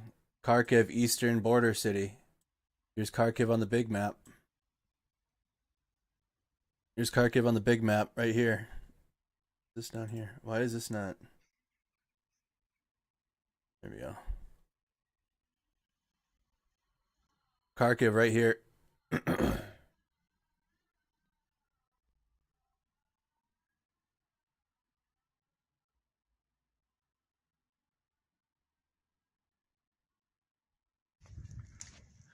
Пиздец, и собачка гавкает где-то.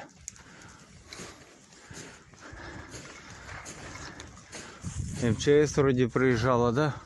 Да я не знаю. И воды не хватает, и что им там? А это был прилет или что? Прилет что-то. Да хрен его знает, что тут было. 4-й этаж, получается, прилетел. Пиздец, и собачка гавкает где-то.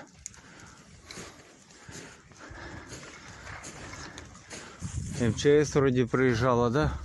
Да я не знаю. И воды не хватает, и что им там? А это был прилет или что? Прилет что-то. Да хрен его знает, что тут было. 4-й этаж, получается, прилетел. All right. Here's more in Kharkiv. This is this morning, just coming out.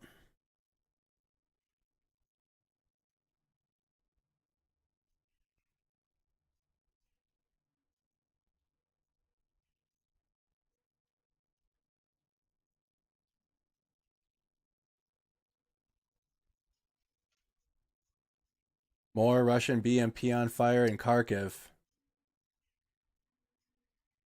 Russian BMP on fire. Clips are coming out this morning.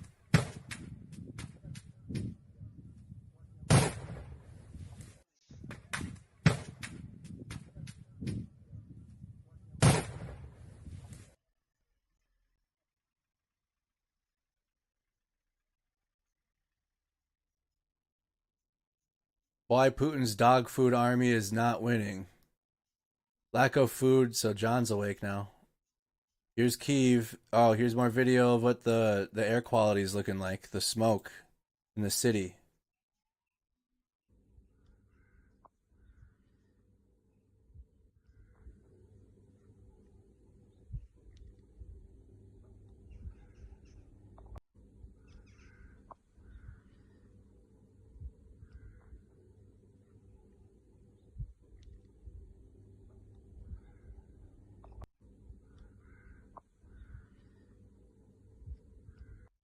More video from Kyiv.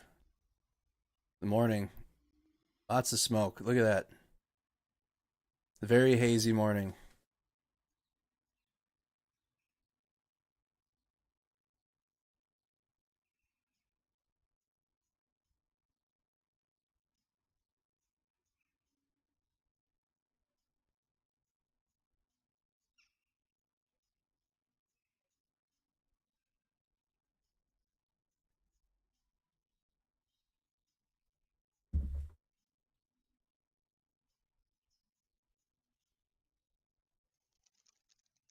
Here's more. More from Kyiv.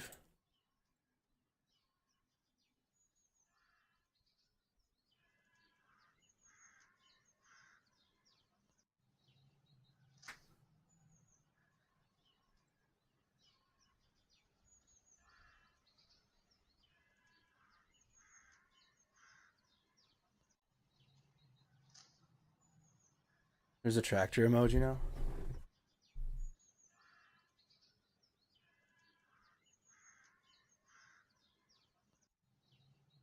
Oh, I see the map one. That's Kyiv. Here's more from Kyiv.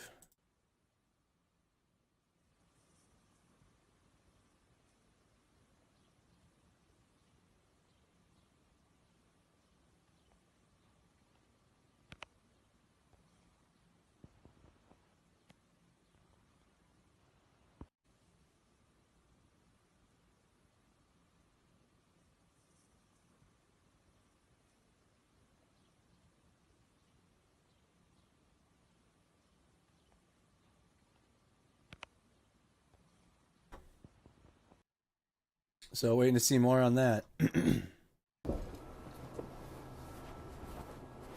Meanwhile in Lviv.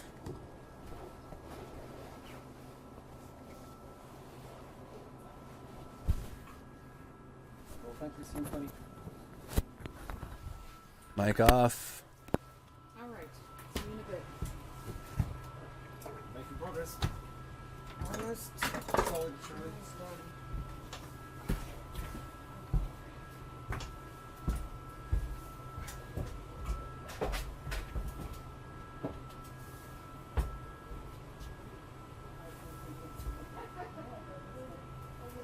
No, she's done. It's again. This is a video feed of Lviv. It's just CNN running a constant video feed.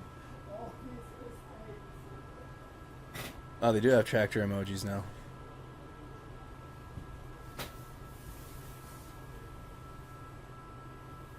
Do I need to show what a troll is video?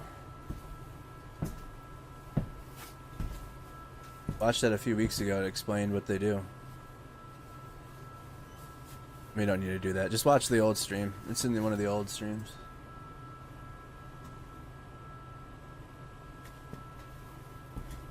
Let's check the latest. Seen that? March 18th, Air Force and Armed Forces hit 10 targets. Hey, Lorenzo, for you. Do you want to come up in a second? Give us a hand with this umbrella situation. Thank you. All cities in the region are under fire. 4 dead and 10 wounded. More than 50 buildings were damaged. The battles... Where is this?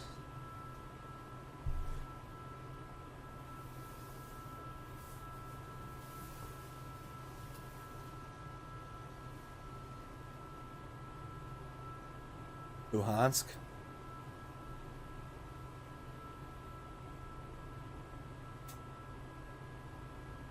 North of Luhansk?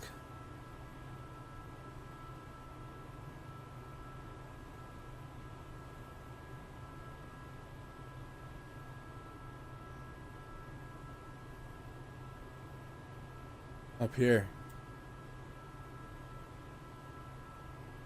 Russian occupied territory to the north.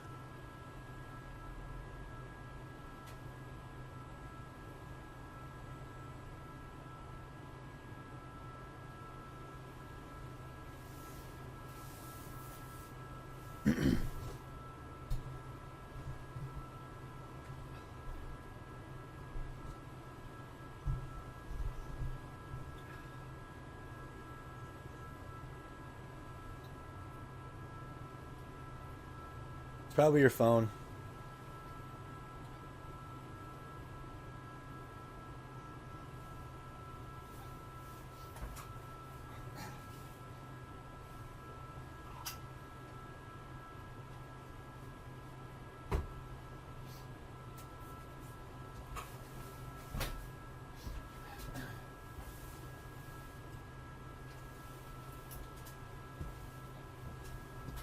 What is this?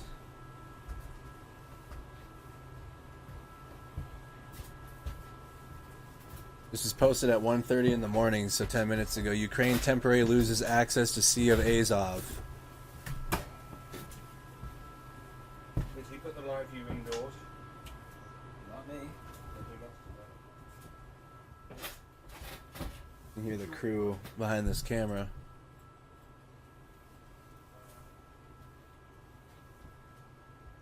Yeah, no, I'm noticing that. See the haziness in the background? This is in Lviv. You can't even really see this building. No, that's exactly why we did it and what we did.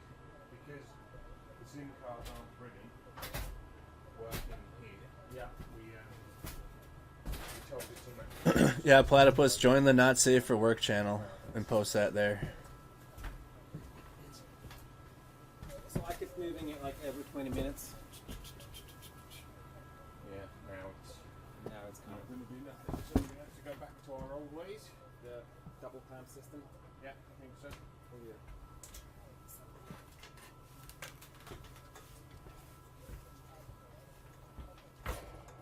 You think it's overexposure in the distance? Over a camera exposure? Could be it.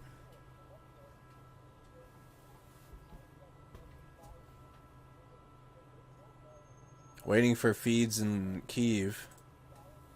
You've seen this one.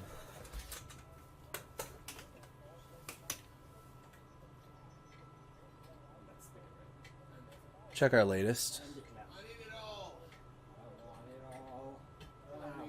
I know he does.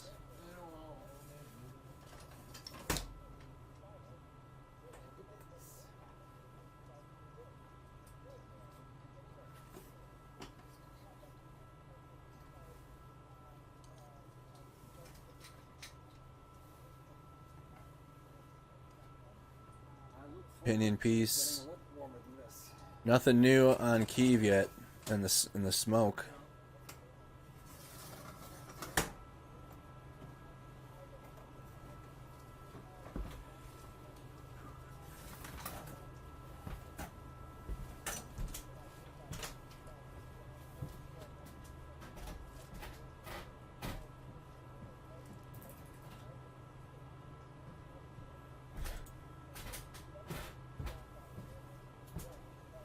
This is the military. Okay. God dang it, dude. My bad. There's a bombed out military base in Mariupol. Mykolaiv.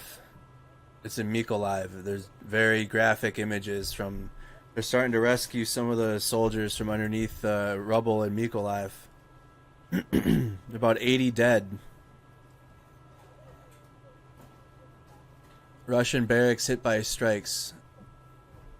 This was yesterday, but now they're starting to rescue some of the wounded underneath there. Hey, what up, Robert? So those are the barracks that were hit.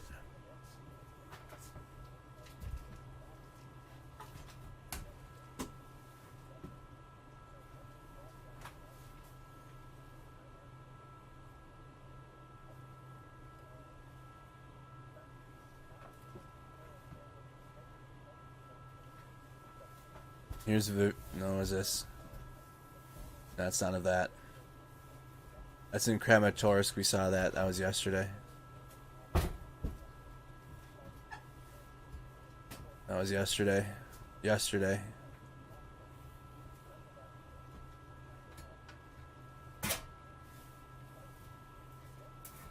I don't know if that was that shopping center hit again in Mariupol, or is this just replay of the video?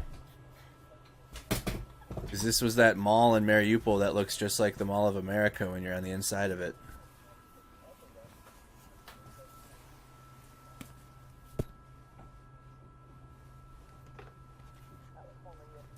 Here's a Ukrainian BM-21 firing on Russian positions. I'm going to turn them down a little bit.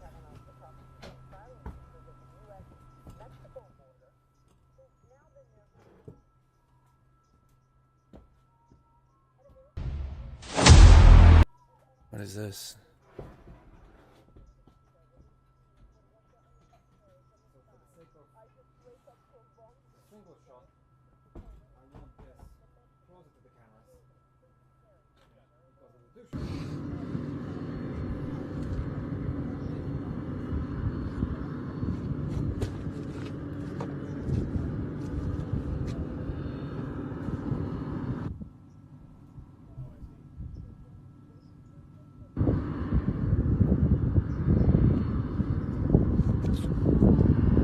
It's Ukrainian rockets on Russian position.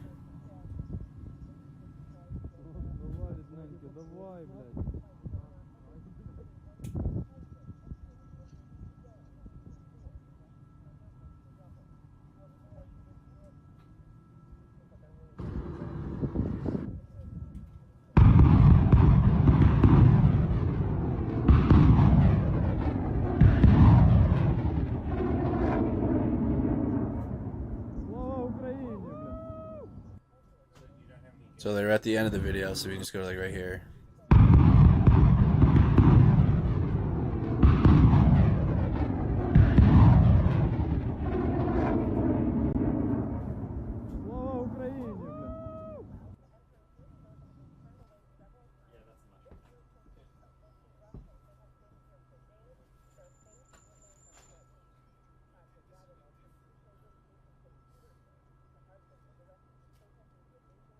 $14 hours ago.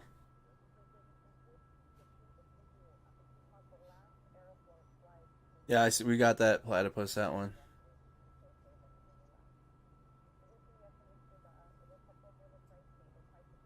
What's this here? Oh, what's the details? In the Kyiv region near the villages of Zydivizka and Berenstia, the occupiers have accumulated equipment and are building protective structures.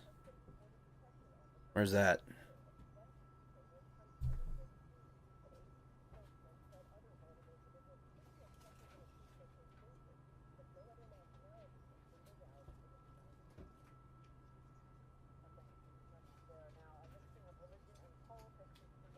Northwest.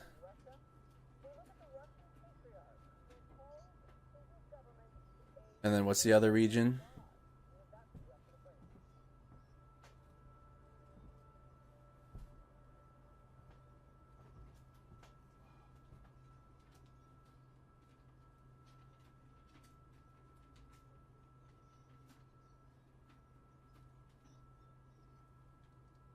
Okay, so they're right next to each other. These two cities right here. This one and this one with the market. Northwest of Kyiv. Up here. Right where the red marker is, and then this city.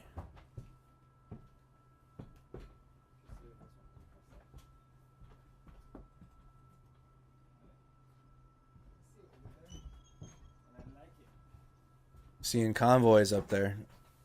People taking pictures or... I'm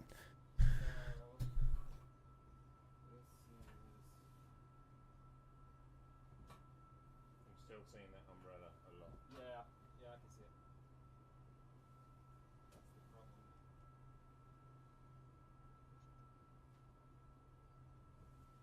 But saying that, how much of this? Okay, I've got the room. That picture here, though, is not from March. The screenshot here says it's on the 26th of February.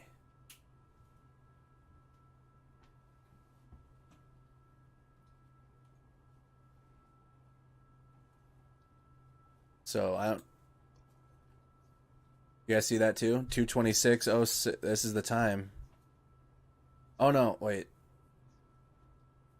I'm even reading it the other way.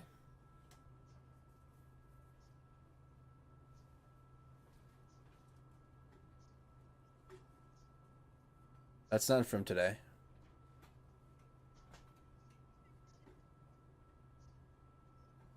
So, could be not true.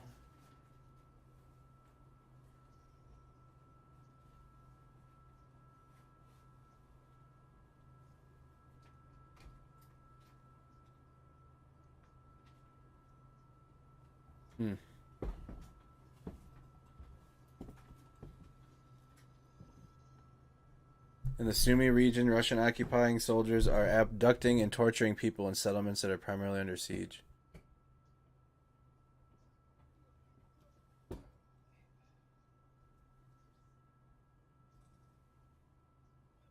Well, this picture is definitely not from today or yesterday.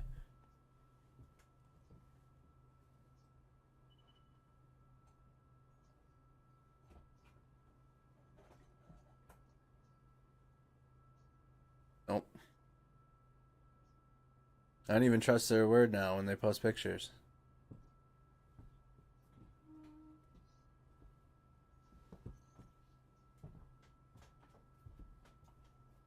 One explanation for why so many Russian generals are getting killed. High-ranking officers are moving closer to the front lines in an effort to impact the battlefield.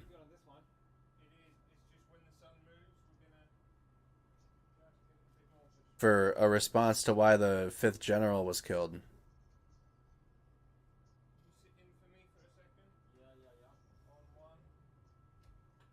That's the pictures you can't show.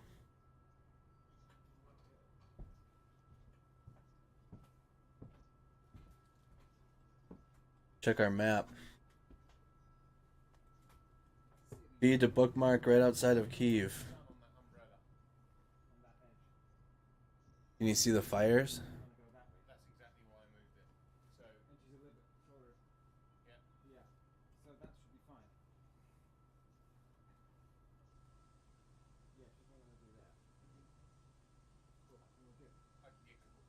They moved the camera over. If it goes up, will it? If it goes up, it's going to go, yeah. It's going to hit us. So where do I need This is the CNN camera that they have in Lviv. Yes. Perfecto. Sí, señor. Very good.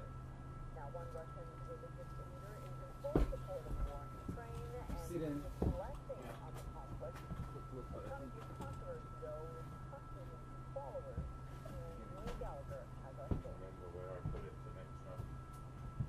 Next time? What do you mean? Do you reckon this will happen again tomorrow? The sun? Actually, do you know what? We've got clear skies all week.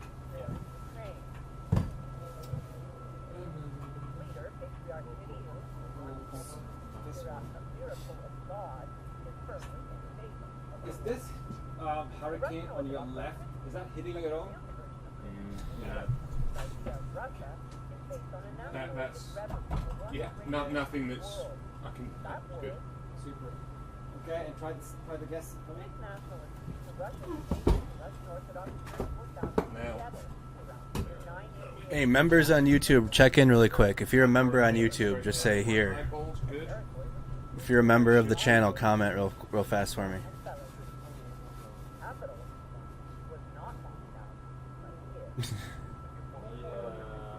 They're not in a studio. Y'all just quit feeding them. But comment if you're a member real quick. You can't see the brolly. You hit the tent before you hit the brolly. No, the brolly's good. The brolly's good. I'm just thinking like the amount of light.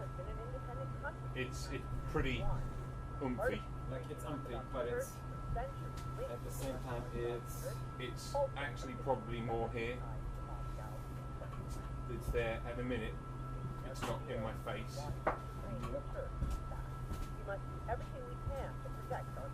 Which I actually appreciate as someone who got a wonky eye. Yeah, that did it. That's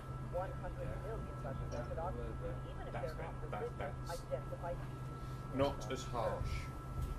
Come down on these.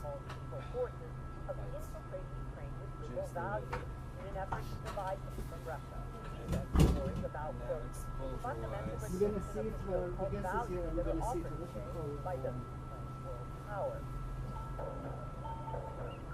The test, if it says of which side you're on, Yeah, I'm going to have to go back and switch return in a sec. Yeah, will do. Patriarch Cyril's support of the war is costing him followers. The Russian Orthodox Church in Amsterdam has severed I just ties. got back into Halison Well, for a second. Divine liturgy. Around 300 Russian Orthodox priests and deacons signed an open letter protesting the war, a risky path in Russia. All right, we're good. Hey, everyone on Facebook too. I haven't forgot y'all are doing good. Facebook actually hasn't been. The chat's fine. We had to add some help on YouTube. We had to add some help. Facebook, y'all been good. Both here too. Shout out you, It Lynette. does look a bit blown out over this shoulder. Yeah, so adjust for the background for a second. Or maybe they're fixing the. You're gonna have to burn me a little bit. But then I don't have enough to. You don't have enough light to count. This is in Lviv. Unless. Meet me in the middle. I mean, yeah, we'll get in the middle. What I could have done, and there's no time, is maybe use that other cream source. Oh, I've been here since February 15th. Yeah. So next time, we'll use that cream source as well. Overexposure. So whoever commented earlier that it's overexposure, you were correct.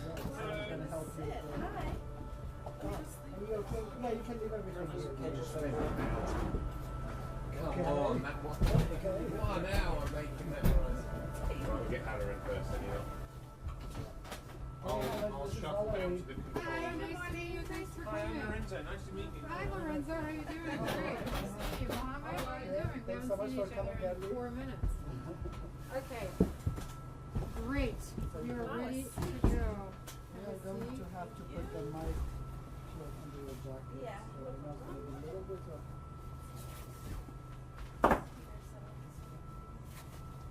Maybe, I don't know, we're gonna keep it open. Careful because it is very strong. Yeah, I saw one of the producers, Anderson producers, had like burned her coat on it. Yeah, that's what I you have to wanted. be careful. And if you might actually put a Oh, I'm gonna make towel on you, it'll protect you against. Because it is that bad, yeah. Because it's either you're freezing or you're burning. Can you help me with the mic, please? What is this big...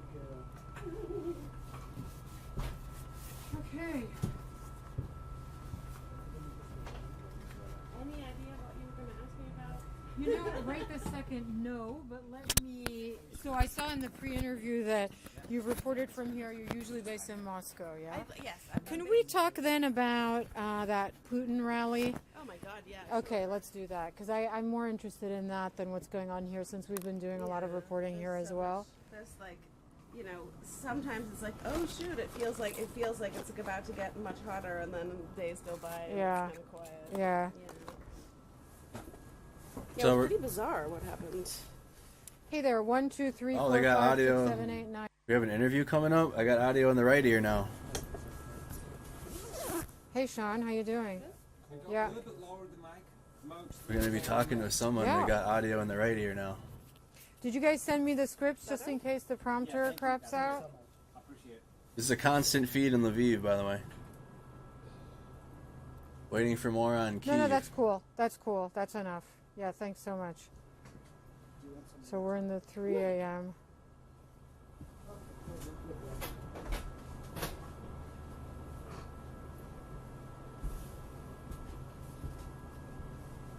I wanted to throw a little bit more light on your side, so just see if that's not too harsh.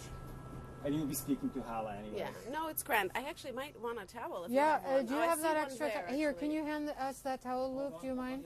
Thank you so much. Yeah, because otherwise It's it'll quite be very strong, strong. Austin, and then we have a package, and then it's us, Valerie Hopkins of the New York Times. Okay. So we're about, I want to say 3 minutes away, 5 minutes away from our conversation. Okay, great. Then I'll just check something very quickly, if it's okay. In fact, if you want to do that, no, stay. You can, because there's a whole 2.5 minute piece before us. So you have to, if you want to stand there because it's more Great. comfortable. Great. No, I'm not going to move. I just want to grab my phone. Yeah. Thank you. Sorry, I He's don't want to afraid mess you're with gonna all the drag tangles. this. Yeah, I'm sure. Sorry about that. No worries. Okay. No problem. Okay.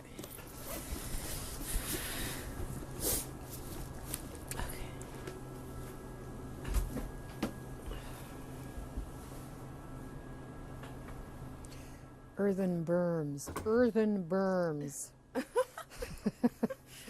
How often do you use that term in everyday life? Hello and welcome. Okay.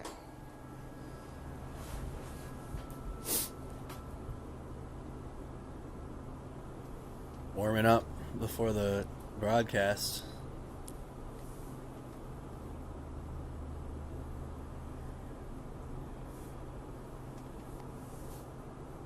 Hey, good morning, Chirp.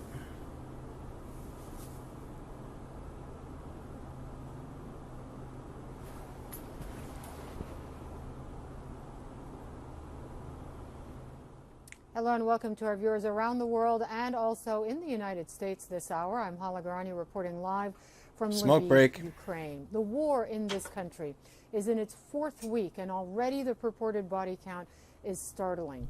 Ukraine says 14,000 Russian troops have died in the conflict. Others estimate Russian deaths are fewer but still stand in the thousands. And Ukraine's president is warning that it will get worse if Moscow's aggression continues. Now, obviously, there are losses as well on the Ukrainian side. Russian bombers struck army barracks in the southern city of Mykolaiv. Swedish journalists shot video of rescuers pulling one person from the debris. You see it there on your screen. It's feared dozens of Ukrainian soldiers may have been killed in this one attack. In the besieged port city of Mariupol, drone footage shows the utter devastation that Russian forces have unleashed. What you're seeing there used to be, I should say, a shopping mall, and it is completely gutted and burned out, along with blocks of charred apartment buildings. And new satellite images show some Russian forces taking up defensive positions, digging earthen berms for protection. You see it from talking about the Mariupol soldiers that were killed. Calling on Moscow to return to diplomacy before it's too late. Listen to Zelensky. There's like a window behind him. You can see the half windows. Air quality getting bad in Lviv? Unsure. I'm only seeing air quality reports from Kyiv coming out. It's at 215. In the U.S., President Biden spoke for nearly 2 hours with China's President Xi Jinping, warning of unspecified consequences if Beijing assists the Russian side. We'll have more on that angle later. Now, in Moscow, Vladimir Putin held a huge rally and a concert to celebrate Russia's annexation of Crimea, which happened 8 years ago. And some of those attending said they felt pressured to go to this event. Mr. Putin used the occasion to justify his renewed invasion of Ukraine without mentioning Russia's heavy losses.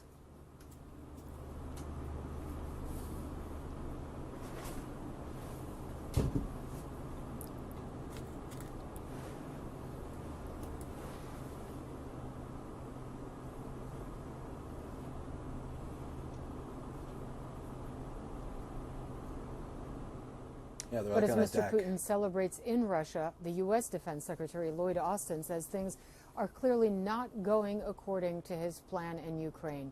He spoke with Don Lemon during a visit to Sofia, Bulgaria, Friday.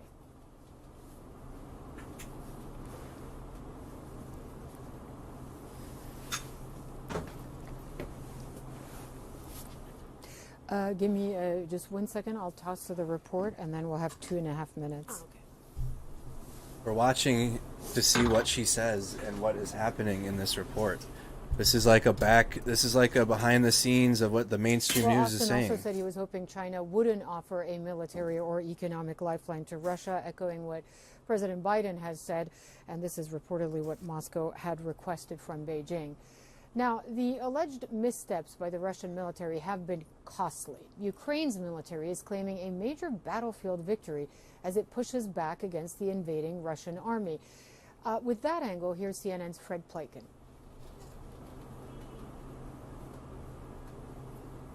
All right, we're ready? Okay, we got 2 minutes 50.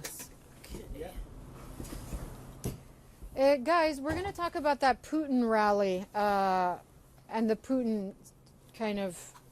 Do you have video of that? It's important to understand media as well. We've been criticizing media like this is a live This is a live, Got it. constant live stream. Thank you. Awesome. You're seeing like behind the scenes of how the news works as well. If you're triggered because it's CNN, then if this was a Fox News thing, we'd be watching them doing the same thing. All of our local staff were also evacuated. But the BBC is there. The BBC's there. The Journal's there. Yeah. How did they? Sky News has remained. Yeah. I mean, no, our people made the decision to suspend temporarily. Just in case, yeah. Just in case. I mean, they were very worried that, we would be caught in the crisis. I think it was premature, personally. Yeah, but, yeah. Yeah, it was. Like, this isn't on the news right now. Wall Street Journal. Who's there for the Wall Street Ann Journal? Simmons. Uh-huh. And then they have 2 other people that they had just hired right before the war started. I don't think they're there. If you want to, you can go like behind your ear. Oh, I didn't. See, that little conversation wasn't on the Okay. news. On this side? Yeah. Okay. Thanks. Thank you. No problem. That little nugget of information wasn't on the news. Yeah, but like reading their reports, you can see they're making a big effort to comply with the law. And the BBC's first reports as well were quite, what the rest of the world calls a war and what Putin calls a special. Are they still doing that? I haven't seen in the last 2 days, but for instance, they were at the rally yesterday, and their colleagues were tweeting about how a lot a lot of people said they didn't want to attend. And I thought it was quite, no holds barred. It didn't look like they were making an effort to comply. Yeah. And also, I mean, if your network or your publication is calling it a war and you just happen to be there. Well, exactly. You can be caught in that as well. And I mean, the Wall Street Journal has had great reporting here. So. All right. We're almost there. Those two, they were. Nobody knows where we're going to be. Yeah. I'm sure you guys that are watching CNN are seeing them talk to each other shot, live, but this conversation right here wasn't. The camera wasn't rolling yet. They're getting it situated. Yes, I know that. I get that. This is like a constant live feed. When they're not on camera, the camera will still be rolling. It'll be pointed at Lviv.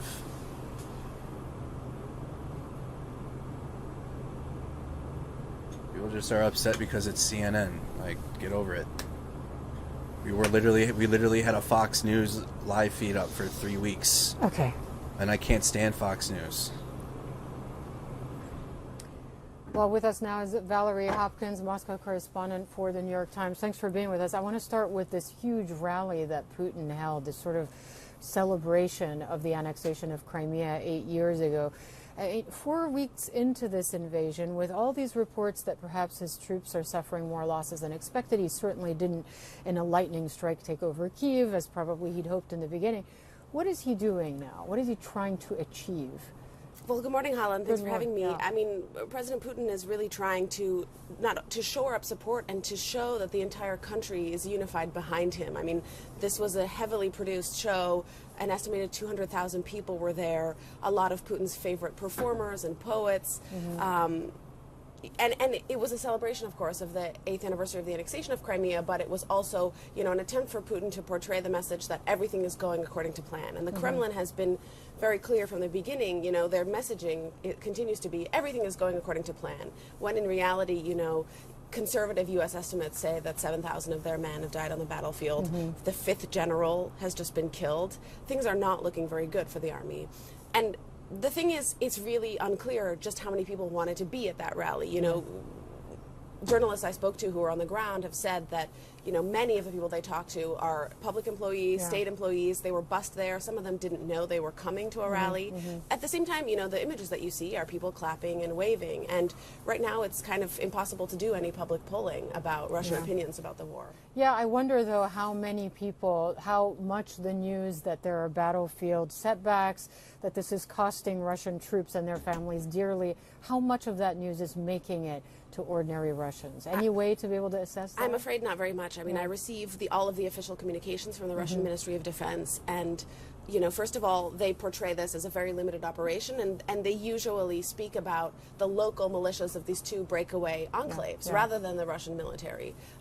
They've only acknowledged losses once, when they acknowledged, I think, about 498 soldiers killed about 10 days ago.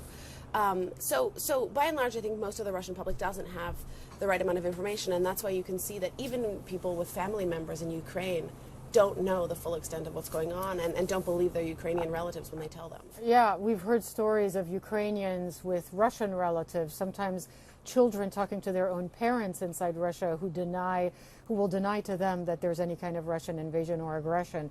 But I wonder, Putin, is there, I mean, obviously before the invasion, Western countries tried desperately to avoid it by engaging him in diplomacy. Is there any window there?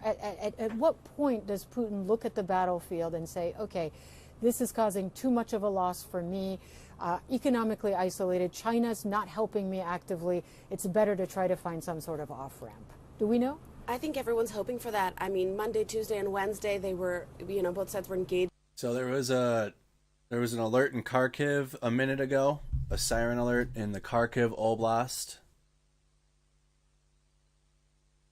What is this, an update from the Ukraine government? The supply cars did not arrive again. Total resistance to the Russian occupiers continue. Kyiv air quality is at an unhealthy level. We looked into that. What is this here? Oh, just a timeline of the... Okay. Spent most of yesterday speaking to people who had just fled Mariupol, and nothing new yet. 80% of the housing stock is destroyed. 40% of it can never be lived in again. All of the heavy industry that was there was 2 major factories that were the lifeblood of this town. I mean, even if they take over that territory, it's going to be completely destroyed, and it's going to be empty of people, and the people that remain are going to be angry. It's hard to imagine what Putin thinks he's going to do with any of this territory that he conquers. And this is territory that Vladimir Putin claims he's liberating. These are Russian speakers that may even have had some sympathies toward Russia before, and now they're being bombed into oblivion, and I can't imagine there are many people there who are happy about this. Indeed. I spoke to somebody last night who said that before the war he thought up to even 80% of the local population of Mariupol would have been sympathetic to Russia. I mean, they are something like 30 miles from the Russian border. The biggest city that they would go to in the greater area is in Russia. They were very close, and slowly, year by year, after those people saw what happened in Donetsk and Luhansk, after, and especially after this bombardment, most people have said they don't want to go there. I spoke to a Russian yesterday who is now in central Ukraine, where the majority language is actually Ukrainian and not Russian. And he said, I could have gone to my Russian relatives in Russia, but there I would feel pain and shame. And here in Ukraine, I will only feel the pain, but not the shame. Interesting. Valerie Hopkins, thanks so much for your great reporting here. You're in Lviv now, usually posted in Moscow. Thanks for that, Valerie Hopkins. And coming up on CNN, Ukrainian refugees flood across borders in hopes of reaching safety. We'll hear their stories of escape from the fighting that is now raging in their country. Plus, I'll speak to a representative from Save the Children and get a first-hand look of the situation there on the ground for refugees fleeing. Okay, great. Thanks so much. Thank that was you. really awesome. Oh, You're such a happy. natural. Really, Yeah, I don't always feel like that. Do you usually do TV interviews? I try Or to radio? accept them because it makes me nervous and I want to get better at it. Yeah. Oh, you were great. Really, very impressive. Thank you. Good luck with the rest of your. Hopefully, you can make it back to Moscow. I hope so too. I had just started there at the end of August. Where were you before? I was 3 years in Budapest and then I was living in the Balkans for a long time. So you speak Russian. She was stationed in Moscow? That's tough. Okay, well, have a good one. Thank you. We'll probably see you around. Yeah. Enjoy. Thanks. Bye-bye. Thank you. She was stationed in Moscow. That sucks. Now where's she gonna go? Hey there. Yeah, how's it going, Wayne? That was a fun interview. That was really, really good. It's just because we don't really get inside of Russia, so I thought it would be more interesting just to focus on the Russian angle since we're here. That was a fun interview. That was a fun interview. Well, I feel like we learned a lot. Yeah.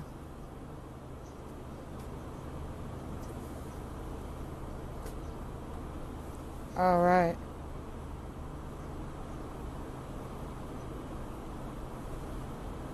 Yeah, exactly. By the way, are you running my piece this hour? Oh, good, because it was a lot of work, Wayne, let me tell you. We want to get some mileage out of that thing. Oh. Now that we don't have the two-shot anymore, I can come down the lights. Do I need to stop smoking? Yes, please. Am I That would hearing be things great. that it's becoming more comical as we sit here? Woo! Awesome. I'm so glad to hear that.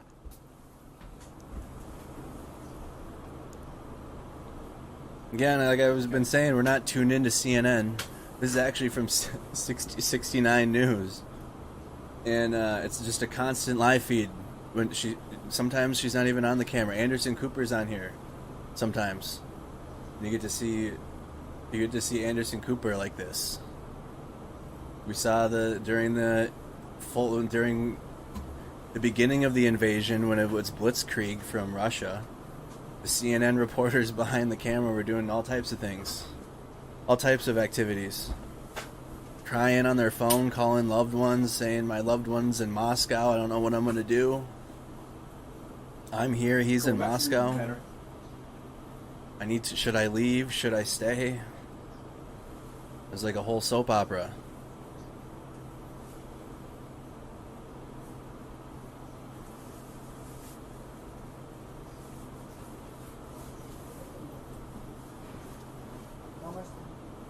How much time do we have? About a minute. Okay. What is the name of the BBC reporter again? Quentin Somerville. Quentin Somerville. Let's check the latest.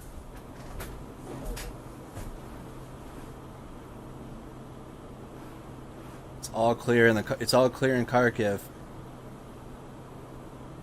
So we had read that they had a siren. It's all clear. No problem. Thanks. Nothing new. Okay. Yep.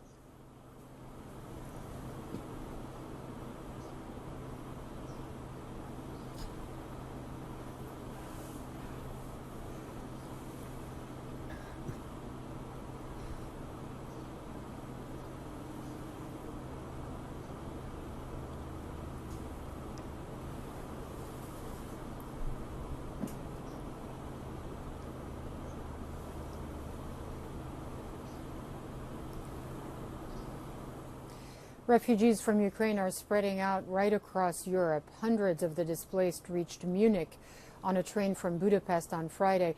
Most were women with their kids, many others were elderly. Germany has so far received 200,000 refugees. According to the UN, more than 3.2 million people have now fled the fighting in Ukraine, and at least 2 million have crossed into Poland alone. Many of those people have now moved on to other European countries. CNN's Ed Lavandera is right there in Poland for us, near the border with Ukraine.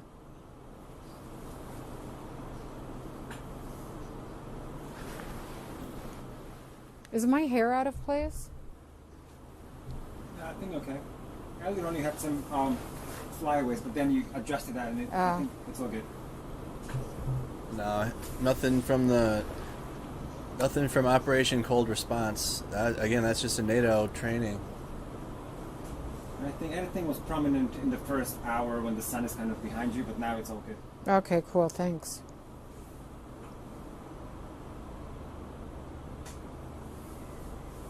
Nothing new on the map.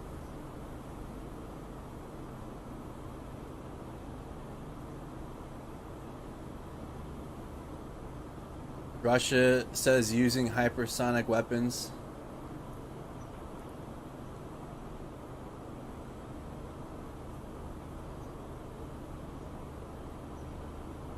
What does that mean? Russia says using hypersonic weapons in western Ukraine, what? Yo, who's been writing, is people just writing tweets? Shit don't even matter anymore? Russia says they're using them? It's like they're admitting that they're using them? Or what?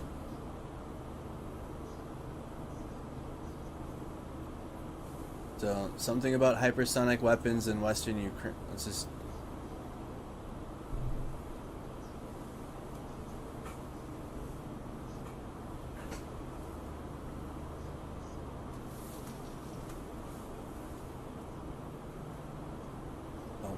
copy paste.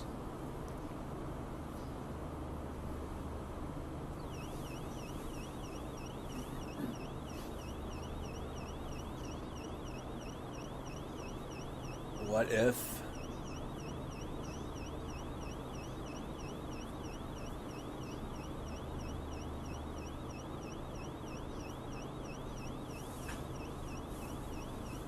Hypersonic, this is from India Times, updated 12 minutes ago.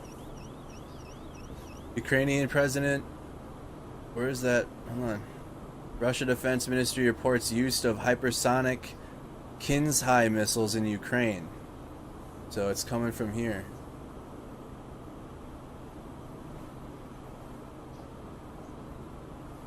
Russia's Defense Ministry reports use of what are those?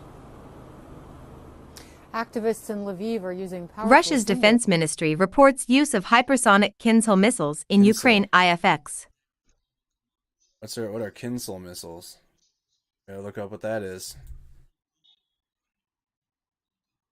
Russia's admitting this.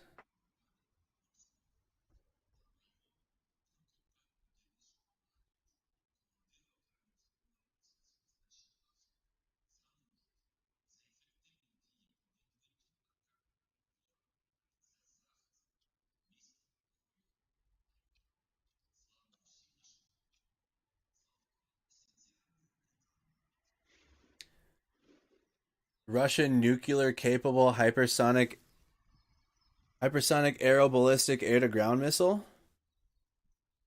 That doesn't sound good. The Kinzhal entered service so this is very new. 2017. So here's something not Soviet era. It is one of the 6 new Russian strategic weapons unveiled by Russian President Vladimir Putin.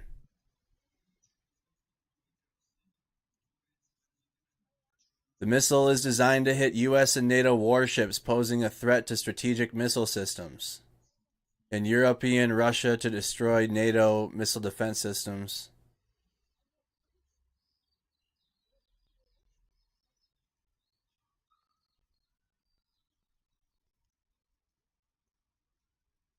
Oh, that's not good.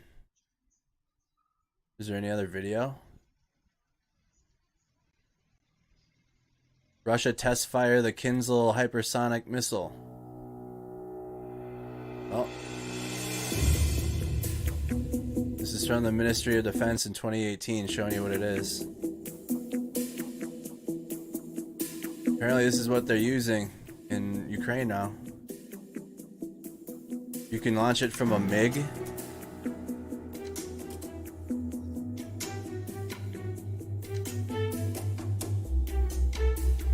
Attachment from the plane and guiding across the sky, leaving a fiery trail.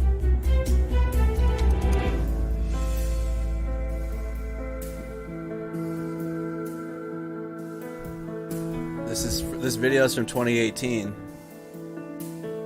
It has a range of 2,000 kilometers and flies at 10 times the speed of sound. Are you shitting me? It is to be... Oh, no. Don't just speed over that. Don't just speed over... Look at this last bit. It is said to be able to overcome air defense systems.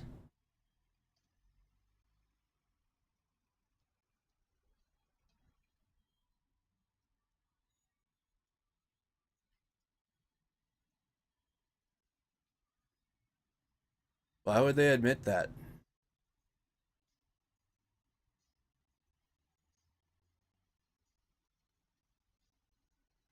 Where's the news story that I found?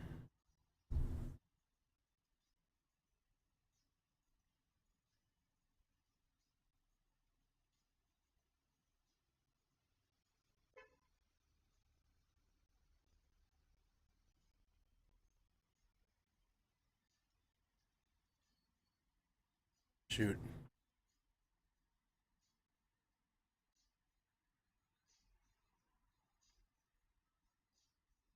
Here. There we go.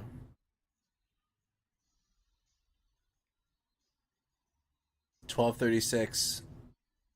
Russia's defense ministry reports use of hypersonic Kinzhal missiles.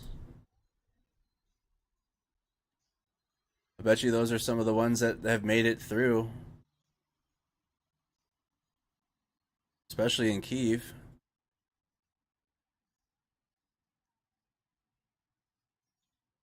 Could those be the ones that made it into Kyiv and Lviv, that made it through?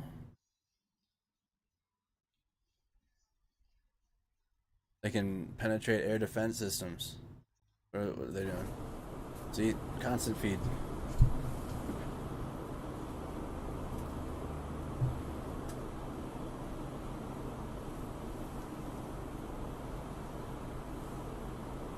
When you get a second, could you hold up the white towel for me? Mm-hmm. Yes, so I can get another white balance on it.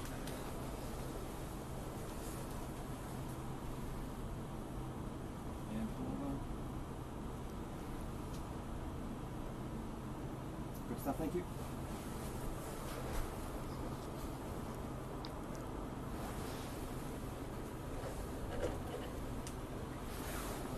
That's not my personal Sky God, it's Mercado Media, which is public anyways. It's in this description.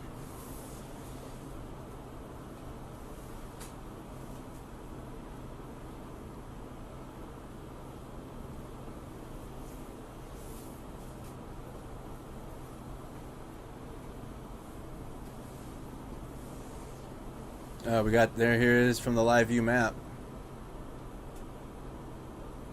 So we, right, yep, live view map tweeted it out too.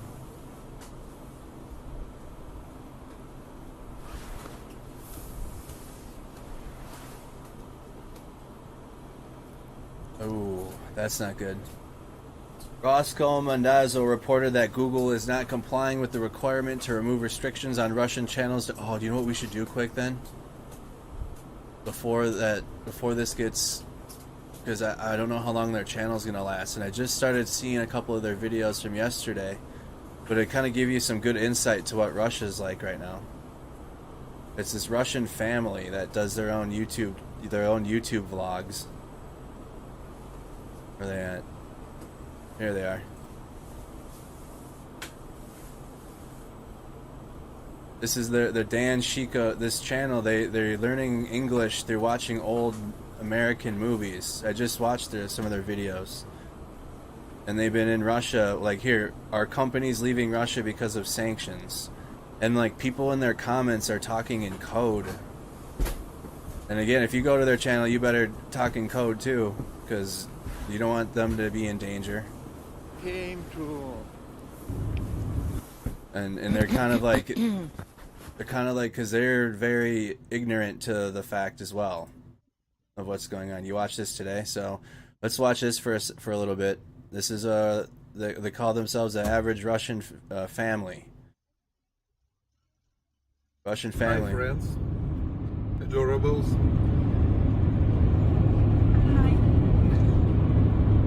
Today we are going to show you what brands or companies are leaving Russia or have already left our country.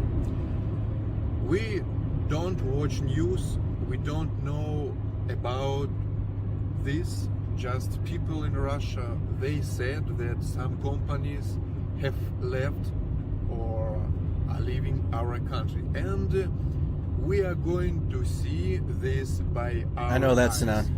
And we are coming to very big, gigantic trade center. You call it mall, entertainment center or trade center, mall.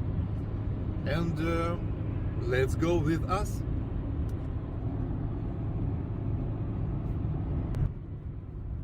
Adorables, you can see from left side this gigantic trade center.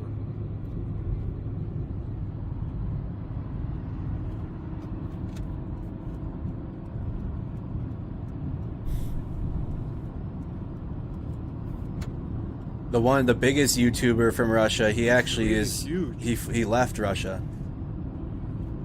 The biggest YouTuber that's in Russia.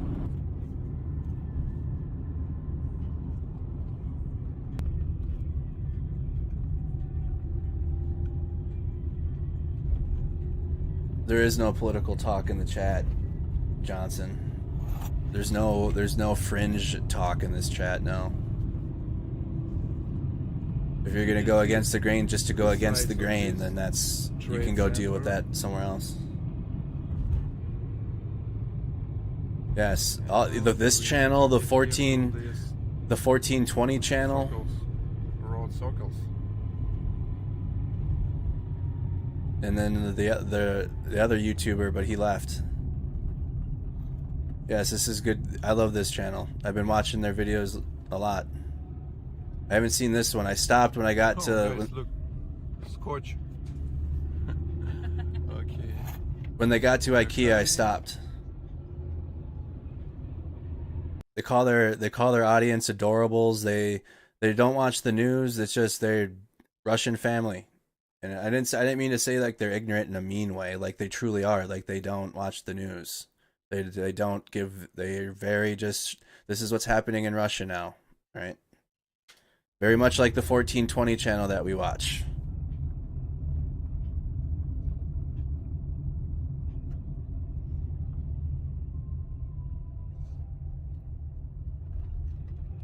They learned English from watching old American movies.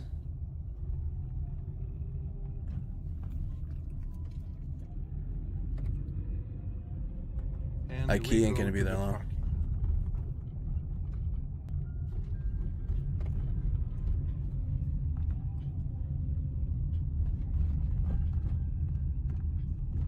If you want to find out, go join our Discord. If you want to find out this video, I'll share it to our Discord later. Now, dear friends, we need to find parking place. There are a lot of parking places here, but this mall is huge, and we are going to find place near enter. When was this posted? Yeah, IKEA's leaving. This is posted on yesterday. And fast forward through some of their parking. Baby car. There we go. Baby car. I know that in your countries you call it stroller.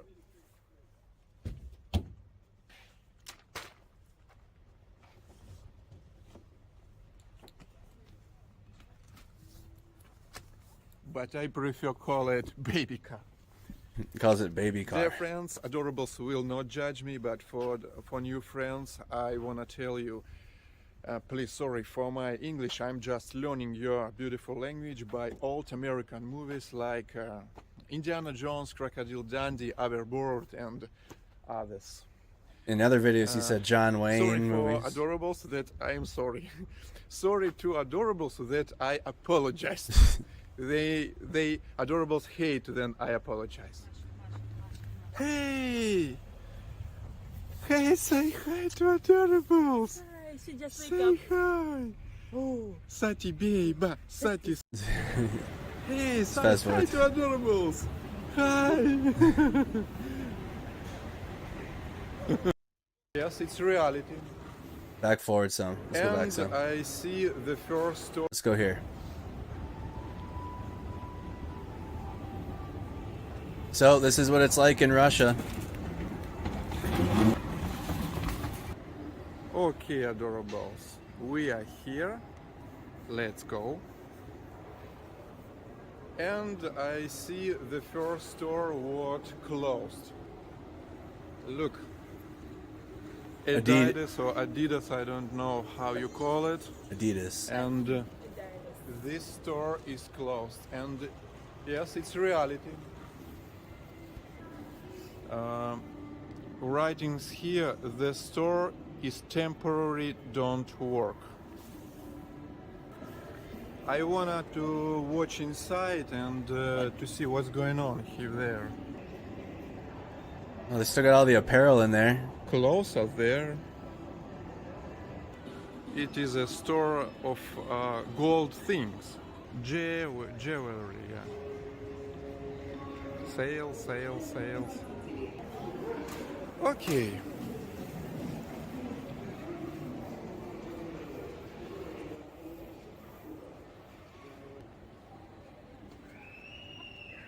Nice bus. Susie, I see ice creams.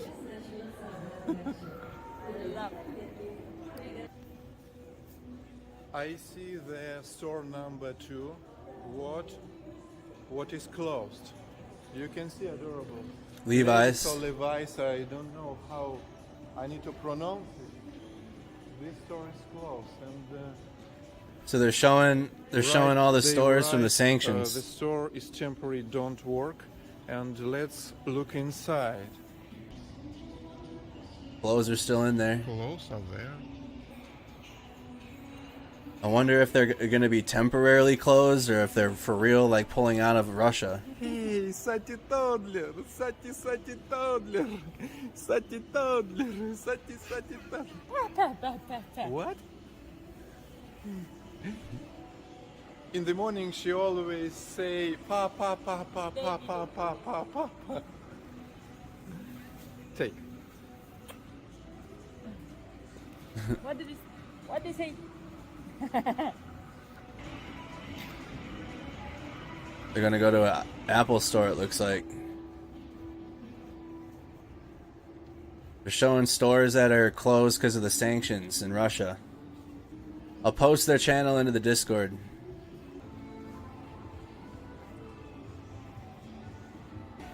She's like staring at the camera the whole time. To the electronics store for a couple of minutes. The baby's just and, staring at the camera. See what's to watch what's going on there. Channels like these might not last long. S22 Ultra. Yeah.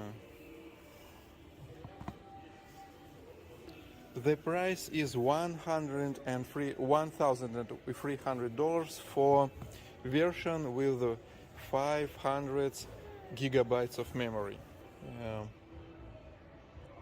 And this is the iPhone 13 Pro Max. And price starts from $1,600. How much is that? How much is that in US dollars? We can see how much it's gone up, because apparently the cost has. So I'm gonna pause it quick. How much is that? Let me look at 164,990.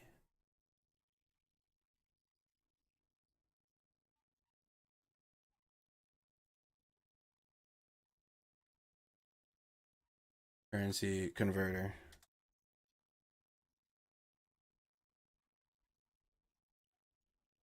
Euro.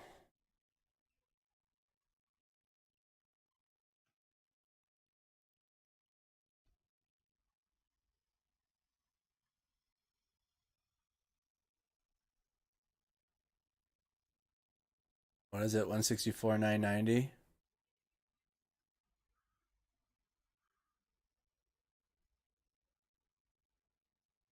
$1,000, so $1,500 for an iPhone still. That's about how much it costs. For what version though? He said the version. For a regular iPhone 13 Pro Max.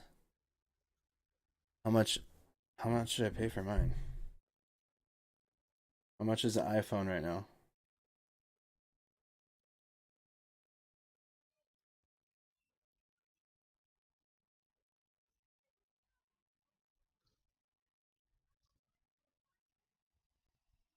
Full retail price. So a terabyte is $1,600. At 512 gigabytes is $1,400. So that's probably damn expensive for an iPhone 13. That's not the top one, I don't think.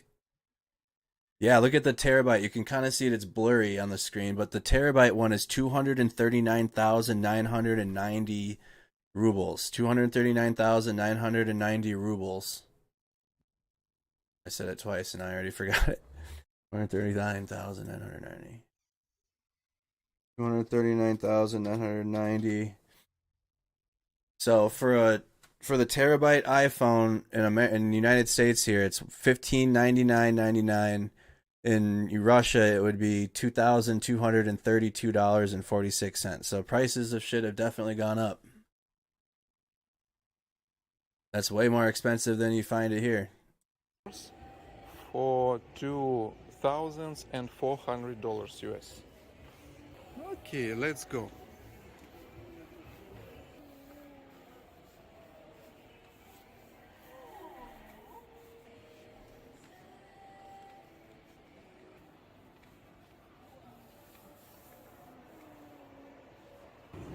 Okay, adorables. Now it is a what I see. It is a brand store of Samsung, and also they have this flagman S22 Ultra, but prices are higher here. And adorables, behind of me it is a store of Apple's done. Stuff. Notebooks and phones, and this store is closed. I see lots of notebooks, MacBooks, and phones. Can't get those. So it was the third store what have already closed.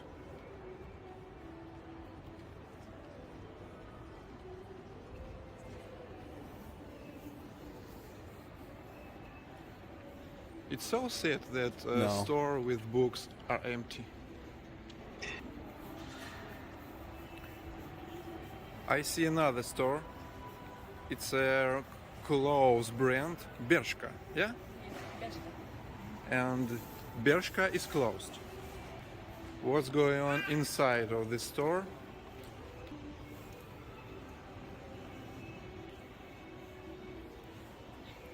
No people. No people. Only mannequins. Yeah. Okay, Susie, let's go. Nobody's at the mall. It is a new area in this mall. Look at this design. Oh, so he just pointed out the same time we did. I saw a couple other people saying the mall's dry. I just said it looks empty. He just said this is the new scene at the mall. There's nobody there. Pull-in Bear. Beer. Close to. This store number 5. What? He refers to his audience as adorables. Wow, look at this design. This brand, Zara, they spent lots of money to make this huge store here. This video was posted yesterday. And what's going on in the Zara? The light is on, but no, they didn't work. No people there. Wow, so huge store Zara made, and they closed.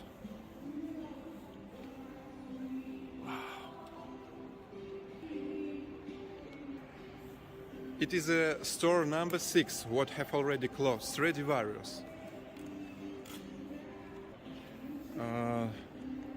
Message for people, our stores temporarily closed. Oh, I see someone in the Zara store.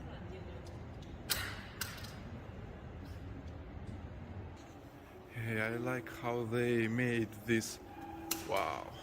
All right, pause real quick. Let's check the latest.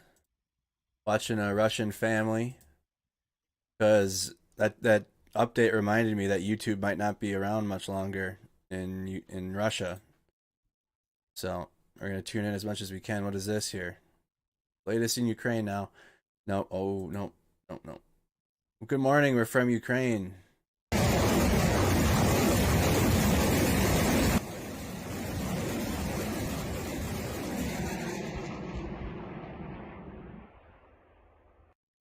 This videos. Good morning. So this is the Ukrainian side. He's a Ukrainian reporter. MLRS rockets. First video was Russian soldiers being buried. Breaking Russia. So more on this. Russia has said it's used hypersonic Kinzhal missiles. Here's a Russian T-72B3 tank in Mariupol. A Grad? Do you think that's Grad rockets? You're right. A Grad truck. Ukraine has Grad. 100% right. Shout out to you. Free Zone, $9.99. Thank you so much.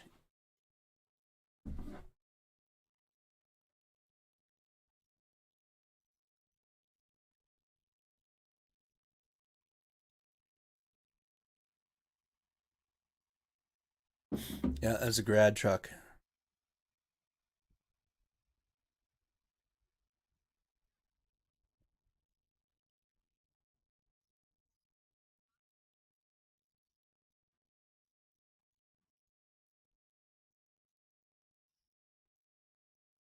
Mariupol. Says used Kinzhal missile yesterday against military warehouse.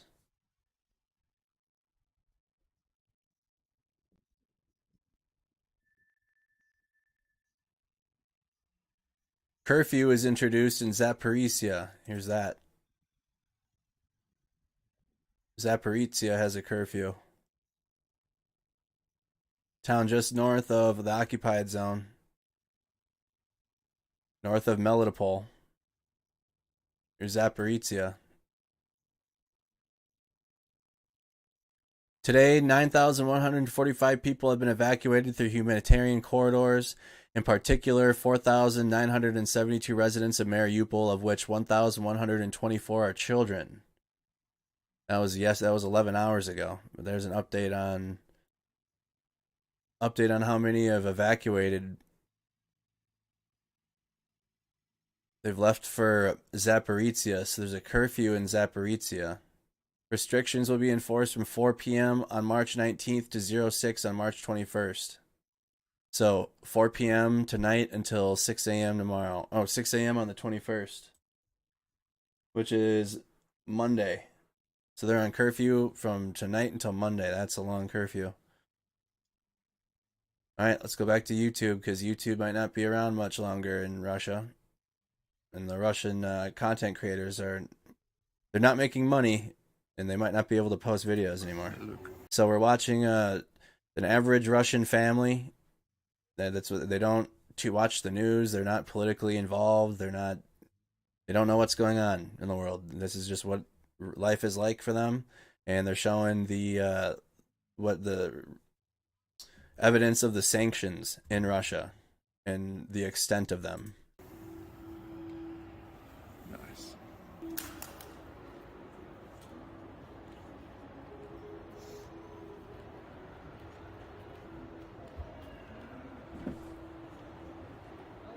Adorables, I see the most huge clothes brand, and I see it is a H&M. H&M. And they're closed too. What they wrote, all our stores temporarily closed. Temporary closed. Let's check it out, what's going on inside. Temporary. So, what is there any permanent? And this is the store number 7, what have already closed. And now we are going to food court, and let's go to check it out, what's going on there. I see the queue.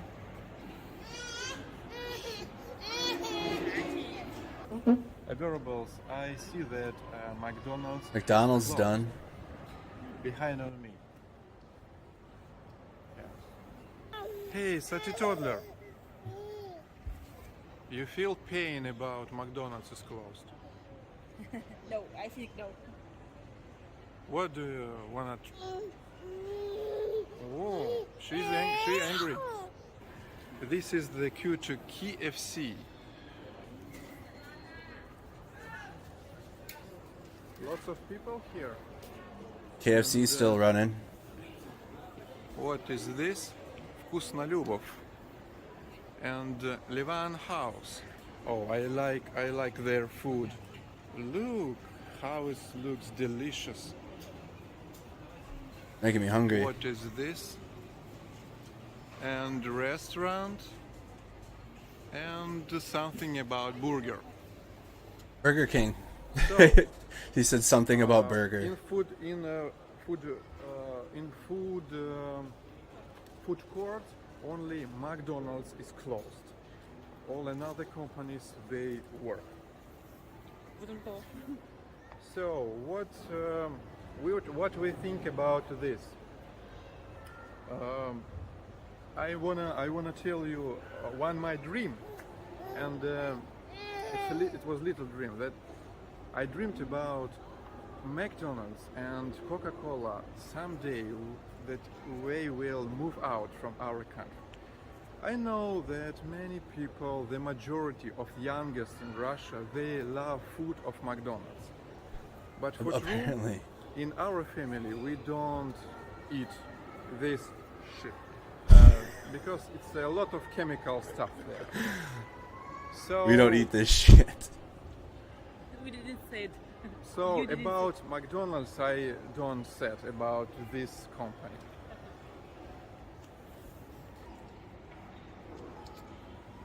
So he doesn't care that McDonald's is closed. He doesn't feed his family that shit, he said.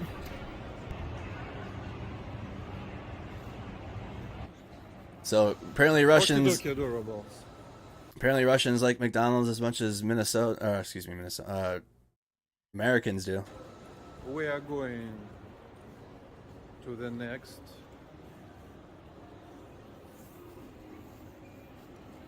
And this is the store number 8, yeah, I think, what have already closed.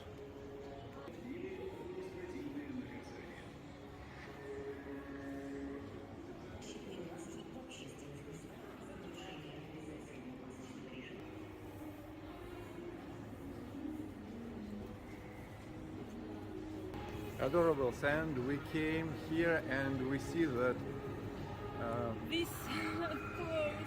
Yeah, it is sad, yeah? It is sad for us because we really liked IKEA. Very good things. You buy very good. They make not the best quality of equipment, but it's like a money price quality. Yeah, it's not the best quality, but it's not the huge. So we liked IKEA. Yeah, we liked IKEA. IKEA is closed. IKEA's. And, so we need to see what their IKEA is closed now. Wrote. I think IKEA is gone permanently, though. I think IKEA is. I don't think IKEA is temporarily gone. I think they're gone. There. Temporary stop sales in stores.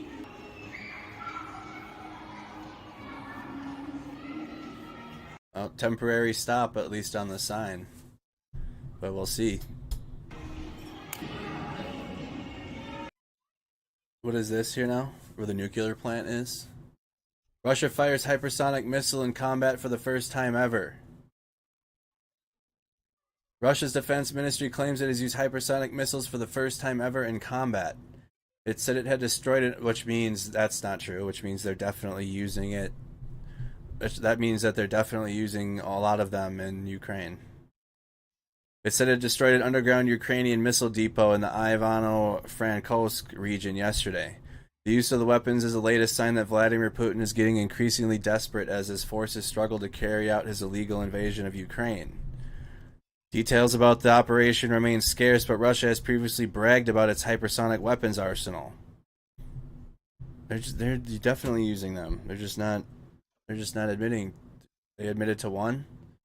The strike is believed to be carried out using a Kinzhal missile, which had previously been claimed to have a range of about 2,000 kilometers. Their speed and ability to fly make them harder to track by anti-missile defense systems and are capable of carrying nuclear warheads.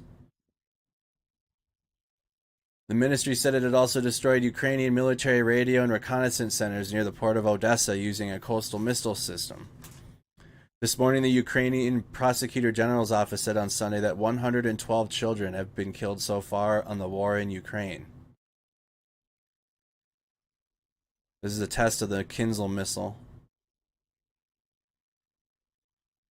The Kremlin is desperate to hide the high number of Russian casualties in the unprovoked invasion, which has turned the country into a pariah state, shunned by the rest of the world. This is likely to involve indiscriminate use of firepower, resulting in increased civilian casualties, destruction of Ukrainian infrastructure, and intensify the humanitarian crisis. Words from the ministry. The Ukrainian Defense Ministry. Check the latest really quick. Let's do a viewer check-in. Comment where you're tuning in from. Share the stream if you haven't. Like the video. Close out the chat and like the video. Also, if you're on YouTube, set the chat to live chat. If it says top chat, you aren't seeing all of the comments. You need to set it to live chat to be able to see all of them. Hey, yeah, we're covering Ukraine. What's going on in LA? Oh, I think we might have, Facebook's different. Let me see. We don't have any mods awake on Facebook for sure. Let me see who's on. Comment if you're tuning in on Facebook. I'm going to add a couple mods. Temporary. Our moderators are asleep. It's really easy on YouTube, but Facebook I need to add you guys. Give me a second while you guys are checking in.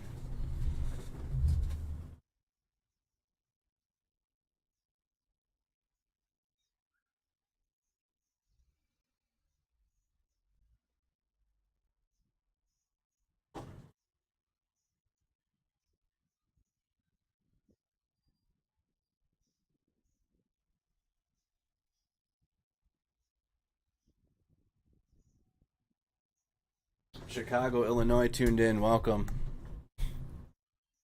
We can put up, is there any live feeds of, oh, here's Lviv. Very busy day in Lviv. Refresh. Well, I'm adding Facebook mods.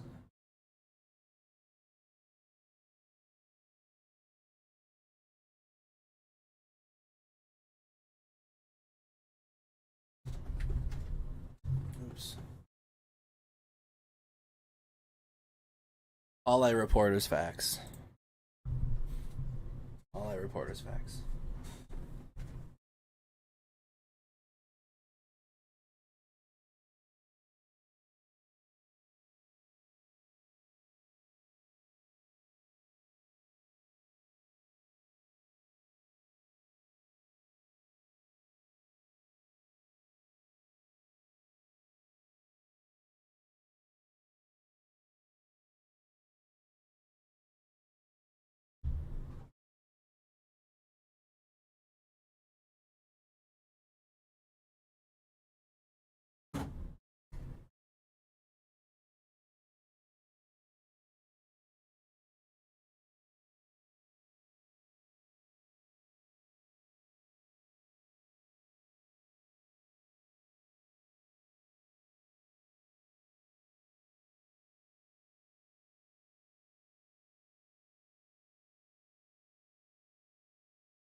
Facebook's a pain in the ass for everything. Make sure you guys, or if you're volunteering, you got to make sure you follow the page so you show up for me. This is live in Lviv right now. Just put up a live feed while I'm setting some moderators on Facebook.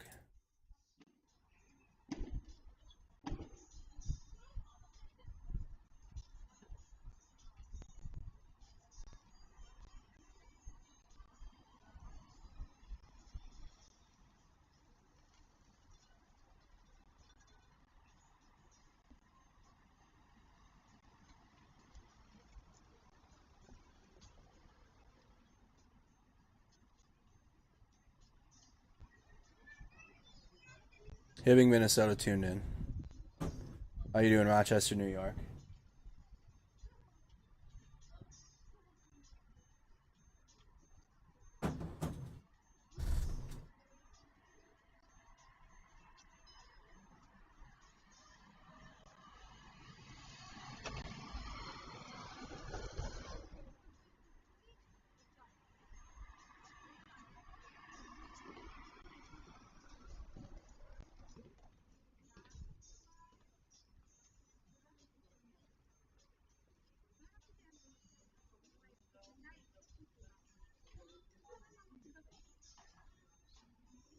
listen, if you're on, I'm gonna have to do it off stream. It's a pain, and I can't do it. It would end everything. If you're interested in modding Facebook overnight in the chat, just message the page. We for sure need overnight mods like this time. I'm usually off by now, but we might add some just in case. It's a Friday night anyways, I'm up. New reporter on the hot mic camera? I'm gonna try.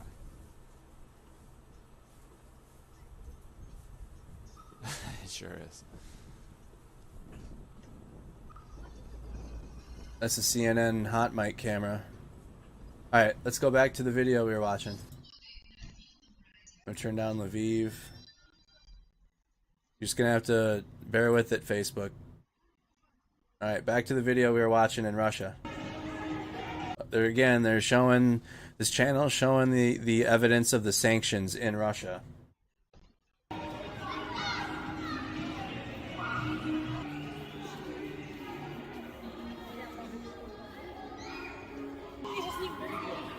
So noisy here, so noisy. Oh, it's you know what is this? Yeah, the famous brand Lego.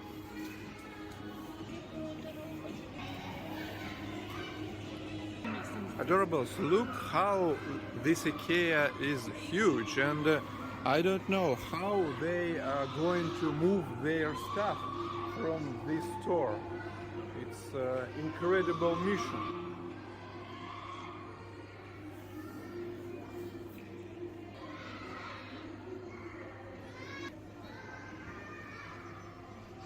Such a baby is watching how another children is playing.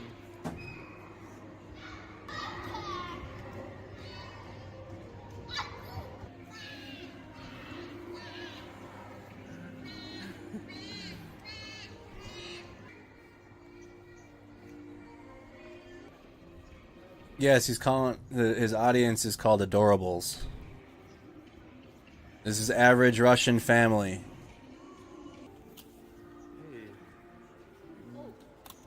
It's a very expensive store, I know. Look at this. New Balance? We don't buy clothes there because it's too expensive. Because it's expensive. I don't know about the quality, but price very high.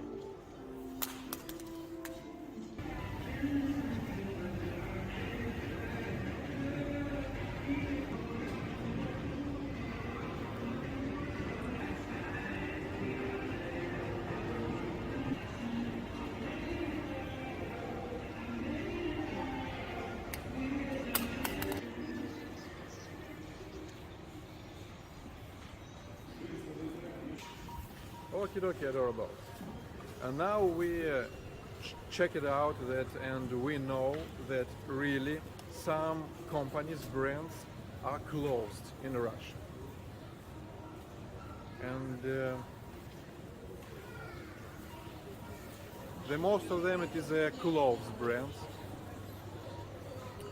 I will not suffer about H&M because it's a very low quality of clothes, and they use work of Bangladesh people. People in Bangladesh, they are more poor than Russian people. Woman in Bangladesh can work for $1 per day.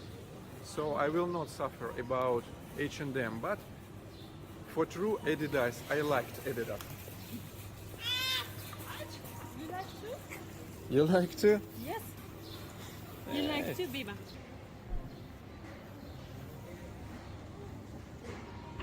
Sati, it's your first shoes. Yeah.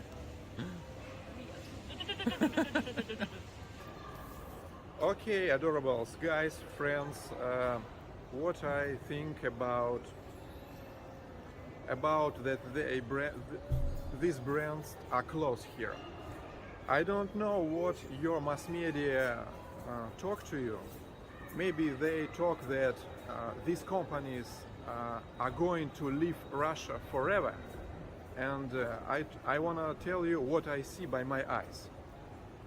These brands, these companies, they say to you that they are going away from Russia, and what I see that these companies, they road. We are temporarily closed. They don't move their clothes. They are just on house. They are waiting something. And I think that all these companies, they are hypocrites. And it's a hypocrisy. Ooh. Hypocrisy. Hypocrisy. My opinion that these companies are hypocrites, and all this is a hypocrisy, because if you say we are going away from Russia, do it. Move out. Let's go. But what we see, these companies just say that they are temporarily closed. Hypocrisy. Got a point. They're not going to stay gone.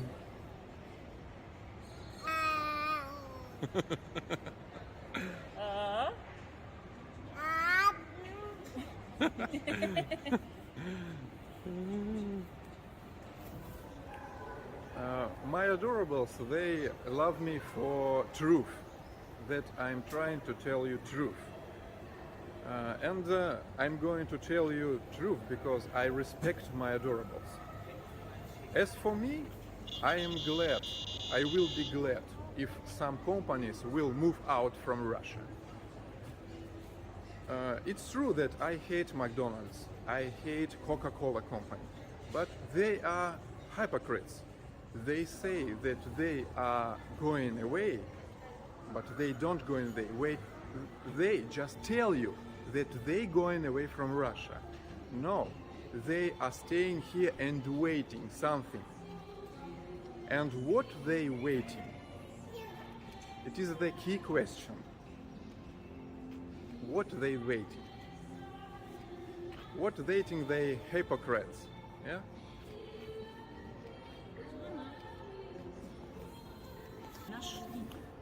I hate McDonald's and Coca-Cola that they kill us for our money.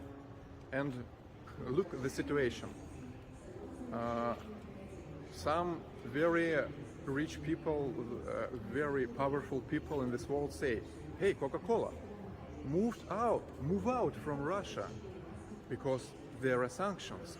And boss of Coca-Cola sitting and thinking, hey, okay, sanctions.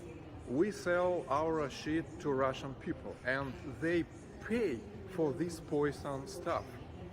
And if we will go from Russia, it will be gift from Russian people. You're a fool. Stay there. Stay in Russia and sell them this poison.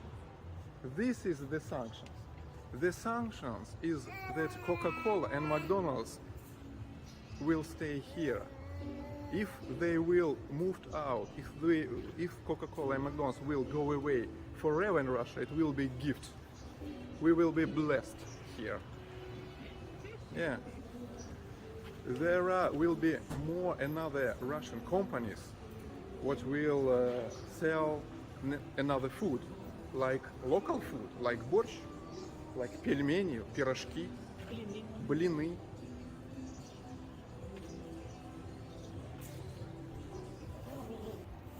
For true, I don't believe that these companies will leave Russia. They talk one thing and do another thing. This is hypocrisy. So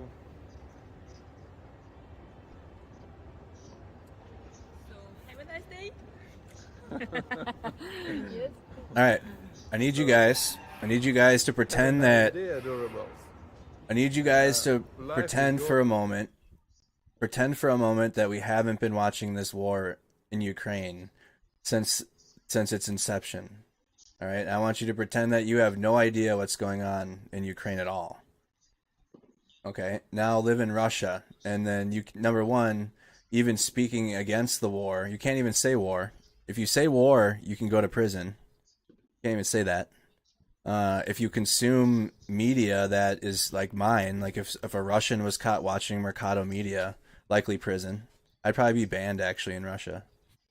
They have no way of knowing what's going on in Ukraine. All of the resources that were telling the people of what was happening are gone, or are getting blocked. They're getting blocked.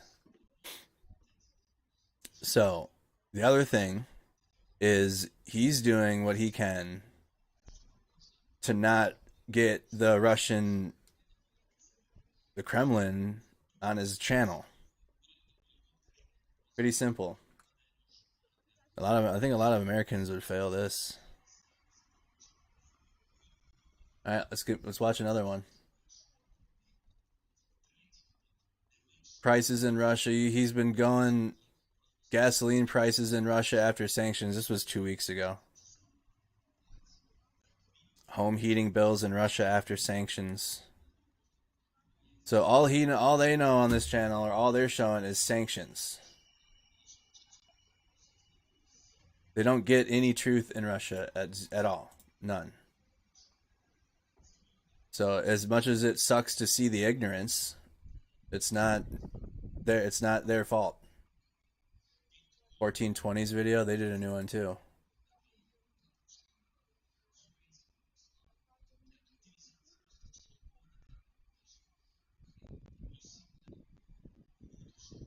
Here.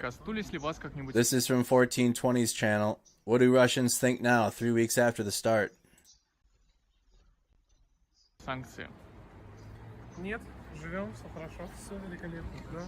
Ну пока. Все так же прихожу домой, все так же холодильник полон, все так же настроение хорошее. Да, меня коснулись санкции, потому что санкции затронули магазины одежды, косметики, обычные продукты, которые я покупаю в магазине.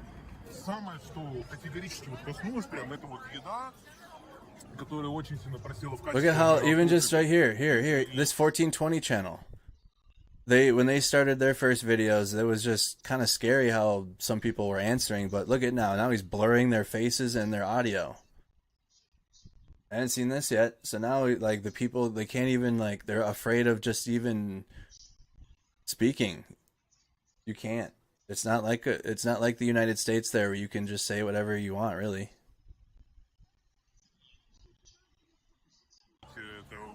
This guy's, so we're getting distorted and blurred faces now. Some clothing and cosmetic shops are under sanctions. Let me turn down the other audio quick. That's annoying. That was the Lviv live feed. All right. Одежды, косметики, обычные продукты, которые я покупаю в магазине. Самое, что категорически вот коснулось, прям это вот еда, которая очень сильно просела в качестве Мираторг. Это, извините, это вы можете запикать, это полный, потому что Мираторг, это вот вы поместите вот просто этот шмат мяса в духовку, поставьте печься, и там выйдет какое-то чудовище из ужастиков 80-х, то есть прям такое надутое, страшное вообще херня. Люди более опасные истории, да. Пока особо мы этого не почувствовали, так как только сейчас это случилось, особо мы не почувствовали чего-то, изменений сильных. Но я думаю, скоро все мы почувствуем в полной мере. Так, относительно. По крайней мере, нельзя хорошо покушать в Макдональдсе, но я думаю, аналоги еще есть. Дорожала техника. Разве закрыли его? They love their McDonald's, man. Ну, так полагаю, что да, потому что я не видел еще, ну, по крайней мере, вот в Подмосковье уж точно уже нет долгоходного. Нет. Прям ни в чем. Ни в чем. Да, коснулись. В каких моментах? Ну, мы технику продаем, и цены подорожали на нее, непонятно, по каким ценам покупать, по каким продавать. This is the result of calling every news that you don't like, or news that criticizes you, fake, and then actually creating fake news, literal fake news, and then presenting that as the truth. That is Russia. That is how Russia operates. That is why their people are like this. Да, конечно, еще как. Они отражаются на моих родителях, которые получают зарплату. Зарплаты нет, к сожалению, цены сейчас растут. Поэтому я буду меньше кушать. Санкции, ну, пока личностно нет. То есть, если только не считать карты и MasterCard. Fake news is not news that you disagree with or that you don't like, because it's hitting you in a soft spot. Oh man, that one hurt me. Man, that's fake news. I can't show my emotions from how this piece of news got me. oh no, I'm gonna call the reporter fake. I'm gonna throw the whole institution into question. Then I'm gonna go into their whole record and their history and any news that they got wrong, that they fucked up on. Now I'm gonna bring that and make that public. So then now only am I gonna deny that the news is real, I'm gonna then throw their whole credibility into jeopardy at the same time. That's how Russia works. And then they call that, and then they throw out their own literal fake news, like Vladimir Putin in front of a green screen microphone, like fake, incredibly fake. Карту забанили, PayPal, то есть Google Play, вот. Но в целом нет, пока как-то глобально нет, пока не коснулись. Трудно на него ответить. Я считаю, они всех коснулись. Это Ну, однозначно. лично вас в каких моментах? Ну, лично вот, например, мне сейчас сын работает вне России, и он периодически мне посылает деньги. Ну, на лечение, вы знаете, что у нас, например, стоматология, вот напротив которой стоим, обычно это все дорого. Коснулись ли вас как-нибудь санкции? Ну да. В каких моментах? Повышение хотя бы на 30%, как говорят. Вот. Большие очереди, очень большие стали. Доллар подорожал. Нет, пока что нет. Прям ни в чем? Пока что ни в чем. Но они всех коснутся так или иначе. Проблем с работой. Сложнее стало найти. По интересу. Даже на базовые продукты это все выше цена. Работаешь меньше. Причем работаю пока в той отрасли, которая не особо коснулась, но обязательно коснется попозже индустрии услуг. Ну, а помимо этого не могу сейчас улететь к родным тоже в Израиль. Наверное, нет. Макдональдс только закрыли, это обидно. Цены повысились, но не сказала бы, что прям сильно. Я просто редко покупаю какую-то одежду, прям там какие-то вещи такие дорогостоящие, поэтому я не знаю. Айфоны жалко, да. Я хотела себе новый айфон, но не судьба. Конечно, как и все граждан. Момент подорожания цен. Меня лично? Пожалуй, что нет. Вообще-то коснулись. Карты MasterCard и Visa заблокированы. И деньги остались на счету в банке. Санкций нет. Прям ни в чем? Нет, меня ничего не касается, потому что за меня все делает дочь. И все вопросы решает одно. Цены изменились, курс изменился. Коснулись платежных систем, вот, очень неудобно. Приходится заводить новые карты российские. Техника много ушла. Для профессионалов тоже это не очень классно. Нет. Прям вообще ни в чем? Не, вообще не. Не, мака нет, обидно. Все. Yo, with the McDonald's, bro. А как коснулись? Пока. Цены на продукты. Коснулись ли вас как-нибудь санкции? Нет. Вообще... Like that needs to be that's probably like a running meme now. Like McDonald's, Russians and their McDonald's, dude. I thought Americans had an issue with it. The other guy wasn't kidding. Ну да, такое это может. Кто подорожал? Золотом яблоке косметика. А по ценникам? По ценникам? Конечно, по ценникам поднялись, да. Если брать еще валюту, то сейчас происходит какой-то, конечно, дикий трэш насчет того, что все ломанулись менять, это вот все. И предсказывать, что будет в дальнейшем, с этим тяжело, наверное, и немного непонятно, что будет. Но волнение какое-то внутреннее само собой есть, но лично у меня. Конечно, всех коснулись. В каких моментах? Наверное. Валютных. Проблема в заморозке финансирования и прочих там проектов в музеях, в всяких культурных институциях. Санкции меня, в общем-то, коснулись, потому что я являюсь автовладельцем, и мне цены поднялись очень сильно. То есть стали дороже расходники и так далее. Электроника, вот, например, компьютером все пользуются, опять же. То есть страшно даже заходить на магазин, смотреть на деталики и так далее. В подписке Spotify и в ценах магазинах полностью. Я бы сказала, что цены очень сильно выросли в магазинах. Это заметно. А что в целом про спецоперацию думаете? Лучше, конечно, это не комментировать. Да, потому что и так уже много чего по поводу этого сказано, но мы останемся, так сказать, на нейтральной стороне. Не поддерживаю. Я ничего не думаю. Операция идет, я не военный, не... So this is now on the special operation. So we shifted topics now. Thoughts on special operation? Что в целом про спецоперацию думаете? Лучше, конечно, это не комментировать. Да. Но, потому что и так уже много чего по поводу этого сказано, но мы останемся, так сказать, на нейтральной стороне. Не поддерживаю. Я ничего не думаю. Операция идет. Я не военный, не политик. В итоге мы сейчас станем изгоями во всей Европе. Во всем мире вообще. Мы уже стали изгоями практически. Что про спецоперацию думаете? Да, нормально все хорошо. Стараемся не думать, но приходится думать и относиться к этому негативно. Я стараюсь не думать. Я думаю, что на 9 мая мне будет очень стыдно перед моими предками, которые воевали. Я не специалист. Ну, это спецоперация. Никакого слова нового не будет. Мы не знаем ничего такого. Воздерживаемся в комментариях. Да. На всякий случай. Я считаю, что если начали, то надо доделать. Ну, как-то решать надо этот вопрос. Не знаю, правильно, неправильно, но решать его надо. Ничего плохого и ничего хорошего одновременно. Ну, не знаю. А про спецоперацию в целом что думаете? Я желаю скорейшего, скажем так, окончания этой операции. Разумеется, желать поражения не буду российским войскам, но грустно, что это все началось на самом деле. Ну, я на самом деле очень сильно согласен, что Западная Украина — это националисты. Спецоперация, она, конечно, задействована в коррупционных каких-то наших целях, но что-то хорошее она, я думаю, несет. Это отвратительно, я бы сказал, это просто отвратительно.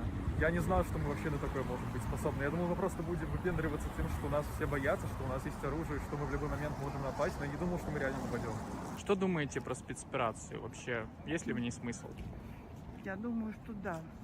Я думаю, что да, потому что я свыше 20 лет работала в США, и я могу сказать, при том, что это были годы, когда был у нас президент, извините, пьяница, алкоголик, вот, и когда Запад кричал, что у нас демократия, они закрывали глаза на выборы 96-го года. Страна должна вставать с колен, и то, если бы этой спецоперации не было, нас бы просто уничтожили. К сожалению, многие люди этого не понимают. Особенно те, которые накупили там собственность на Западе и так далее.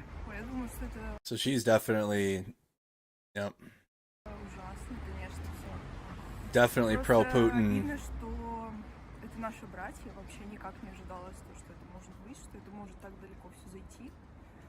Очень переживаю за людей. Я считаю, можно было бы предпринять какие-то более человечные меры. Ты знаешь, нет правых, нет виноватых. Каждый действует так, как ему выгодно. А по поводу спецоперации что думаете? Ну что глупо ее называть спецоперацией. Я ничего не думаю, не разбираюсь в политике.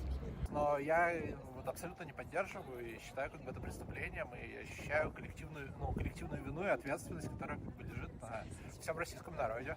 Двоякое мнение. С одной стороны, она была необходима, а с другой стороны, это не очень для обычного населения в России. Думаю, как? Что кому мать родна? Что человеческая природа не остается неизменной. Со времен темного глухого. Hey, he's looking out for people now, even when they say war, he's subtitling it as special operations. Anytime they say war, he mutes it, because again, you literally cannot say the word war in Russia. You can't. If they find out, they'll find you. They'll come and get you. Средневековья, и мы до сих пор живем в нем, пребываем. Человеческая душа не развивается. Она как была с древних времен, так и ничего не меняется. Кто-то наживается на войне, кто-то от нее страдает. И очень обидно то, что славянские народы дерутся. До какой дикости мы дожили, что славянские народы, которые, по идее, должны бы дружить от одной языковой группы похожей, они должны бы, по идее, сотрудничать друг с другом, поддерживать друг друга. А настолько люди стали как-то своих мозга, заболели, что вынуждены сразу против своих же братьев, как говорится. Вот и что я бы сказала на эту тему. Как считаете, будет ли хуже в будущем? Нет, прогнозировать точно не будем, но возможно, да. Может быть, всякое развитие событий, так сказать. К сожалению, если мы дадим комментарий, мы не можем сказать, хуже будет или лучше, поэтому нейтрально. При смене общего курса процветания. Я могу не отвечать, потому что мне кажется, там все плохо. Скорее всего, будет хуже. Да, будет хуже определенно во всех сферах. Но в каких-то будет, наверное, лучше. Будет ли хуже? Не исключено. Я думаю, пока мы не остановим конфликт, будущего пока не будет. Хочется верить, что только хорошее. Но, как по мне, ничего положительного. Все будет нормально. Ничего хорошего, мне кажется, не ждал. Мы надеемся на лучшее. Не знаю, мне кажется, что все достаточно быстро пройдет почему-то, но не факт. Не знаю. Да, я думаю, что дальше будет только хуже. Существует много страшных предсказаний относительно того, что ждет Россию. Это и дефолт, и развал государственности. Ну, я не исключаю, что такие варианты, да, действительно возможны. Хотим мы надеяться, конечно же, на лучшее, как и все. Надеемся, что все завершится лучшим образом и все будет хорошо, но также готовимся к худшему. Конечно, сейчас абсолютно неопределенная политическая ситуация, поэтому что нам ждать, никто не знает, да? В данный момент ничего хорошего. От старого прайса, скажем так, среднего по России подорожает там все процентов на 20, там через год-два там зарплаты увеличатся процентов на 10, и все как-то стабилизируется, как обычно было, так и будет. Лично я считаю, что гражданская война, скорее всего, в ближайшие, наверное, лет 5. Поскольку общество, вероятнее всего, расколется на несколько лагерей, возможно, будут поступать радикальные меры с обоих лагерей, или, может, даже не с обоих, с нескольких сразу. Только процветание и рост. Guy's like the doomsday guy of the interviews. Both of his segments hit civil war in the next 5 years. He was talking about nuclear bombs in the earlier interview. This guy's like full on Doomstown. You might not be wrong though.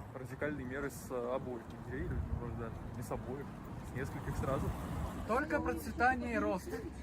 Нет, я думаю, что мы все движемся ближе и ближе к жанру антиутопии в реальной жизни. Ну, я сегодня слушала экономиста одного из МГУ. В общем, я все равно смотрю на Россию с оптимизмом. Знаете почему? Потому что, наверное, вот эти тяжелые годы, 90-е, вот конец 80-х, все равно с ними ничего не может не сравниться.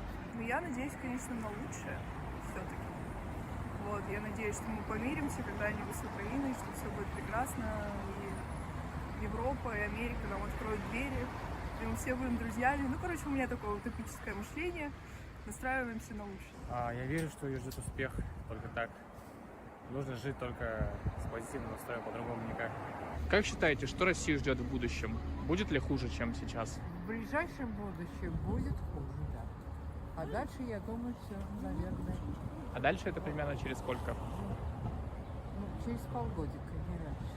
Вот, мне так кажется. Мне кажется... He thinks half a year? That'll be good? Или какое-то возрождение соединения с телократическими странами по типу Китая. Или же мы перейдем на сторону США и попросту в демократию. Что ждет Россию в будущем? Ну, немножко переболеем, а дальше все будет лучше. Дальше это когда?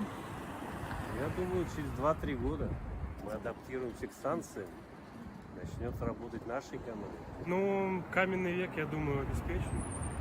Вот. Но хотелось бы надеяться на лучшее сегодня. Вот. Но в ближайшее время, да, мы будем все больше чувствовать. Я надеюсь, что эту страну и ее прекрасный народ ждет прекраснейшее будущее, что вся вот эта темная эпоха, так сказать, когда идут войны, идут конфликты, идут разногласия и прочее, что скоро все это закончится и воцарится в России уже эпоха хиппи, как была только в Америке, только в России. Большая самостоятельность. Может быть, развитие внутренней промышленности. Это неопределенно пока еще. У меня есть надежда на то, что будет какая-то проведена индустриализация и короче, что будет социализм. Не знаю, я думаю, что Россия справится. Страна сильная. Не будет так, как раньше. Если взять будущее, то, допустим, в ближайшее время начнет изоляция, да, то есть конкретно по всем фронтам, так как можно сказать, что все сферы были затронуты. То есть... They can sure be honest about the future, though, it seems like. A lot of answers are pretty... Except for the one lady said that it'll be back to normal in a half a year. I don't know about all that. But they're being, at least their future honest. Their future answers are pretty honest, huh? Все от продуктовых, производственных ресурсов, ну все, что хотите, социальных, культурных связей обрываются просто. Даже брать, если в интернете, да, люди общаются, в любом паблике, в любом стриме, рано так или иначе задевается тема этого конфликта, этого.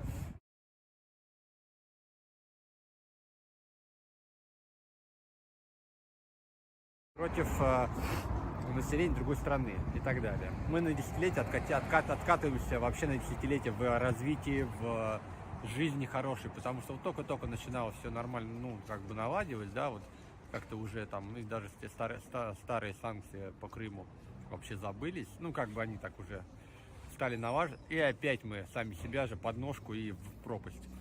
То есть на десятилетия мы откатываемся по технологическому фактору, по ресурсным, то есть мы не будем иметь никаких технологий, мы будем или как минимум стагнировать, а скорее всего деградировать, потому что детали нам не будут никакие технологии поставлять в Россию. Мы просто, ну все, мы 80-е годы, привет, 90-е уже наступили, а сейчас ребята, кто вернется, когда она закончится, они многие на работу не смогут пойти, потому что психика будет разрушена. Те, кто знает чеченскую кампанью, кто вернулся, это вторая, для нас Украина, вторая Чечня. Начнется, ну, относительно, может быть, бандитизм. Переживет ли наша верхушка, этот режим переживет ли, государство переживет этот конфликт, эти времена, а вот верхушка, ну, а режим неизвестен. Damn, he's spitting, but like, dude, I'm kind of like, переживет ли, oh, this dude will be okay. Так что страну, Россия пока ждет ничего-то хорошего, не ждет из-за этого, потому что сами себе подпилили сук, на котором мы сидели. Мы бы тихо-тихо дальше бы там плелись бы, ну, где-то развивались, продавали, как-то торговали, как и раньше, нефтью, газом, и все было бы спокойно. Но теперь мы сами себя загнали в угол. Так, ну вот примерно как-то так. Dang. 1420. Unclear how long these YouTube channels are going to be up. That's the next one is Google, and which is on YouTube owns. 1420 on YouTube. I think John has a video he put out this morning. Yep, John Diary. Day 24. Like the video if you guys haven't. This is John Sweeney on YouTube. You guys or John Sweeney on Twitter. Like the video on YouTube though if you haven't. X out the chat, like the video. If you're watching on Facebook, spam those reactions. We're gone overtime. Overtime coverage. Here's John. Day 24. Day 24 of Vladimir Putin's war.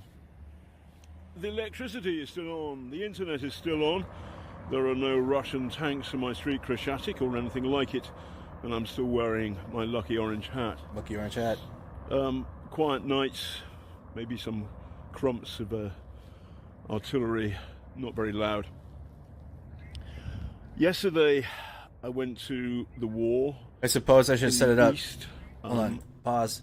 John Sweeney is he's just doing his daily reports. He's there on his own. He used to work for the BBC. He's in Kyiv, so he's in the central city, the capital of Ukraine.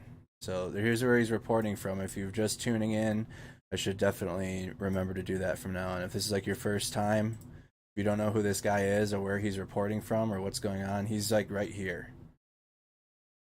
Right inside of Kyiv.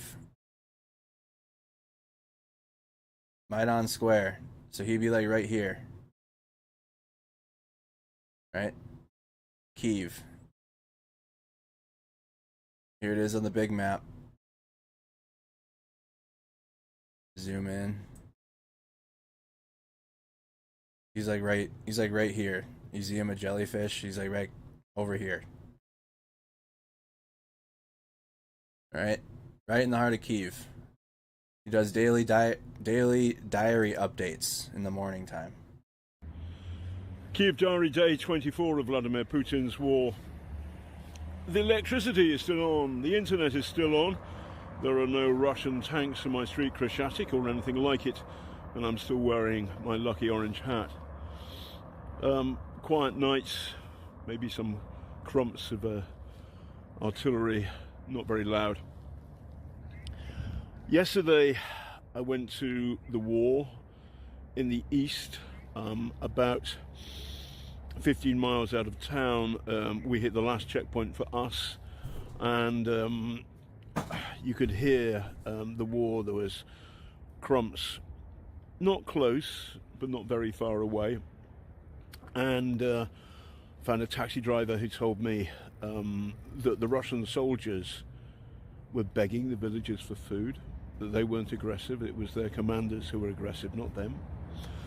And I've been thinking about the poor bloody infantry, Vladimir Putin's boy soldiers in their horrible metal boxes, their tanks, waiting to die. But what's happening is that there are basically two claws to the Russian crab. The one in the west is closest to the capital, and that's where most of the fighting is happening.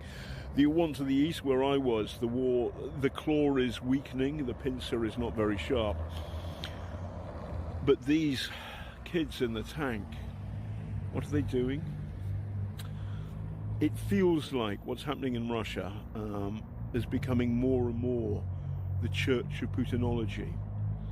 And what you've got is something not far off a cult that's becoming a death cult, where homage to the Messiah and hatred of the other and gibberish are all locked together in some ghastly mix.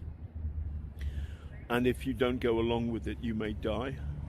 By the way, the antidote to all cults, said the great psychiatrist Robert Lifton, is tolerance of humour and tolerance of mockery. Fuck off, Mr. Putin. One more time. Kyiv Diary, day 24 of Vladimir Putin's war. The electricity is still on, the internet is still on.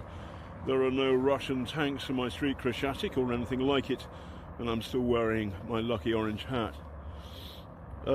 Quiet nights, maybe some crumps of artillery, not very loud. Yesterday I went to the war in the east, about 15 miles out of town. We hit the last checkpoint for us, and you could hear the war. There was crumps, not close, but not very far away, and found a taxi driver who told me that the Russian soldiers were begging the villagers for food, that they weren't aggressive, it was their commanders who were aggressive, not them. And I've been thinking about the poor bloody infantry, Vladimir Putin's boy soldiers in their horrible metal boxes, their tanks, waiting to die. But what's happening is that there are basically two claws to the Russian crab. The one in the west is closest to the capital, and that's where most of the fighting is happening. The one to the east, where I was, the claw is weakening, the pincer is not very sharp. But these kids in the tank, what are they doing? It feels like what's happening in Russia is becoming more and more the Church of Putinology. And what you've got is something not far off a cult that's becoming a death cult, where homage to the Messiah and hatred of the other and gibberish are all locked together in some ghastly mix. And if you don't go along with it, you may die. By the way, the antidote to all cults, said the great psychiatrist Robert Lifton, is tolerance of humour and tolerance of mockery. Fuck off, Mr. Putin. From John Sweeney. Update. All right, let's see what we got. Let's check the latest now. We should be having a Kyiv independent update on Russia's losses again. 1/4 of Ukrainians have already had to leave their homes because of the war. 3.3 million to other countries, 6.5 million inside of Ukraine. In the Chernihiv region, the invaders left the vehicle fleeing from the territorial defense of the armed forces. Right off the track. Do we have any feeds yet? I'm up later than usual. Wondering if there's any audio of Kyiv we can have. Looks like we have the border.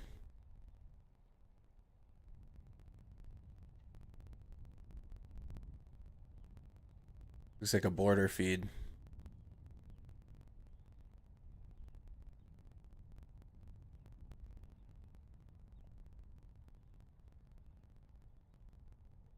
Here's Russia's losses as of March 19th.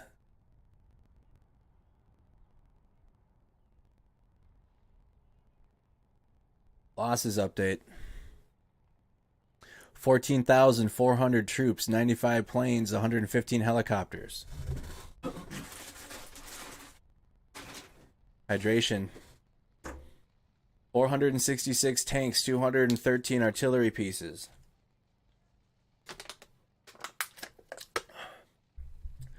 1,470 armored personnel carriers.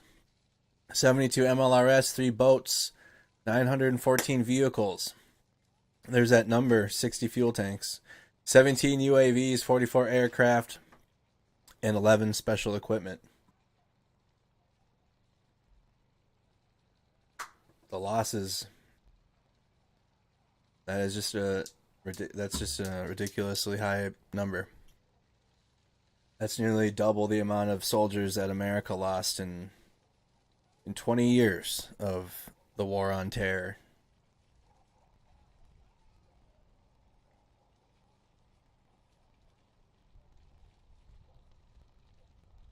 Nearly 20 years. We lost about half that. Less than that. 23 days. He's damn near like what, 20? That's 23 years. How long were we over there? 20. Yeah, 20 years. I don't know, 2020 to this year blends together. So what year was that last year? The botched Afghanistan withdrawal, that was last year, right?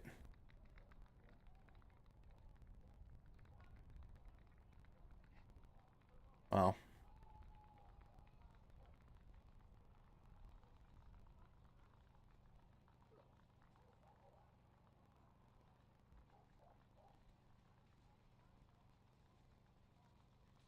What else we got? And another update. What's this?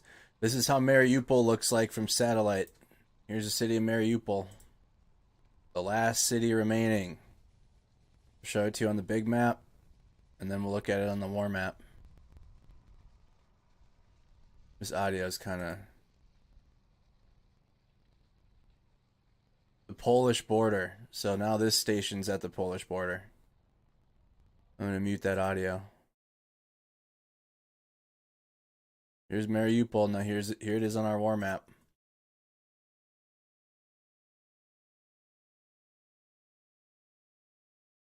The last city left that isn't under Russian control to the southeast.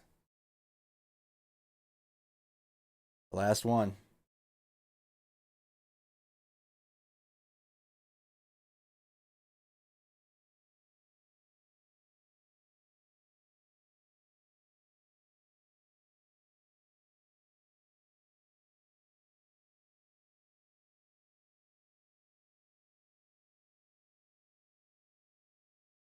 Dang.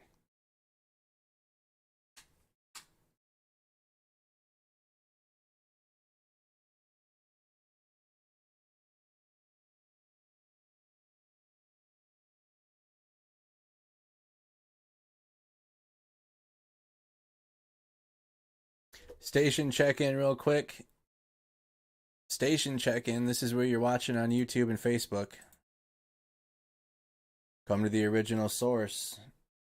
Mercado Media Productions. This is who you're tuned into. Like the video, guys. Comment where you're tuning in from in the chat. You're watching Mercado Media Productions on YouTube. Also on Facebook. Comment in the chat where you're watching from.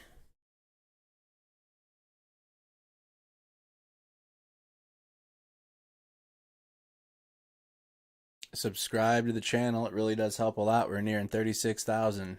200 away from 36,000. Facebook, About 8,000 away from 100,000. We're getting there. Shout out to everybody that's following.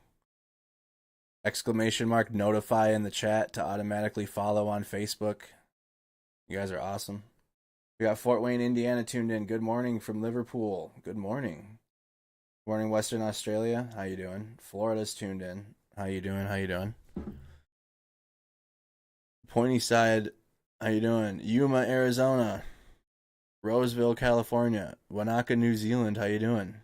Alberta, Albany, Oregon, Wisconsin, Chicago, Illinois, Buffalo, New York, Louisville, Kentucky, Benalla, Australia. How you doing? Portland, Oregon.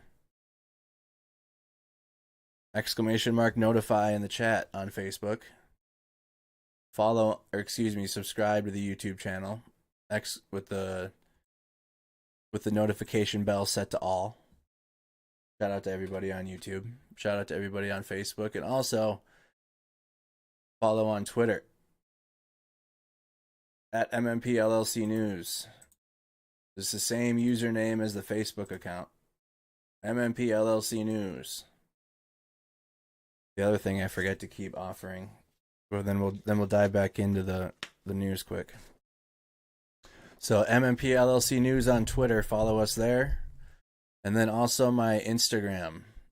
I do lives on Instagram. Well, I have to, probably on my day off next week, I'll do one. I'll do a live on my day off on here. But follow me on Instagram at the Guru Merc. And I'll go live there and do like a Q&A or like share my opinion more about what's going on. We'll do it there. So follow on Instagram if you're interested in that. Otherwise, if not, if you're just here for this, that's awesome. I'm glad you're here. Appreciate you.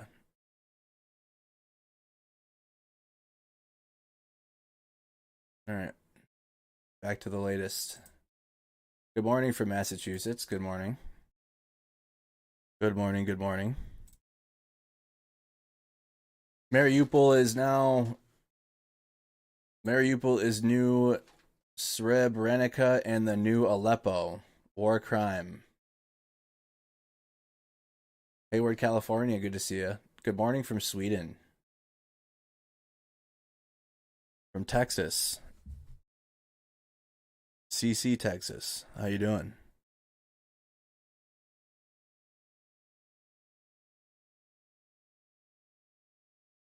Harrisville, Michigan. Good to see you. Bellingcat created a map tracking probable war crimes during the war in Ukraine. Ooh. Maybe we need to save this map to our... Oh, we need to save... Do we have this? Oh, I think our Discord did have this. I mean, I just didn't see it. You guys had this already, huh? This is the war crime map.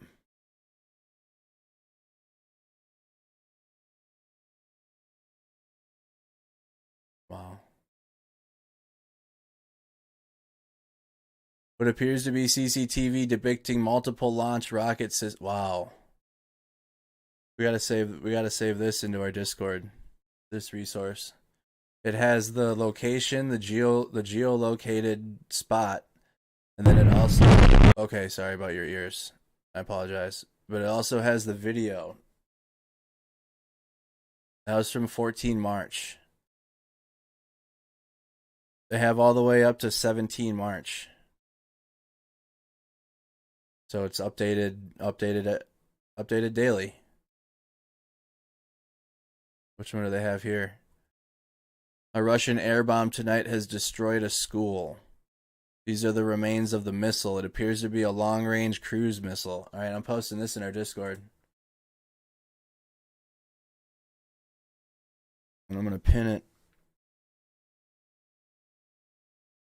The war crime map. It's updated daily. Hey, Reg. Thank you. Yeah, we're live on YouTube and Facebook, so you can choose which one you like. We definitely have... I'm live on both. I can see the chat on both.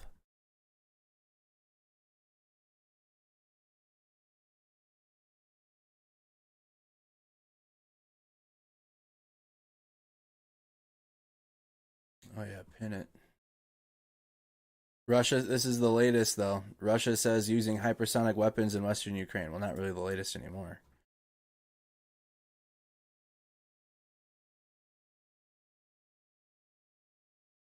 U.S. Secretary of Defense talks with Bulgaria focused on strengthening the defenses of the eastern flank of Europe. Talks with Bulgaria. Bulgarian Defense Minister, we will work to strengthen military capabilities after the Russian war in Ukraine. So some moves being made in Bulgaria.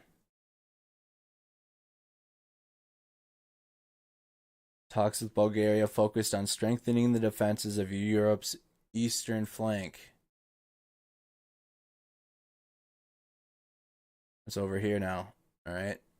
Russia, Ukraine, Bulgaria. You got Romania, Moldova, the Transnistria area that's supposedly a breakaway region from Moldova.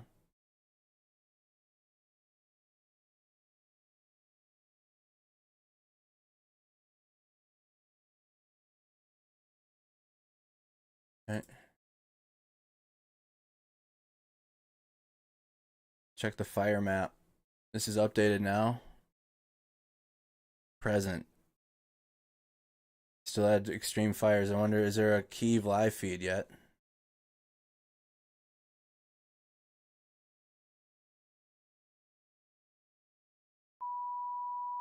No. Yeah, this channel's done, huh? All the mods are gone. Yeah, this channel's done.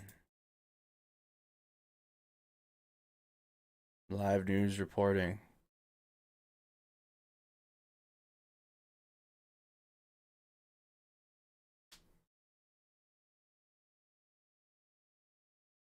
That's a lot of cameras.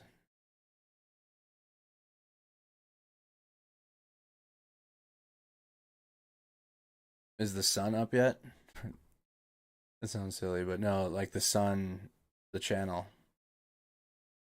No, all this is junk. We can check the Sun's channel, though, if they have any footage.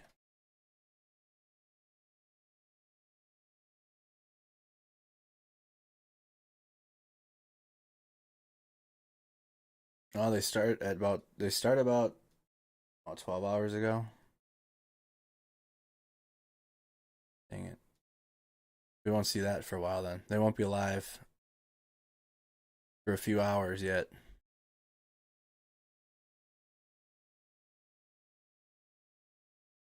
Was this yesterday? No, they keep reposting this. I swear, like we've seen this. I don't know why that one keeps getting posted again. The outskirts of Kyiv.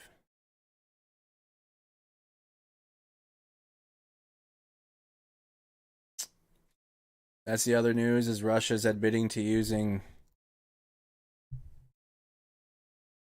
Oh, what's this now? Russia used a thermobaric weapon, a vacuum bomb in Ukraine, according to British Ministry of Defense.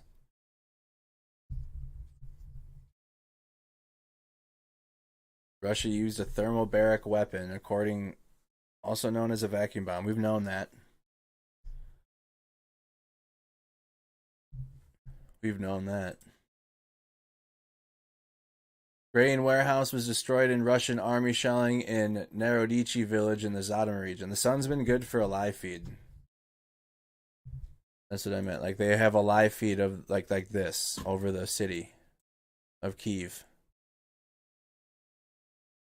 That's what I meant by they're good. Like they have a live stream. That's what I meant.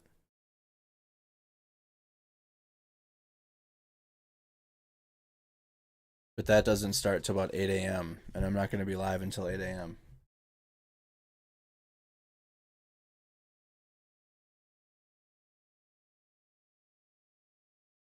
Where was this here?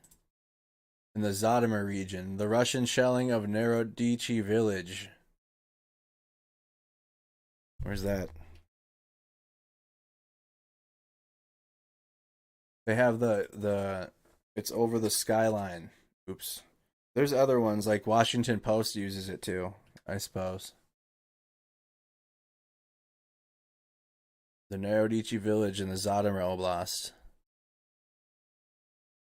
Oh, there's dev tools on Microsoft Edge too.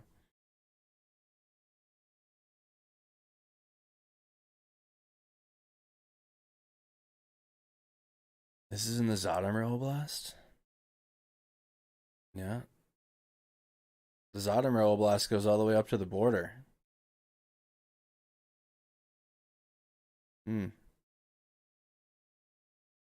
So this happened here. Narodichi village. Doesn't look like a very big village, huh?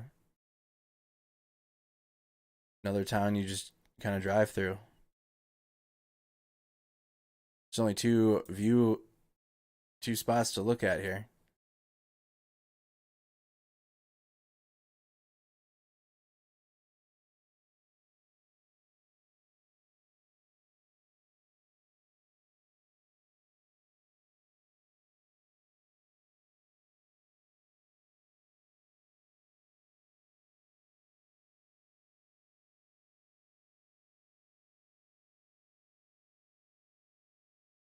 Oh.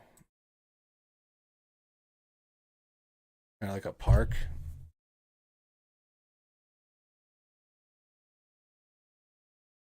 Tombstone in a park back there. It's a small town. Someone's buried at the park.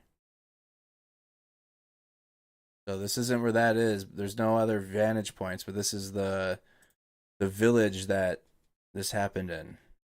What we were looking at isn't what was hit. There's only two spots to look at.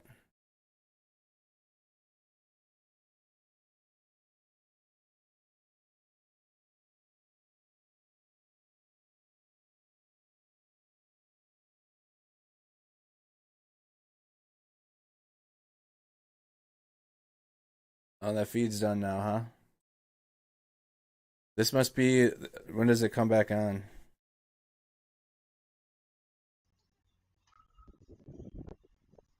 This feed's still going. This is in Lviv.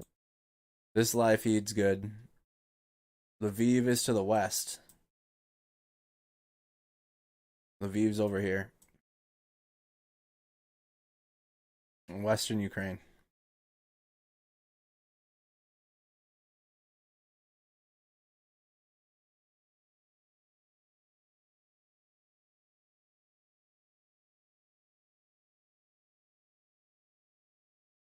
Velka Danilivka, Kharkiv, after a night of battles. So where in Kharkiv is this?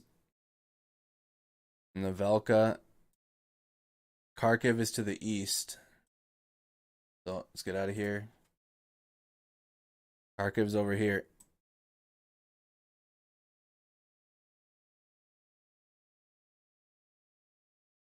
The videos are coming out now this morning. 10:57. Almost 11 a.m. So this region, it's coming out of this region of Kharkiv. Velka Danilivka.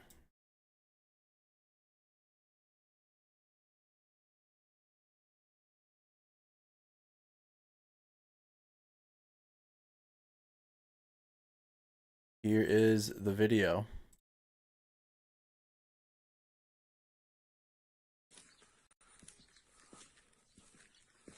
A night of shelling.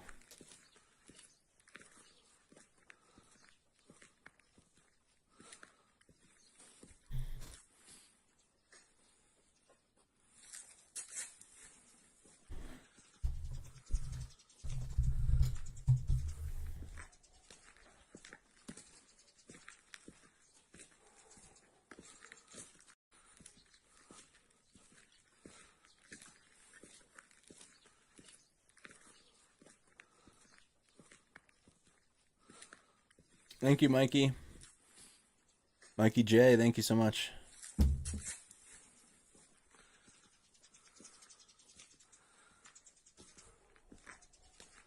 So that's after a night of battles, a night of battles in Kharkiv. We saw the, what's this here? I think we saw this 17 minutes ago.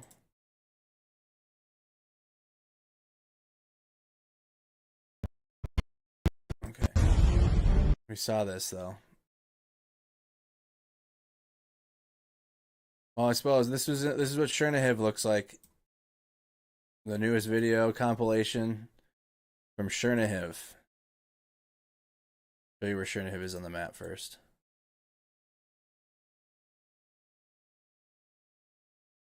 Here comes Chernihiv.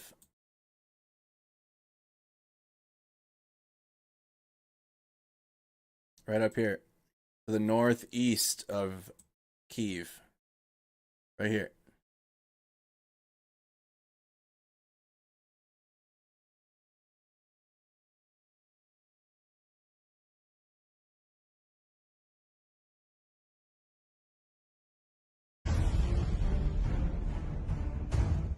These are coming out from official Ukrainian accounts. We saw this at the beginning of the stream, might as well. And we can definitely say if we see this compilation again, we've seen it.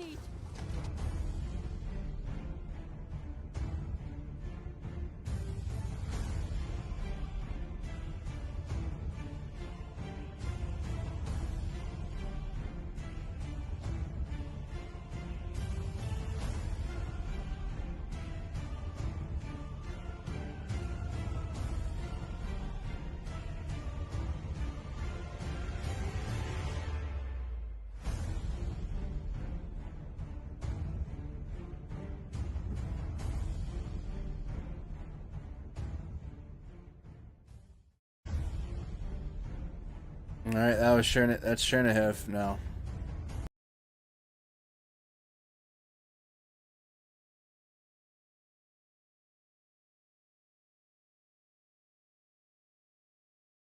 What does this say? The main case of Russian aggression. 76 suspects of representatives of the military political leadership of Russia, ministers, MPs, military command officials, law enforcement officials, instigators of war, and Kremlin propagandists, the Prosecutor General's Office of Ukraine.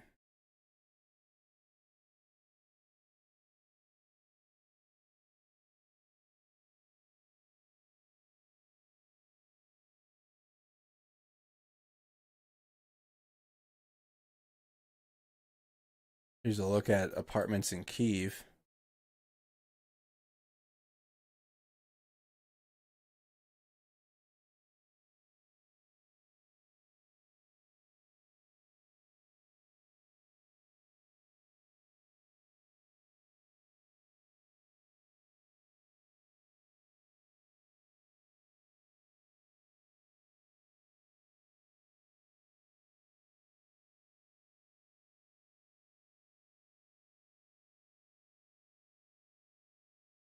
During yesterday's 2 rocket attacks on the suburbs of Zaporizhzhia, 9 people were killed. One of them was a representative of the State Emergency Service, and 17 were injured, including 3 representatives of the State Emergency Service and 2 civilians. 5 more were injured.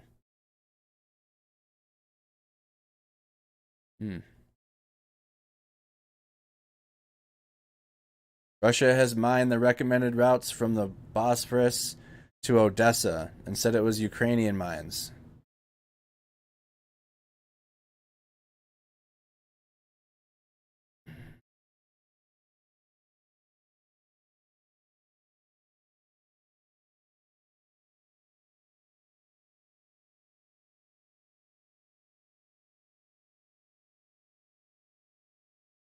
I'm not sure what that means. Russia has once again spread dangerous misinformation. On March 18th, the seaport of Sochi sent a warning to ship owners and ship captains in the region about the threat of explosion of mines of the Ukrainian Navy drifting in the Black Sea. This warning is intended to prevent maritime traffic of commercial vessels in the Black Sea. It needs the immediate introduction of the NATO mine countermeasures group into the Black Sea, stressed Klemenko.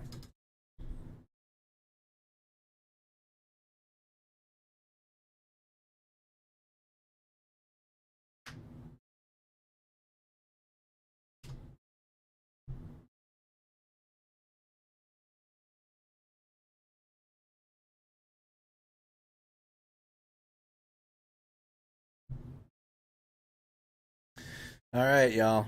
That's about it, though. I think that's it for me. I went overtime. I went 2 hours extra, dang near. 2.5 or an hour and a half extra. Hour and a half overtime. Okay, that's about it. Join the Discord server if you want more. If you're looking for more, we have an awesome community. Shout out to the Snack Squad community on our server. They'll be continuing to share the latest news throughout the day, and then I'll be back again at 9 p.m. Subscribe to the YouTube channel if you haven't. If you're watching on YouTube, make sure you're following the page on Facebook so you don't miss a stream. All right, thank you guys so much again for tuning in. Have a wonderful evening. Take care.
you.